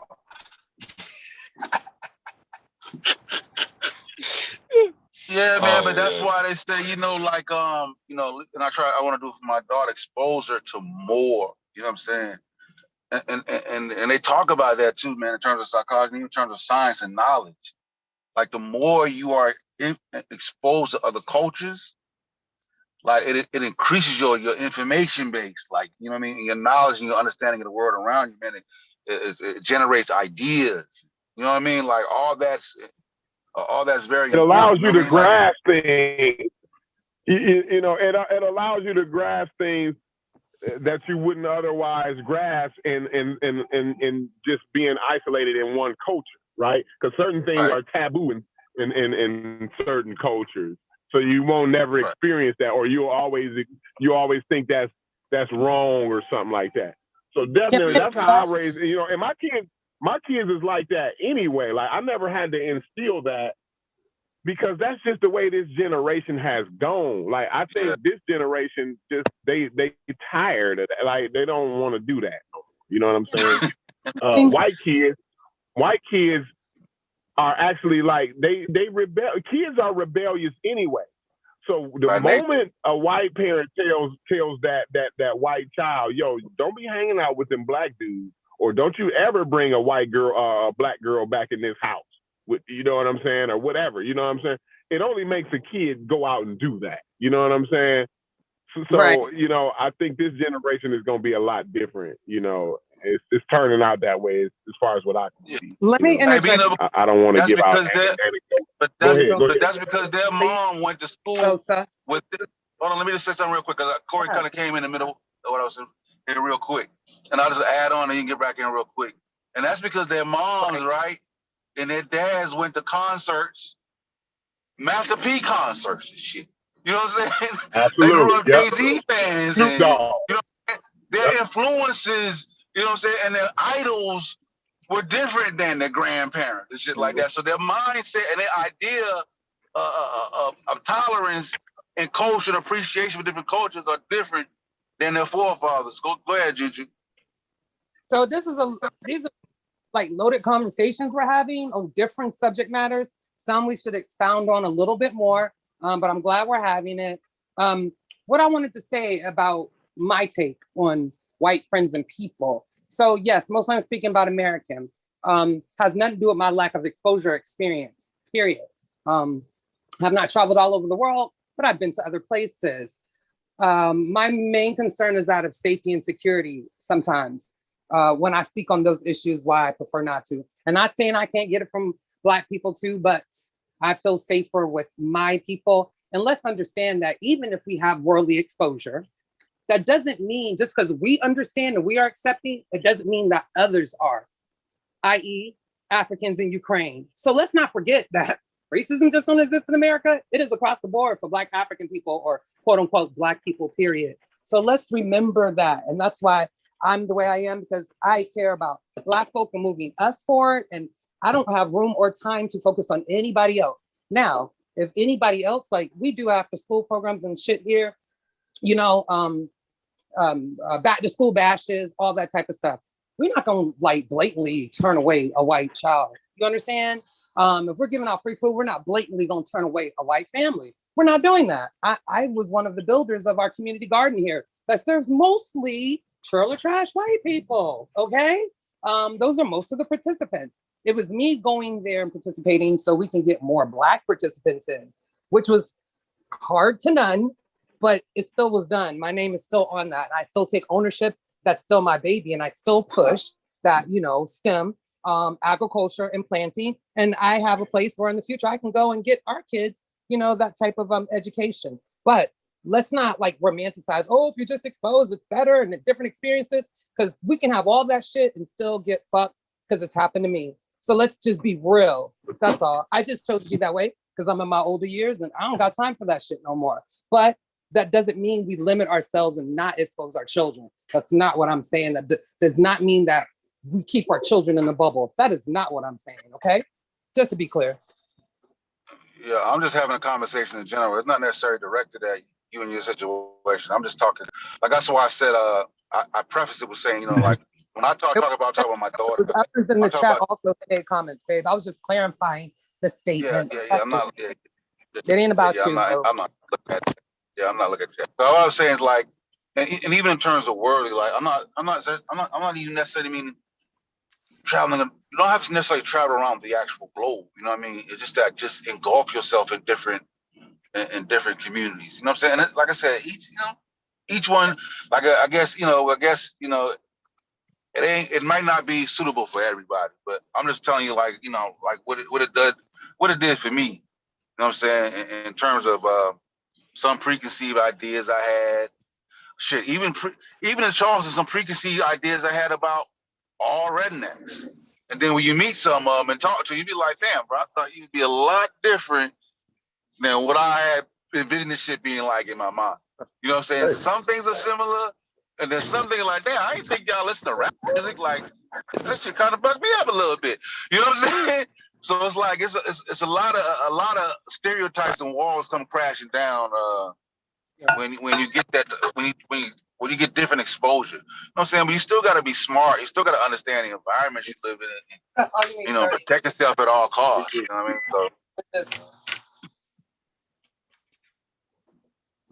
But like I said, I'm glad it's going in the direction that it's going, though.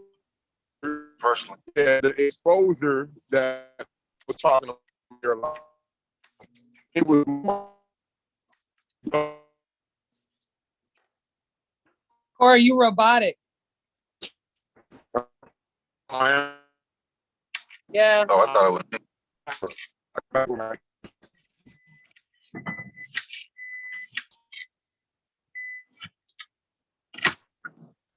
He might be still in the Matrix. Probably still in the Matrix. Somebody dropped the link in the chat. I know the chat probably ready to get in and go crazy on. I ain't even looking at the chat.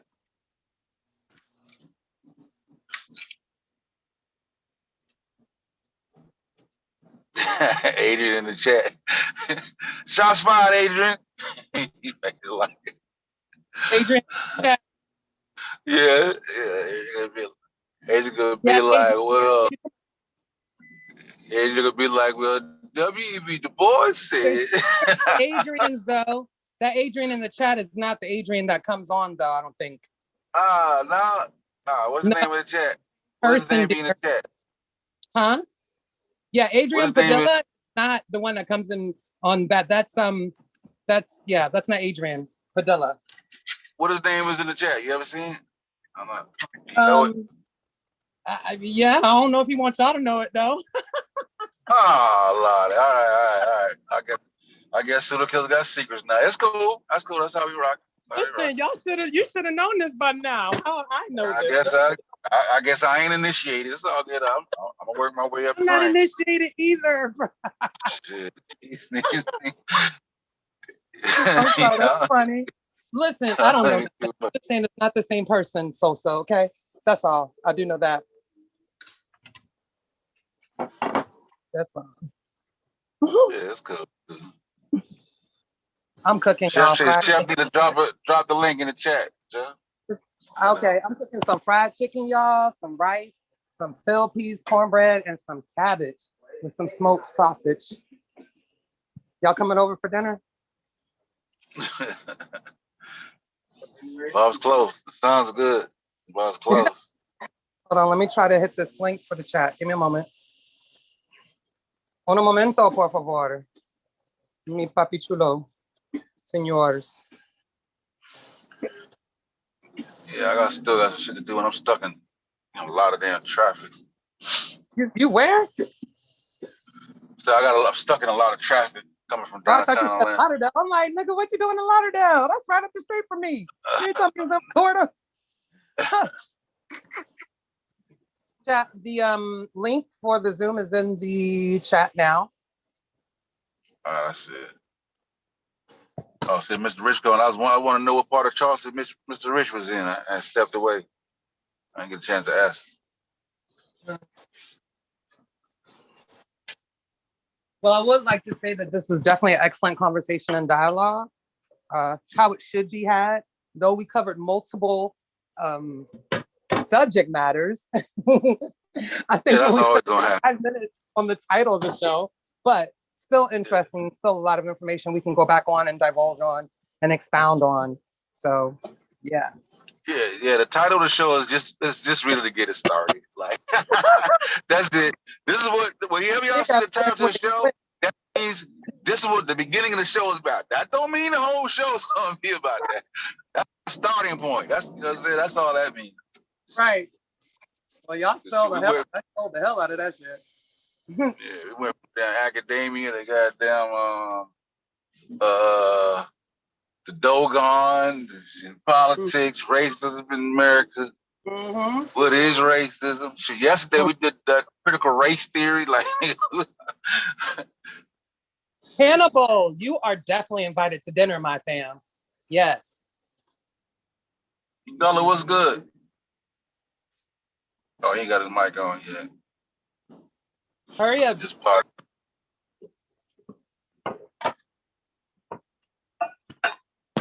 Yeah. I ain't even having to watch the chat. I see Unbiased that pop to the chat, man. Shout out Unbiased. So you ain't even live at the minute, man. You gotta go live, man. Peace to Amber for coming through. Home team, Amber, the home team. Thank you, Amber. I mean, now we gotta get somebody up. Juju, did you block Tuck?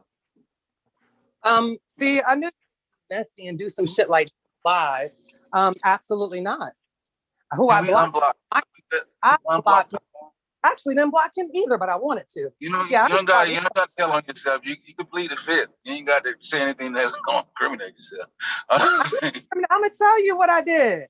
Ain't nobody can beat me. Y'all got to catch me first. Shoot, and there's good reason why I do what I do. There's a method to my madness, dear. So no, I did not block. Me and Tuck already told him what to do. So If that's how he felt, that's how he felt. But yeah, I ain't do it, and I ain't got no power to undo it. So Yeah, sorry, I gotta get up. but thank you for coming on the panel and having a dialogue. I really enjoyed you, fam. Tuck my yacht. Yes, we did. Thank you. Thank you. And I agree with you. I don't got no white friends neither. But right. but I'm in Tulsa though. I don't know. Crying, playing victim, crying, oh Yeah. help me. Juju, the big black girl, is so aggressive. Like, fuck you. Yeah. Yeah, you're too aggressive, Juju. Yeah. You're gonna scare my white friends. I can't. That's okay. I gotta fight you over at different I had that times. problem my whole life, man. Motherfuckers be. Well, at work I had that problem a lot. Like nobody challenges what I changed not just because I'm the boss, right? They don't challenge me because I'm a well physically fit black man, right? That's intimidating to them, right? Yeah. So nobody challenges me on shit I say at work. You know what I'm saying? The shit's crazy to me. It make me feel kind of weird. And like I've been through that my whole life though, right? So I'm used to it now. But yeah, I know what you're talking about, Juju, when you say that. You know what I mean? So I'm going to do something here because when people say that word aggressive, like it kind of bothers me because if you're so intelligent, I'd be like, how about you read all the definitions? Because there's actually some great qualities about aggressiveness. So let's go see what Juju is talking about. Because I'm just petty like that. Yeah. The thing about aggressive, you know what I'm saying, also is, you can't add the over to it now.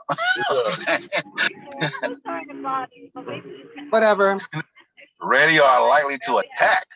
Oh shit. Ready or likely to attack or confront. That's all that people when they see aggressive, but keep going. I mean, there are other things. Okay. Damn, you should have stopped that. You put all that up. You got to go through hostile. You should have just left it short, and I could have got straight to the pursuing aims and goals. But you opened up the goddamn tab. It's like hostile, belligerent. It's okay. So this is the thing about words, though. In etymology and definition, they change over time, and their connotations change over time. You know, I just think sometimes we use certain words, we abuse them, and we use them out of context mostly. Like there's other, I guess, terms you could use besides aggressive, because never am I physical. I'm a lover, not a fighter. So, you know, a lot of times that's like physical. I'm not ready to attack anybody when I'm talking to them. I just talk with assertiveness and I talk with confidence. Okay. I'm not timid and nobody intimidates me, especially when I know what I'm talking about. Now, if I don't know, I'll sit the fuck down and shut the fuck up. But if I know, it's a different story. I'm not trying to force it down, but I'm going to say what I say and be done. And I'm going to hold my head up. See, lots of non-Black people or others don't like that type of shit. And I don't care. I don't apologize for them. My grandmother made me who I am. She bowed and turned her cheek for me to have to not to. That's how I feel about it. Facts. Born in 1918, so she didn't really have no choice. You get what I'm saying? I heard that. All facts. You was raised just like me, right? I had both my parents in my life, right? But my grandfather actually raised me. You know, my parents were 17 when I was born, right? So, like, but yeah. Yeah, so, you know, my grandmother, I call her mom, right? For a long time, I called my mom and dad by their first name until I got of age, like until I got to the age where they felt I should know better than that, right? Which was probably, I called them by their first name for, yeah, and up to probably at least 10 years old. I can probably say between 8 and 10. That's how long I called them by their first name. And see, Juju, by the way you talk, I know that you had you probably was raised by your parents, right? But I know your grandmother was very, very instrumental in your life just by the way you talk. And it's the same thing with me and how assertive I am when I talk. See, I'm not apologetic about things, right? And I don't want people to be confused about what I'm trying to say to them. So I say it as clear and concise as I can. A lot of times that get me in trouble because I may offend people with that. But over the years, Juju, I done got to the point where I just don't give a fuck. Like, I don't care how you feel about what I said. Exactly. You know what I'm saying? For a long time I did, right? For a long time that bothered me, and I always thought, man, I gotta work on that, right? Because I've always been raised by my grandfather, and my grandfather ain't never gave a fuck about nobody's feelings. I've never seen him show any like emotion, like, or sympathy for somebody. Like, I've never seen him do that. As a matter of fact, I can't even tell you a time where that man have said a good thing about an individual. Like, I've never heard him say something good about somebody. You know what I'm saying? The shit's crazy, right? But this is what I've been raised under. And Juju, you so much of, not just today, but over the time that we've had conversations, I just know your grandparents was more instrumental in your life than a lot of people's grandparents was. You know what I'm saying? Am I shooting in the dark or what? Let me know. No, I live with my grandmother. I mean, I have no choice. Mom caught a charge and went to prison. So yeah, Granny had to take over. But my mother was very brilliant though. My mother was college educated, got incarcerated, extremely smart, almost a dual degree, graduated in 3 years, really good in math. She was an account expert. She used to be a comptroller of a major hotel. She balanced books that shouldn't be balanced. So yeah, and I think some of you have met my aunt on Science with Sean's show. She's 10 years older than my mother. So yeah, some phenomenal women, but they all were like in kind of like different times. Like even my aunt being 10 years older than my mom, you know, there's kind of a significant difference there, you know, in thinking and ideology. Same with my grandmother, 19, and that's why I say 1918, so people can really understand, you know, what type of Black woman this is because of the time she came up in, and to be able 1915. to. 1915 is when Bob McKinney was born, and that man taught me everything I know, man. Right. You know and what how I mean? we evolve. Like my grandmother, besides my aunt, my grandmother was very science forward. You understand what I'm saying? She was about evolution and progression. The reason why I sound like a white person, what people love to tell me, because I articulate my words well and I have mastered this English grammar, does have nothing to do with me sounding white. It has to do with me being able to articulate well and mastering our colonizers' grammar. I've done that, but that was because of her. She didn't want me going into places with the Geechee dialect, knowing that they're going to judge me that on first and not even look any further. You understand? So, you know, same thing with my kids. My kids don't sound nothing like me. My kids don't sound nothing like me or my wife. You know what I'm saying? They articulate their words very well because they went to way better schools than we did. Kind of dialect. Like I swear I sound like it, but when I hear myself on recordings, I sound like Peggy. And I'd be like, God damn, you know? I mean, you don't hear it. Yeah, you don't hear it. I get called. I don't hear it in Mr. Rich either though. Like, and some people may not hear it in me because I same shit, but I don't hear it when you speak. But I get it. You know, even in the conscious community, when I started to get more exposure, started to speak up a little bit more. Like, you know, people, because I do it because I love my heritage, right? So a lot of times I'll type ebonically in chats and stuff, but because that's how I feel like how I sound, and that's how people around me. But I know I'm delusional, y'all. Y'all let me keep that pseudo delusion, okay? I swear I sound like a Black girl. I swear I sound like a Black girl. But anyway, I forgot my train of thought because I know I don't. But yeah, I forgot my train of thought, y'all. Smoked too much. What was I saying before that? Never mind. I'm frying cabbage. Talk about, like I said, they were talking about you don't sound like you don't hear the Geechee gullah in your talk. Yeah, so she, I mean, and that's just what it was to, you know, make sure that I did not get stopped at the doorway, that there was going to be no excuse that they had to use, or she can't articulate, or she can't write, or she can't read, because one thing that I was good at is writing, reading, and speaking well. Those are my greatest strengths. Okay. In college, I took professors who gave written exams. If they asked for one blue book, and some of you people might know what a blue book is, and maybe they don't use them anymore. So that's been about 15, 20 years, but I would give them 2, sometimes 3, just because. Because I was the boss like that. I used to kill every time. Every time. But yeah. Let Gullah back in. I think Gullah trying to come back. Yeah. Like I said, I don't have, like, people may not hear it in my speech now when I talk, and I may do. I mean, certain words may bring it out. But I can always, I can always pick my people out of anywhere. I be walking in a restaurant. You from Charleston? You know what I'm saying? Like, you know what I'm saying? Like, I know instantaneously. The only people that can sometimes fool me is like somebody from the Bahamas. They'll throw me off. They sound that they're real close. I mean, but that's the only. Sola talk? Huh? What was you talking about, Sola? The baby sound real close to what? Geechee talk? Yeah. Yeah. It's real close. Like, you're right. But there are a lot of Bahamians.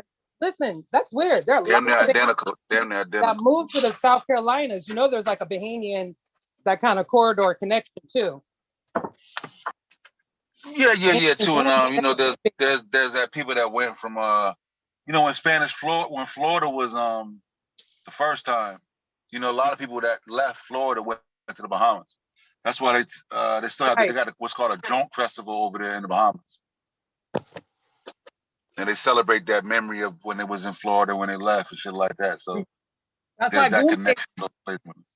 That's why Goombay is so big in Miami. That's a Bahamian festival, but it's huge in Miami. They've been doing it for years. I mean, I'm in my 40s. They've been doing that before I was born, damn near. You feel me? Goombay. Yeah, I never experienced. Yeah. That makes sense. That makes sense. Yeah, so I get that. I hear that too. I can see that. I can see that thing. In the Library of Congress, they got like documentations of some of the people that were in Florida that show up on the documentations that are in the Bahamas. But you know, Queen Quet. Yes, Queen Quet. Right. Yeah, she went to she goes over there for the festival and shit. I've seen a couple shows she did. You know what I mean, they do the same shit, eat crab because crab is big over there. It's you know, a different type of crab. It's a different kind of crab. We make dip for our crabs. We'll eat crabs every day. That's shit. I used to, my grandma, she used to sit up all night and like just peel the meat out and make them damn like crab patties and shit.